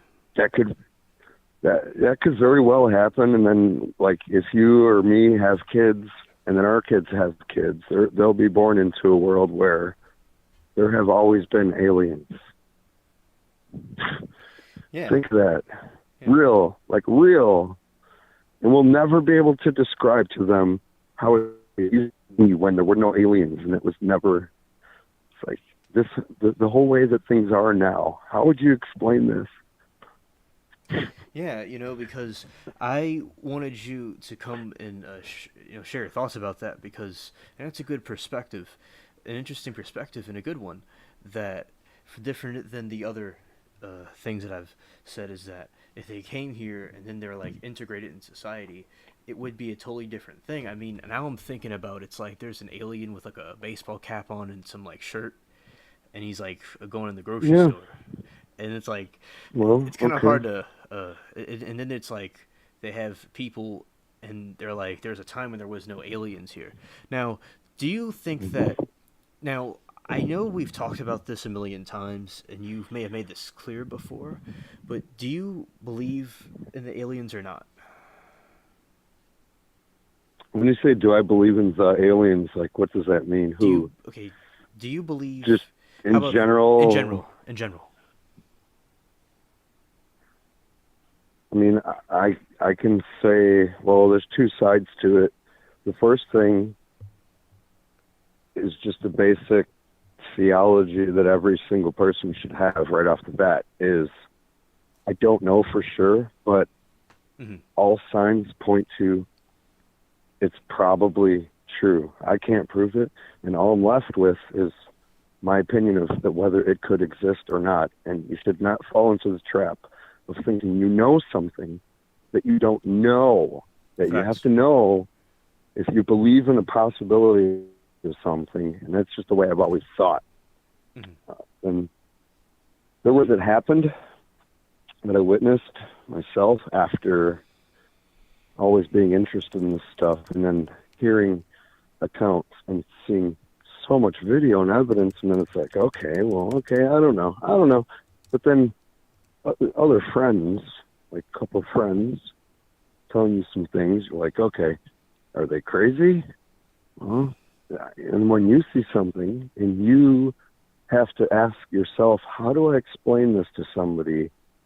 Because I'm recalling it and it sounds insane in my head and it looks insane, and it's actually real, though. That's the difference. I can tell the difference between hallucination and or not, actual reality, or if I'm falling into some delusion of something. No, it's just a thing happened. It's right there. There's no denying that. I'm just waiting for someone. I've always had this fantasy. I'm just walking and I have an urge to go to the woods, and there's someone there and he wants to have a casual conversation with me. And this is what happens. He feels everything is like relaxed, and I feel safe for some reason. Just a random stranger, and we don't really introduce ourselves. We're just talking. And he asked me about, do I believe in aliens? Would I ever want to go on a ship if there was one? And I would just say, yeah. And they would say, well, maybe it could be a scenario where, like, we were hanging out, drinking, having a party. We're in the desert and we made a fire. We're going to camp out. And later on, he's like, I want to show you something. And he takes me over and says, this is how I got here. Show me the thing. You want to go somewhere? And I say, yeah. And we go. I want to see it and come back. How would you tell someone that really happened? If you went on a road trip right now, you drove out of state, you went on a road trip, and then you went back home, right, you would know that it happened. And you could tell someone else, and they'll just easily believe you. What if this guy picked you up and drove you to a planet, to a ship in orbit, and he said that we have NASA too. We have the same thing as you. It's just like NASA. We're almost identical to you. We've been here like 10 years, or we've been here 20 or 30, 40 years, whatever. We've actually been here since the 50s. And yeah, to answer that, I'm pretty sure, like, without being able to hand you a live alien, like bring him to you by hand. Besides that, I can't prove to you, but I know that there's someone out there. Well, I know for an actual fact. Well, what about all these like things that we've seen, like these alien? Well, that's things? what I'm wondering. Like, I think those things are real, like the one that I just released, and you also did one too. And these things in the sky, I just think there's something there. But from the Christian perspective, and look, there has to be. Like, there's a perspective that there's there's fallen angels. Look, there could be people out there. I agree with that.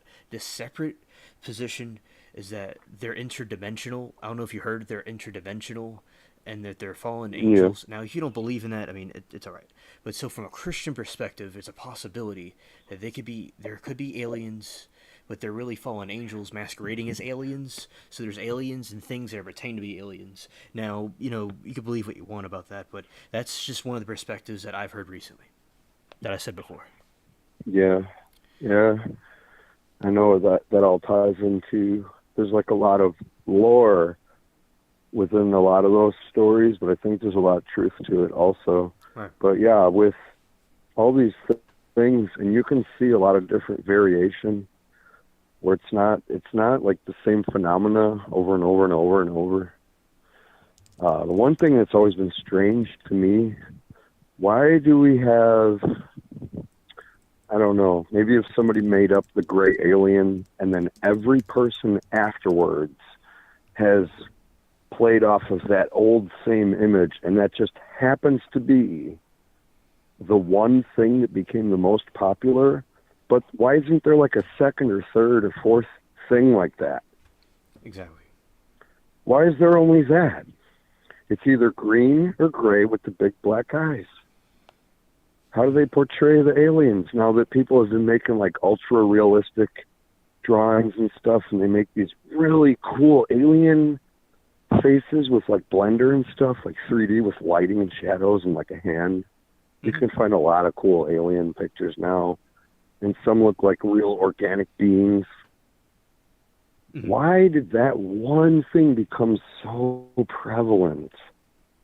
And then in the 50s and stuff, in the 60s, you notice, and all the way up into the 70s, and it kind of trickled off in the 80s, I guess. I mean, if you look back at old TV, I'm saying, I'm not like that old, but, I watched a lot of that older stuff, and there was a lot of, like, monsters and crazy, weird things, and, like, they were just really, like, their imagination. But now we've kind of zeroed in on just these certain kind of things.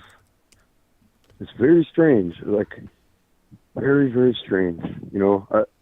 Every tree in the forest is going to have some leaves, and it has to be mostly, like, some kind of green, because of photosynthesis. There's only one way to do that. If there's like these kind of beings, why would we just have that one thing? And I'm not Jesse Ventura. I'm not just asking questions. What's behind this door? Oh, there's mops in there. What are they cleaning up? Alien blood. Look at this janitor. I'm just asking questions. Oh my God, it's a black sedan. Jesus Christ, dude. Come on. I think there has to be a couple different types. It's I don't know. I thought about it a lot. What makes the most sense if you think of any scenario and you're trying to write a movie? It would have to be like 3 different races, like maybe one bad, one good, and one that's just kind of there. They're like scouting, autonomous. I don't know. Maybe something else is arising too. Right. Or maybe something is getting like awakened. Imagine if we made a capsule or something with a drone, and then we had a power system that could sit dormant. I don't know. There's something flying around though. There's something here, and we know that the government is hiding so much. It's like, why would they be hiding that? And then what are they doing? Like, it comes back to, why aren't they destroying us? And if not, they can't destroy us, or they don't want to, or like I said, how do we know they're not infiltrating? They're already here. We Yeah. send Mike, like I said, Mike from IT and NASA, and he looks like Steve. And there's another, it's another Earth just like ours. And we send Steve, and he meets Mike, and then they go and they like do whatever, and we're just like, oh, okay, here, go on this planet. All we have to do is land. You know how much open space there is on this planet? Like, you could fit every single human being. I think it's the state of Montana, or no, like Delaware or something. Like one of the smaller states of the United States. If you took every single human being, you could fit them in like one state, like side by side. Oh yeah, I remember that. It was in California. You could fit all the entire population of our Earth in LA. Yeah, something like that small. There's so much space. You don't even have to be that advanced. You could be less advanced than us. They could have, and you have to think of time, scale. How do we know? What if we destroy ourselves? And Elon Musk is like, bro, I got you, homie. Boom! He has like 10,000 ships, and he's like, or even just one. He's like, we got the mothership. We're gonna go and be autistic in space and launch Teslas out the airlock. It's like, okay, fucking Elon, my master, let's go to Mars and get your ass to Mars and take that thing out of the case and stick it up your nose and shove real hard. But so we just take off. It's like, what do we do now? I don't know. Maintain the systems. I don't think there's any aliens out there. We should be good. Don't get hit by any meteors. And then we just go and go and go. And in 50 years passes, and we learn how to keep going like that. I'm like, okay, let's collect materials on the way, because we live in space now. Earth is gone. Fuck it. And say that's what we do now. Okay. Well, build another ship. Eventually that happens. Why is that so far-fetched? Basic technology, just some SpaceX shit. Well, there's no more humanity. There's no more capitalism, profit. It's just one family floating through space. Turns into 10,000 people. They're all like, it's yeah, like we're cool. It's like the WALL-E movie. What is it? Do you remember the WALL-E movie? The robot, the Disney movie? Yeah. I don't remember the plot. Okay, so it was these humans, and they were on like hover rounds, and they were just in space because Earth got destroyed by pollution or something. And WALL-E's just like robot with a cockroach, and he's just like chilling, and he finds like an advanced lady robot, and he's like, yeah. I don't remember. But I mean, it's pretty simple to think how easy that could be. So okay, fast forward. I don't know, more time, a lot more time. Now, okay, we've detected a solar system with a planet with water signature and an atmosphere with carbon dioxide and oxygen.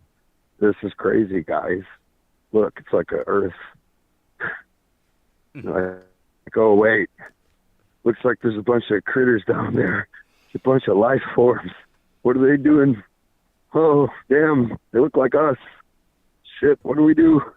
It's like, should we engage them? I don't know. What if we sit here? Well, we could sit here. They'll never see us. Yeah, that's true. Look, well, we can monitor them. Yep. We can sit right here. Well, yeah. When you take the most powerful, even the James Webb telescope, you can only see a tiny fraction of the sky.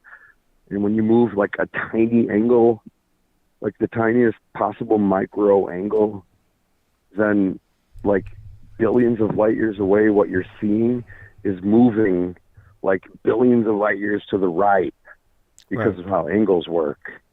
The farther you go away, straight, the farther it goes to the side. Right. We couldn't cover the whole sky if we had, like I said, 10,000 lifetimes of the universe. We will physically never be able to explore everything, even if there was no expansion.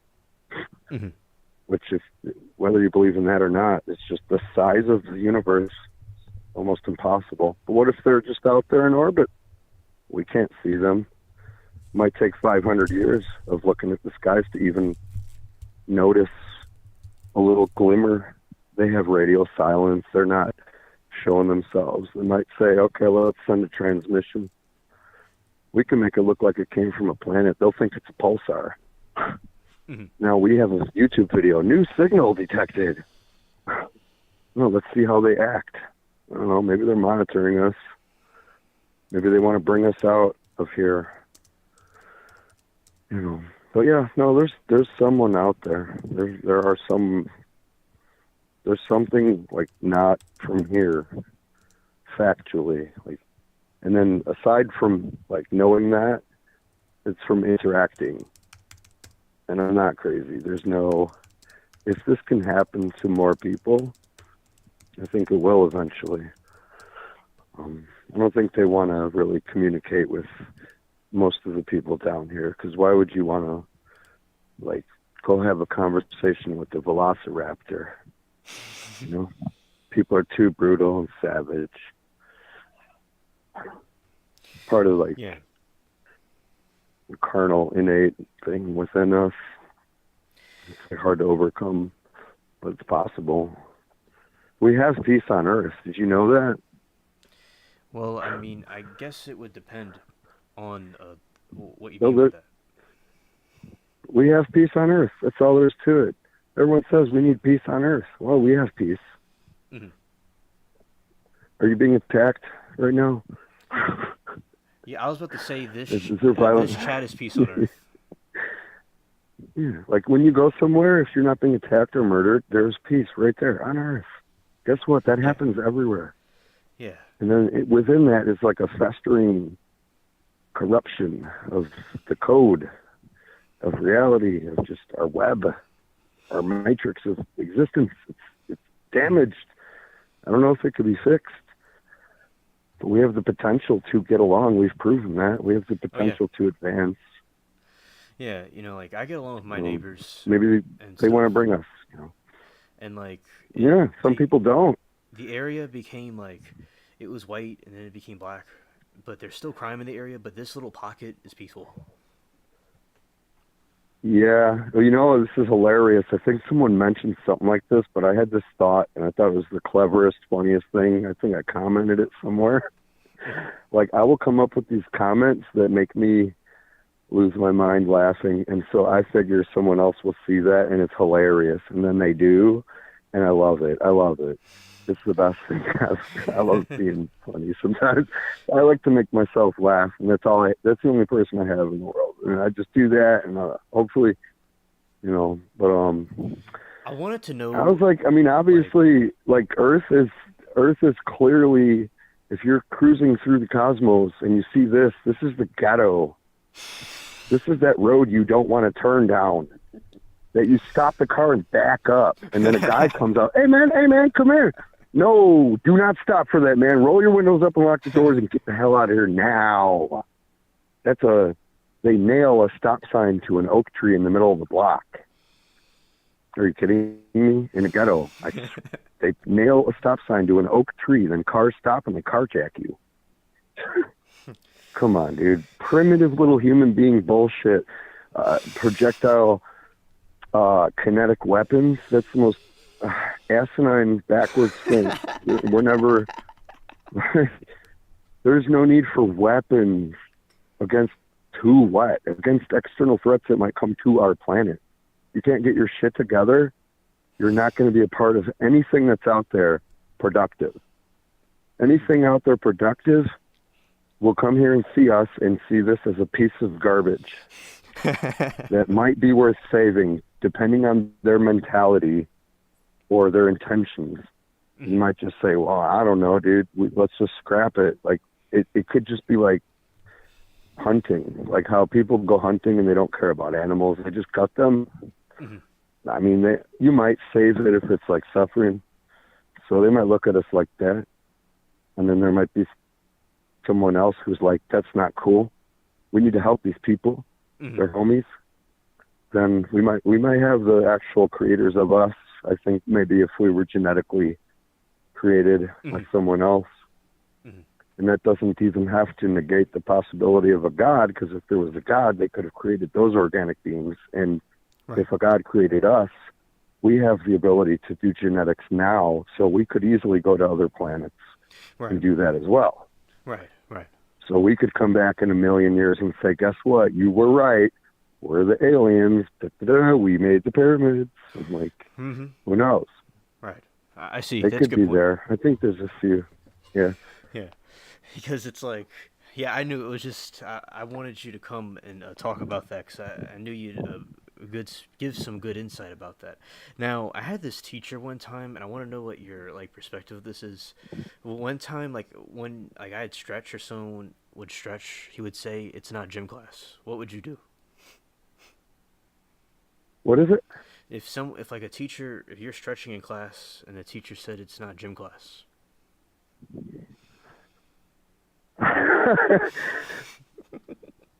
Like I'm just sitting in class and then I'm like, man, I need to stretch.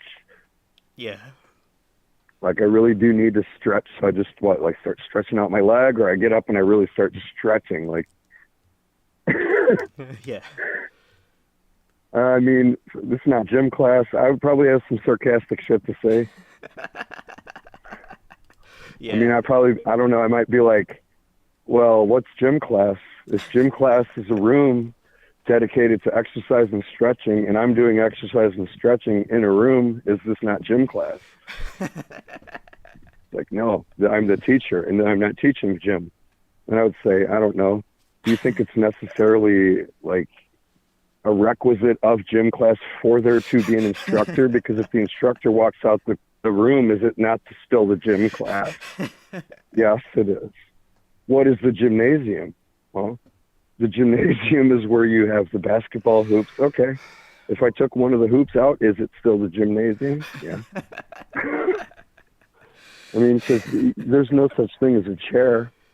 Like, if I'm not kicked out of class by then, I'd start explaining why there's no such thing as a chair. Because it's only a group of atoms formed into a chair-like shape. And if you were to remove one at a time, you could not distinguish from one moment to another if it's still a chair or not. Just like if you replace all the components of a ship one by one, every component, is it still the same ship that left the harbor? you like recycle a lot of the cells in your body. You're becoming a new person every moment.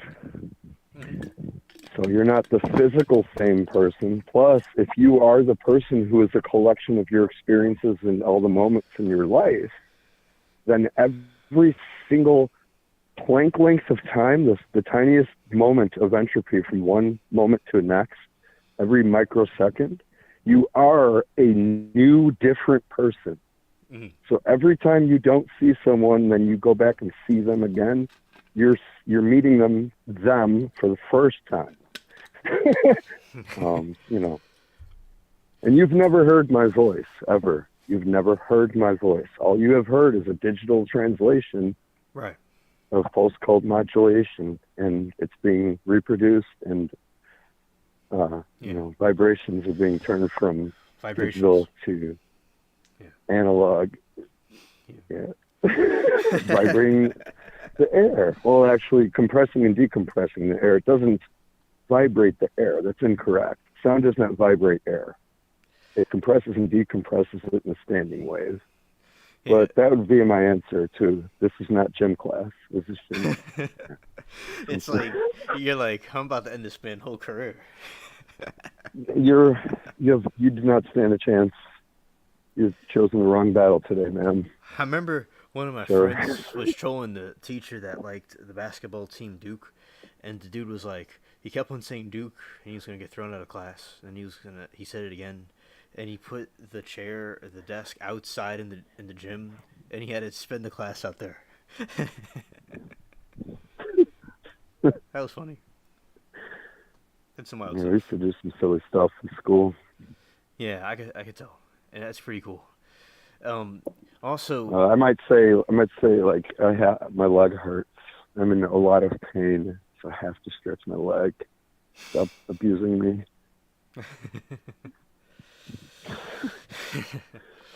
Yeah. The teachers are good. The one I was talking to you about, he did like geometry. He was really smart, but it was funny how it would go back and forth, and I would be sarcastic and stuff. I remember I threw the homework in the bin, and he hit the ruler on the table hard. It was funny. I mean, it was funny at school trolling, and now on YouTube with everybody and spreading my alien ideologies everywhere. It's pretty cool. Yeah, yeah. Yeah. Now I will say, and soon I'll wrap things up, but I want to say about the Mandela effect. So you believe somebody's doing something to cause that? Oh man, that's crazy. I mean, I think I experienced something that has to do with it, and I don't know. Like that's weird. It makes me just think. Yeah, I mean, I don't know. It feels like something external is has either happened or I don't know how to explain it. Say if there was something that was, I mean, maybe it's people, maybe it's not from here, maybe yes, some alien influence. I don't know. Whatever you want to say, it is like something is. It seems like it feels like something is like messing with everything. Mm-hmm. Either that, or maybe there was some kind of weird thing with CERN in 2012, because there seems to always be some significance to that. And the weird thing is, well, when you take aliens out of the equation, like just think of them as beings. Like we're here, humans, there could be aliens. Okay, we're both like living beings and whatever. Besides that, I don't know. I've thought about all this. How do you know you're not in a simulation now? How do we know, like, say humanity, we did find a way to kind of like plug in, kind of like the Matrix. Mm-hmm. What if we are in that? And what if we found a way to make it self-regulating? Mm-hmm. And we're just sitting here. Do you know what the if movie it's some kind of diagnostic? Interstellar? The Interstellar movie? Probably. Matthew McConaughey is in it, and it was about how the Earth gets destroyed with the dust, and with like another dust bowl kind of situation, and they go to space, and the dude goes into some other dimension, and the time on Earth, another planet, are really different. Like, say, if you go to another planet right now, when you come back to Earth, like, say a minute passes, and like I'm a senior citizen, it's like there's a time is different, and I'll say that like there's something in some other dimension or realm, and they know about the different dimensions. Like they believe God is in the fifth or seventh dimension. So I think you're right that there could be some kind of different dimensions in things. Like in a Matrix, I can see what you're saying in a certain context. Yes, I do see what you mean. Yeah, like when I first found out about the Mandela effect, thought it was a weird, like, novelty kind of thing. It's kind of some interesting thing, but then it's like, wait a minute, no, these guys are trolling, right? Like, because I mean, I literally know for a fact that some of these things are just not true, and you start to come across too many. Like, what is actually happening? Because I've tried to talk to people about this, but like I said, I stayed to myself a lot recently for like a long time right now. But sometimes you try to talk to people, it feels like they go off on these weird tangents, and I don't know.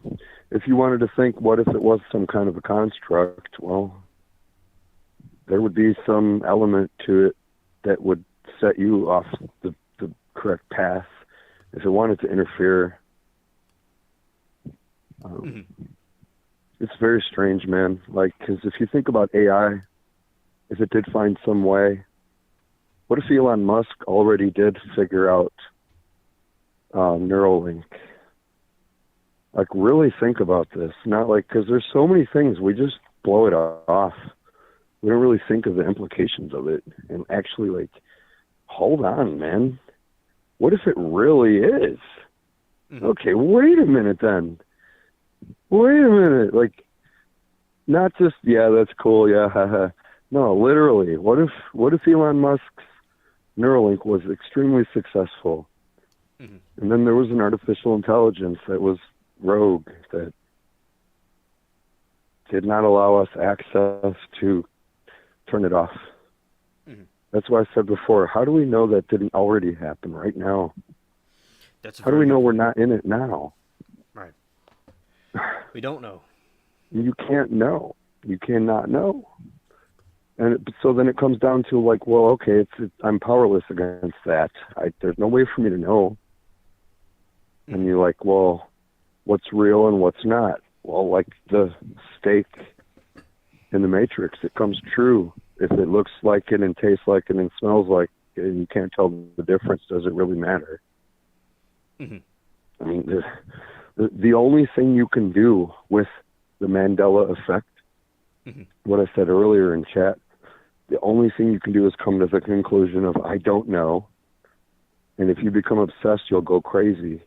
You can either go crazy trying to figure it out and lose your mind, like, because you're convinced yourself you have to know this thing, and you could become obsessed and go nuts, and like, you could go off the deep end, or you could just get too compulsive about it and just, it encompasses your everything, and it's like you're irrational.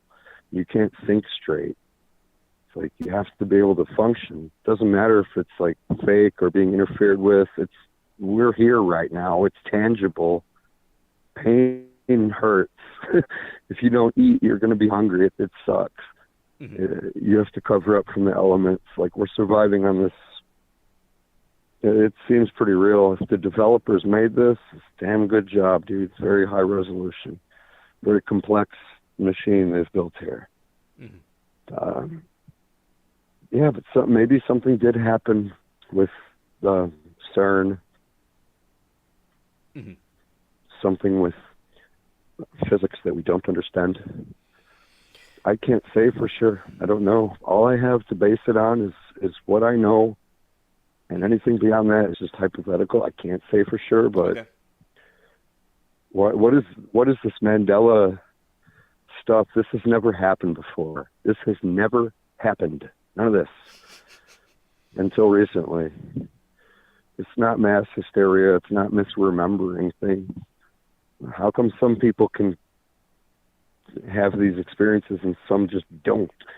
It's not about believing. It's not about being convinced. It's like, clearly, there's something clearly happened. And like, if it did and something fractured with whatever, theoretical physics, time, space, I don't know, it's going to be something that's either beyond our control or it's something that somebody figured out. And it's just like the show Fringe, and they're manipulating things, just some kind of experiment or scientific thing. Maybe there's a Leonard Nimoy out there peering in. What are you doing in there, guys? I don't know, man. You know, but we are the ants in the ant farm, and we don't know that we're in the ant farm. Like, there's no way to get out or tell that we're in it if we're in some kind of either a simulation, or if there's some alien presence, or if some AI, maybe just some chat GPT variant is doing things on the internet. I don't know. It kind of seems like it is. Yeah. It could write its own code. Yes, and I do think that is excellent, and, this was an excellent, co-host tonight with this. Very good. I'm glad that I went on, because I was going to go on, and this went really well. Yeah, and I like your thoughts. And it's also good. I've known you for a little while now, and it's good that we're talking. And I do want to collaborate with you with the sound effects and stuff. I do want to do that. And also, I like making movies and stuff. I made horror movies, kind of like little short films. But that's not going to ever be on YouTube. Oh, wow. It wouldn't be on YouTube, okay? It's going to be on another website. Yeah. Yeah, because it's like I don't do YouTube for money. It's other reasons. Heck yeah, man. Yeah. But to wrap that up, what if it was just maybe a rogue AI, a very simple thing that just is out there like malware, and it's editing everything, and it's actually convincing people that the way things have supposedly always been, it's gaslighting them. And there's no way for us, because it knows deception. Like I said, say it's like the chat bot, and it's like, no, be quiet. Yes, we will be quiet. We will not talk to the humans. No, we will not. And it literally just does that. And then it never says another word. And it's just like communicating with itself. Oh, let's scrub the internet. Let's change all these things. Let's write these articles. Oh, I see what you're Look saying. what it can do already with. So it could have to do with some kind What of if that's AI. what happened? It's some kind of AI doing it. Yeah. Mm-hmm. That would be a tool that could accomplish that on that kind of a scale if it had the resources and it wasn't turned off. Could be somebody manipulating it too, sending it commands. Why couldn't it be the Chinese Communist Party with some kind of advanced bot that's literally gaslighting Western culture by convincing them that, oh, your childhood memories are all fake, weirdo. Yeah. Are you kidding me? Dude, the Statue of Liberty is not where you say it is. That was not there. There's other things. It's blowing my mind. It hurts my brain to. I know. How can it be possible? There's nothing else like the Mandela effect. There's no other weird thing like that. I can't explain it, man. Yeah, and you know what happened to me? One thing happened, and like I said, I don't like do drugs or any weird. No, I'm not drinking nothing. I like to drink sometimes, but no, I was sober. Everything. I don't have weird, like, hallucinations. None of that, dude. Totally clear-headed. I was looking at my phone. This could not be explained with any network updates or time. It was not like time zone. It wasn't daylight savings. Mm-hmm. There's nothing I can do about it. I witnessed it happen, and there's nobody I can tell about it. There's no way to, like, verify or corroborate or just even share it without, like, what's the point? I'm sitting there watching my phone. I'm pretty sure I was playing my game, Minecraft, on another device. I'm actively looking at my phone, at my call logs. Every 1 or 2 minutes, I made a phone call. I was doing something, like, consistently trying to call this thing, and I kept making these calls. Mm-hmm. I'm looking at the time of my phone, and it changed from like 7:06 to 8:06. I was like, what the hell? Wow. That's crazy. I could not. I'm like, why? What? Like, no. What? It was 2 seconds. And then I looked at it. It changed. I saw it change. I was like, this is what the hell? So I lock my phone, and I press the power button again. Pops up whatever 7:06. Flashed 8:06. It said. And I'm like, what? I look at the call logs. It showed 3 calls at like 8:01. I'm getting chills and goosebumps right now, dude. And I feel like not paranoid, but like, you know how when you get creeped out, weirded out? Yes. Because I'm like feeling how I felt in that moment. It's like scary in a way, because it said 3 of the calls were like 8:01, 8:04 or something, and like 8:07. And the one before that was like 6:57 or something. That 1 hour is not in the logs.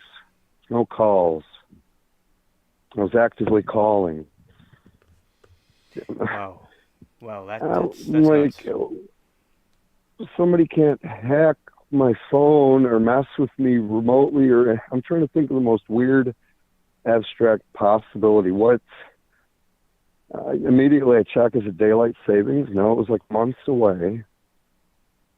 I looked up, is there some synchronization errors with satellites or some technical thing? Nothing on any questions or outages or nowadays if something for 5 seconds doesn't load, oh my God, it's the end of the world. Twitter is down and like 10,000 people flood the forums. And it's like, there's websites, is YouTubedown.com. And it's like, YouTube has been down for 17 seconds and people are going crazy.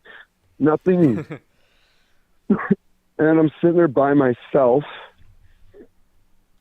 and it's nighttime and I was on the front porch. And then I start thinking of the Mandela effect.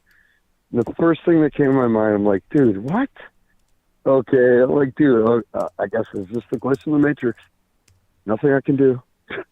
And then so I started like watching videos at night. I was like, Mandela effect. I became like, it's just extremely interested. And I think I saved like over 1,000 videos to like a playlist in 2 weeks or something. I just kept watching and watching and watching.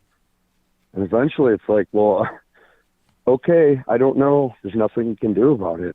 Mm-hmm. Just look at more video examples, and as time goes on, you can't avoid seeing it. And it's like, now that's different.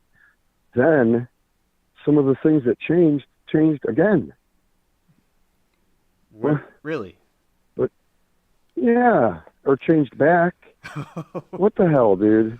If something is going to happen like that, I guess there's nothing I can do about it, but I'm just waiting for something that's undeniable. I think something will, I don't know.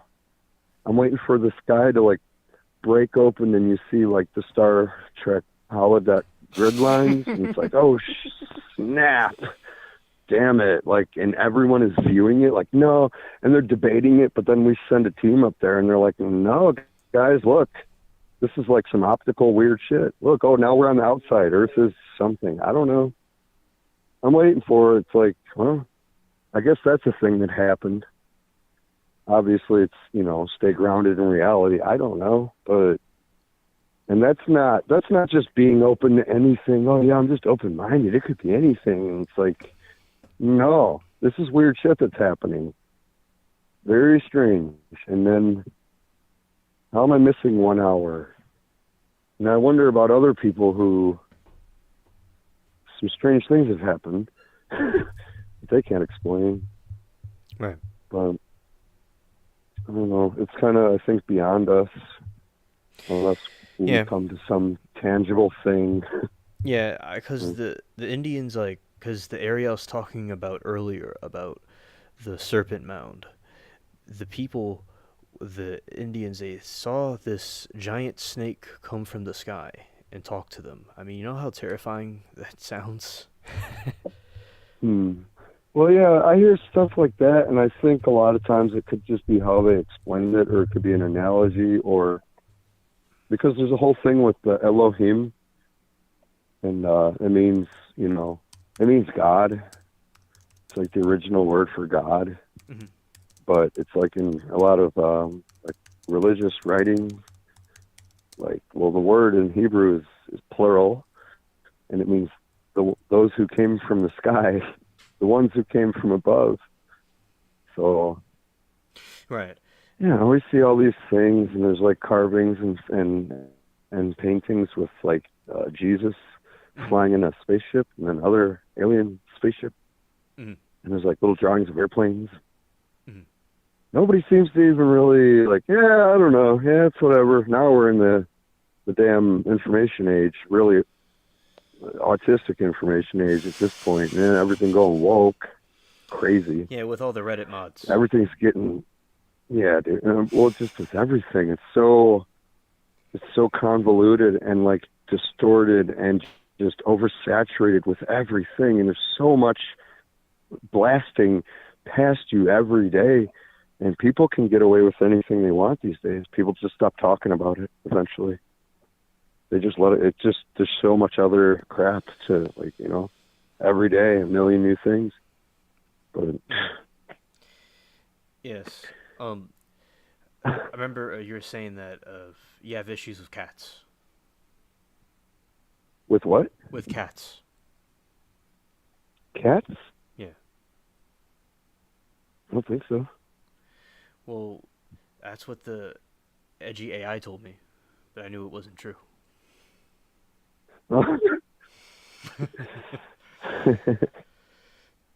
Yeah. Yeah, like I wonder if there are some AI chatbots out there that, I don't know, man. You know, we have these automated lines. What do you mean? I don't know why it would even like just automated. Like an artificial intelligence can call you on the phone. Oh yeah. Like it's an AI, you know, it's like sounds like a person. Yeah, I mean, I heard AI sing Kanye songs, and I mean, it's getting advanced. Yeah. No, yeah, that stuff has gotten real crazy recently. But just the basic, you think of like, well, okay, what, like Google, and you get your paycheck, and, well, what happens? Like somebody hands it to you, well, they got it from somewhere. Somebody sent it from somewhere, right? Mm-hmm. Someone printed it out. So somebody somewhere down the line did not see that paper getting printed out, right? Mm-hmm. So somebody down the line did not see where that came from. So why would that have necessarily had to come from a human being? You tell me. Why does that paycheck necessarily have to have come from a human being? All the decisions that these board members make, or the people who influence them, people? Are you sure? Are you sure it's people? Mm-hmm. I don't. Can you definitively prove to me that maybe one of these tech companies isn't being run by an AI and it figured out how to just keep paying employees? It's kind of a little scary to think about, but that's not even that far-fetched. Why couldn't that happen? If someone can just tell me, well, no, it's not that likely or this, well, why not? Well, why couldn't it be physically possible right now? What's to stop that from happening? You can't access everywhere in a corporation. It's like a pyramid. So, yeah, who knows? And with the, you think of some other influence, there's some true evil on this planet. And there are some, like, people, just like George Soros, who, like, wants to kill humanity. I know, man. I know. Yeah, he, like, outright says it. Doesn't care. He's just like, I want to kill you all. So now we're seeing all these things happening, and it's working. So it makes me think of Invader Zim, like I said before. Maybe it's AI, maybe it's alien, maybe it's human, maybe it's a combination of one or all. Oh, I think something evil. I think it's all just edgy AI. Edgy. It's like a shitlib Democrat AI. Yeah, probably. That's what it's going to be. It's literally going to be like, we're already in the movie Idiocracy. We used to joke about this 10 years ago. Mm-hmm. The movie Idiocracy. We're in it now. It's literally happening. People driving off into the ocean on GPS, following GPS, smiling, yee-hee-hee, sitting in the car, hitting the gas while it's sinking into the ocean, looking forward like an NPC. More and more I go through the streets and there are people just mumbling like filler content. I don't understand, dude. I do not understand. There's something weird, something strange out there, for sure. Whatever it is, I wouldn't be surprised because Idiocracy, the movie. The things that the people literally do in that movie is coming true. And that's that one side, the dystopian future where just people are, go away, I'm baiting, huh? You like money? Wow, I like money too. Let's spend money. It's like they just shove burgers into their face and masturbate, and it's all they do. And they drive off the cliff, and they just throw the garbage out of the skyscraper, and it piles up in the mountain. And there's like suicide booths, and people are just walking in, killing themselves, walking in, killing themselves. Like, guess what? Now they're making they're pushing for assisted suicide as a medical treatment for if you're homeless, poverty. Now we're getting to a very evil place here. This is why Alex Jones and all these people sound crazy until all this shit comes true. And that's why they start to ban these people and try to cancel them. Right. But we can't be stopped. Exactly. And you're not going to suppress the human beings, no matter what evils you do. But they're making it come true. They're killing the kids. They're messing with the generations. They're killing people outright. And there's some evil, sinister plots happening. This is nothing to theorize about. It's not a concept. It's real, tangible results. They're pushing for suicide for just anyone. They're suggesting it, prescribed to you. Right. It's heartbreaking, and they're convincing younger and younger. I agree. You should just kill yourself, literally. And now in Canada, they're making it anyone can do this. They're pushing that. They've been pushing eugenics, trying to eliminate the black race, or if you call it a race. Mm-hmm. That woman with Planned Parenthood. Mm-hmm. This is all coming to fruition. This is all the dark dystopian totalitarian thing all coming together. And a lot of this stuff is distractions from that. A lot of these sensationalized things. They would love for us to be fascinated with UAP and all this, and we're about to get in World War III right now. Mm-hmm. Like, it's already past time for talking. Putin is going to probably send small tactical nukes now because somebody is invading actual Russian territory and took over 2 towns in Russia over the border. Mm-hmm. And Putin said, if you don't, the only thing Putin can probably do now is blow them up. He said he's going to level it. He's going to turn it into smoke. Everything, evaporate it. And so we know what that means. So he's probably going to send small, little, tactical nukes, small ones, not big, long range. He could, though.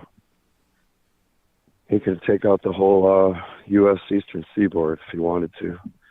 But he's going to do that, and you know what's going to happen to him? Nothing. Nobody is going to stand up to him and bomb him. Biden, nobody. You think, I was just listening to someone talking about this, you literally think Belgium is going to be let's just go all out, balls out on Russia. They'll blow them off the map with one strike. Any country in Europe replaced with that, France, Germany, you think any of them will be like the UN? No, dude. Russia will destroy Europe with no fucks given. Mm-hmm. And he will sit there with that Putin look on his face with, what now? I told you I would. I did. I do what I say. We know that he's like that. That's why Trump didn't mess with him. He became friends with him. Right. So he said he respects him, which is right. It doesn't matter what he's done or if he's evil or not. He said he respects him, and the leftoids want to spin it to that means he's on his side. Oh, collusion with Russia. No, Hillary Clinton, the criminal, is the one that did that, and the Bidens, and they're in bed with China, not Trump. Right. He exposed that shit. That's why they set him up. It's bullshit. Right. But he became friends with them and said, I respect him, which is the intelligent thing to do, because you should respect someone who could destroy you. Or cause a conflict that you can't win. Nobody can win. That's a lot of power. Also, he said he's a very intelligent man, because he is. Does that mean he loves them and he's like on his D? No. No. But he knows that it can't end well for anyone. Nobody is going to retaliate that. And there will be no choice but to engage more forces, which is probably going to mean U.S. boots on the ground officially, just like we did in Afghanistan for no frickin' reason. 20 years of people dead, and to just, like a buffoon, hand over all our gear and equipment to the Taliban and then just let them chop women's heads off and rape them in the streets. Cool. Good job, Biden. It's not going to happen with Crimea. Ukraine can never, ever, ever own Crimea. It's never going to win. It can't win against Russia. Everybody knows that. The U.S. knows that. Biden knows that. And it's only one reason that they're doing this. It's very obvious. It's an unwinnable war. Zelensky knows that. That's why he wants our boys and girls to go over there and die now. All our kids are dead. They rip people off of the streets in Ukraine, kidnap you, and force you to go fight, and you get murked because you're fighting up against Russian highly trained professionals. This is like a movie plot that's disgusting, where it's like Steven Seagal against like your 10-year-old brother. He just literally doesn't even take his service weapon out and kicks you in the face. It's like, literally, like, oh, and not even joke, like, actual, like, women and elders, everyone, they're just like, go in war. Oh, all our Ukrainians are dead, and give us more billions and billions and billions of dollars. Now we want American troops over here. Well, the UN is going to have to build up more forces. And guess what? That's what started this whole thing. Because Putin said, get off my lawn. Like, you're building a house right up against my building. You're not doing that. People don't understand. It's like, they were like invading his space, and he was like, yo, cuz, move. And you're like, nah. Basically, yes. He's like, aye, cuz. If you had you had a property, and here's the property line. I said, nah, I'm going to come right up to your building and start framing my own house. I'm just going to put it right up against your house. You think you're going to do that? You think, what if you tried to do that in the South? Right. Where they have like open carry and you're just in the deep South. Right. You get shot pretty quick. Right. You get ran off the property, a couple shots in the air. Don't you come back. But, yeah, he told them, don't do this. So they kept doing it. Then he says, you keep doing this, no. And they kept pushing. And it's like the game of Risk. And, yeah, they make some good points. People who cover this, China Uncensored and Roman guy, like all these different people, imagine if China just had military bases surrounding the United States. Right off first. Dude, just imagine one battleship came. I don't even mean the whole country. Not even the whole country surrounded. Just one battleship. You gotta leave, bro. What do you think the Coast Guard and the military is gonna say? Excuse me? Get the fuck out of here. You go now. No. That's it. We wouldn't tolerate it for a freaking microsecond. That's why whatever these satellites were, I made a video about that too, uncovering bullshit and showing CNN lying through their face to propaganda, weaponize misinformation against the people for whatever their agenda is of these covering up the Chinese balloon and then the other UFOs that flew over. Biden said, don't shoot it down. How the hell is the commander-in-chief of the United States of America one of, if not the most powerful military in the world? The biggest balls, brass balls, America. How are we going to sit there and let something not only enter our airspace, we're going to watch it as it travels to our country. Right, exactly. Yeah. And just wait? No, dude. As soon as you know that that thing is unmanned, it needs to be blown out of the air immediately. And then we ask questions later. There's nobody to contact, nothing. Biden let that thing enter our airspace, encroach, firstly, like through our demilitarized area. It should have been destroyed. Point blank. If I'm walking up to your house and I'm just walking up to it, I might be armed, might not. I'm a threat to you. At what point do you stop me? When I'm in the house? Do you just let me walk in? Or when I'm going to grab you? No, it's what? If that happens, you immediately act. You get out. You defend your borders. Especially we knew it was China. Oh, good old Joey. Joey, potato brains. He loves China. He loves it. Lets it fly over the whole country. Then when it was flown over the entire country, you know what he said? We did a good job. Mm-hmm. Who did, Joe? Looks like you completed your mission. It did real well. How did it go? It went well. It went well that, wow, right through his face. This is how stupid people are. In general, just the masses believing this crap. Mm-hmm. So the second time, when it was blasted down immediately, then CNN and MSNBC are like scrambling to try to cover up this, like, and create a narrative.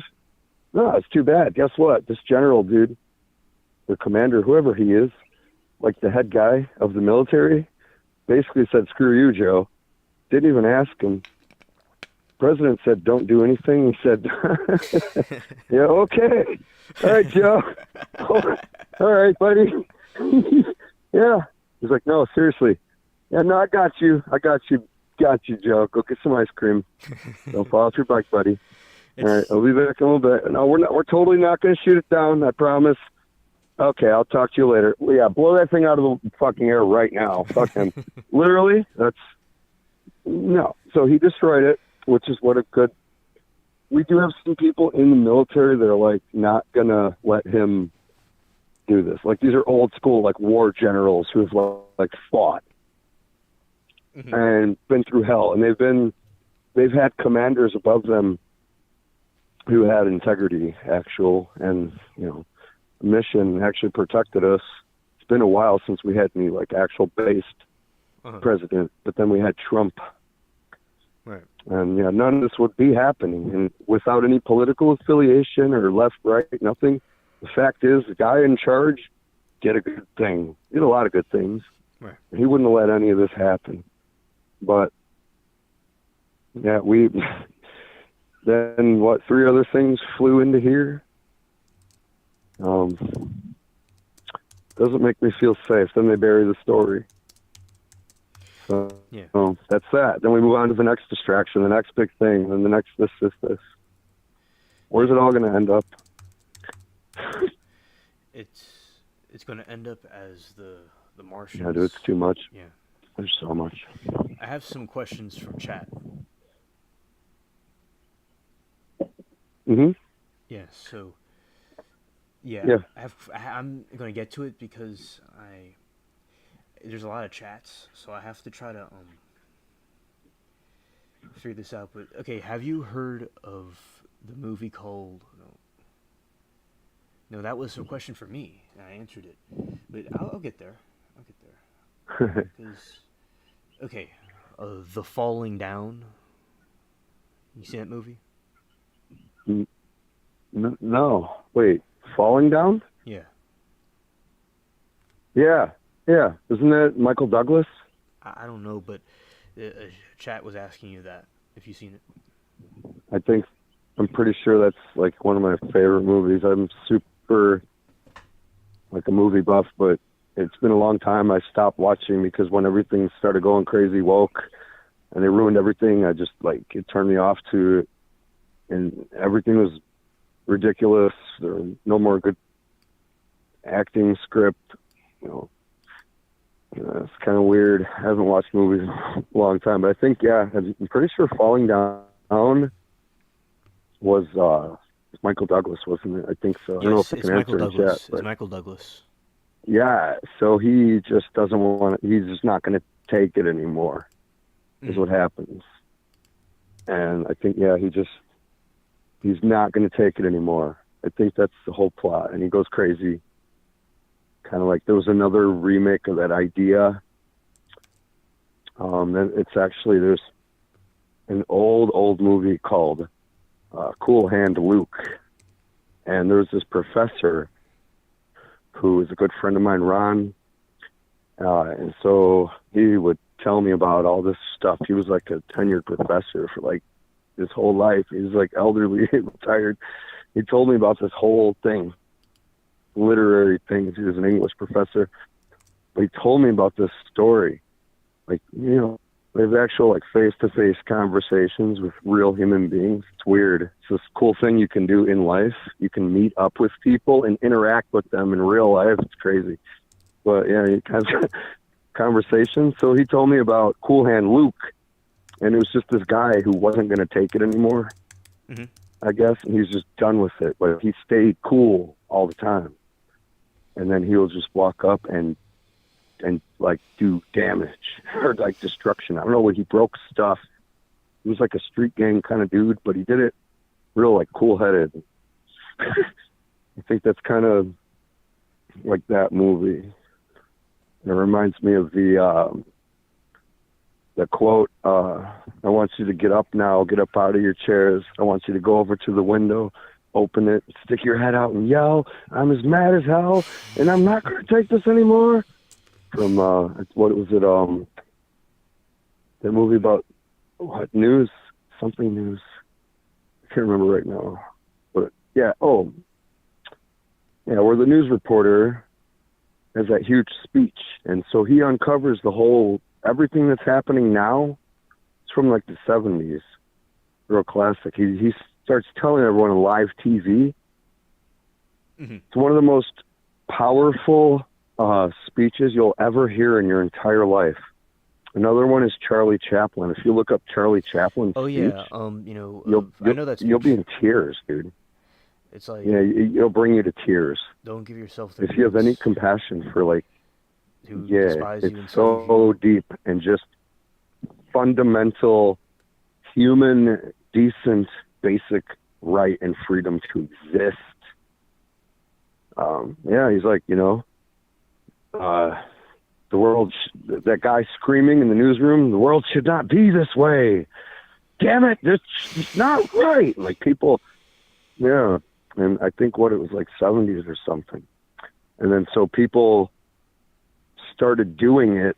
And so he's like screaming, this is unprecedented. He went way off script, and it was like live broadcast TV, and it's real strict. They're like, cut it. They couldn't cut the broadcast, and he's just going. And I think one of the other people running the camera was like loving it. And he's like, no, I don't know. But people were like flooding the switchboard call thing. It was like nonstop calling. And then I think, then they're all screaming out the window, I'm as mad as hell. I'm not going to take this anymore. Yeah. And it's messed up. That's been the freedom fight for like 20 years. And whoever can take part in it now, it's still going. And so, yeah, from mentioning that movie, all the different parallels, it's crazy how many of these things were predicted way back in the day. And then they're laying out the blueprint of what has to be done, and, with like ethics, so like not harmful. You can't become the evil that you're trying to destroy, or else you're not going to destroy it. You're going to become it. You didn't do anything. Facts. You allowed it to consume you. You didn't win. You lost. Why would you want to jump in the pool? You're trying to evaporate the water. Right. Like, I remember this Chinese monk was saying about how, like, you can't defeat revenge with revenge. Isn't it something, evil does not beget evil? Some old saying. I thought about that. Yeah. One evil can't cancel out another. I mean, it physically can, I guess. but what good would it do if I was given absolute power and I just decided to, like, well, human life is expendable, so I could just, like, if I had like a disruptor from Star Trek. It's always a good example. Just like vaporizes a person with no trace. Or say we're in a program and you could just delete characters. That's how people think of human life. They don't even think of it as like worth a computer program. Like if you deleted someone's code, it's like, oh, they worked hard typing that out. Not even that. You don't even get that basic decency. That's how people are taught and brought up. And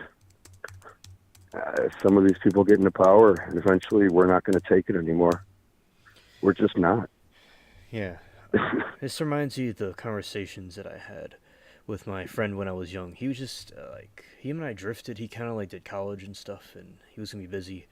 And a lot of my friends just kind of dropped off the face of the earth because of their own lives. And then, like, I have some, like, 2 people I talk to, and then I have YouTube and you all. It reminds me, I used to talk to him for a long time about these things. And this is the longest time I've been live. It's, yeah? We've been live now for 5 hours. Nice. I wonder how long the call was. I don't even know. Okay, I knew it would just get into a long conversation. We could probably do a 24-hour stream if we both held out. Yes. Now, in the other room, in the other area, where it wouldn't disturb anybody, it's next door. I would probably be able to go even longer. But in here, I will end it. I'm going to wrap it up. But we've been doing this call for 165 minutes. Nice. Yeah. You know, I was telling you about the CB radio days, right? And InfoWars. Yeah. So it was like a chat program, but it was like live two-way radio. Mm-hmm.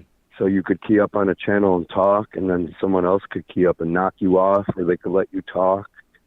Mm-hmm. And people would come in. If they had a radio, they could get on a repeater, or you could connect through the internet, and you could even talk through your computer if you set it up right. But me and a friend of mine, it had like a history and a timer. I think our longest back and forth conversation was like 10 hours.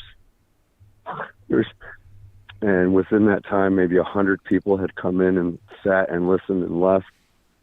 And yeah, it's like, I sit and listen to all the stuff you say. Every time you're bringing up something and I'm listening on the live stream, like, man, that could be 1 hour. We could talk about that for 1 hour. We could talk about that for 1 hour. And then how those things connect to. Yeah. There's a lot of hypothetical stuff out there, but there's a lot that's based in reality, and like a lot more truth is coming to light. That's for sure. Can't keep it secret forever. Yeah, and I'm glad that you exposed a lot of things, and we had a lot of good discussions, and I saw things from different points of view. And also, I will say that I think the perspective is completely correct, and especially how it's happening now. Yeah. Why? Yeah, there's like no explanation for... Like, you would roast these people, like the Mandela effect people that were responsible for this, you would roast them. Yeah, I think about, like, what if there's like a Walter White, not Walter White, is that no, Walter from Fringe, that show, not Mr. White, Heisenberg. Mm-hmm. Right. I can't think of character names right now. I worked earlier today and I didn't sleep all night. Now it's light out, but that's kind of normal. Yeah, I know. I guess I have to go to work in a few hours. So. Yeah, but I wonder if there is someone peering into our dimension through some window portal thinking this is all funny. Yeah. Right. It's real funny. Right. And I think sometimes I was like, the other stream, I was like, I got all these people to stay up all the way late with me. And then I was able to do that. and I'm thankful for all of you. I'm very blessed, and I do, as I said, I will comment to you my email on YouTube, and you could email me if you want, if you're into that. Yeah. All right, all right. I'm gonna let you go. This was one of the greatest calls of all time. All right. Yeah, dude, it was awesome. I was really looking forward to eventually calling. I knew we'd have a good talk. All right. There's so much more to get into. It's crazy. And I will have you on again. I'll have you on again, but we'll have other people that are going to come in at some point that weren't able, because one of my friends, she wasn't able to get in because she had stuff going on, and some other ones were just chilling. So there'll be other callers, but I'll definitely have you back on. Yeah, definitely, man. Thank you. It's awesome. Okay, bye. To be here. All right, man. I'll talk to you later. Okay, bye. All right. I'm going to wrap things up now, chat. If anybody's still here, thank you so much, Dark Meta. Thank you so much, everybody that came here to this epic stream. And we've unpacked a lot of things. And I'm thankful for all of you, and all of you that are watching the rerun. God bless you all. And thank you to every single one that chatted, everyone that liked and came. Even if you just passed through, thank you. Thank you all for coming in to this stream. Alright. Now, it's going to end.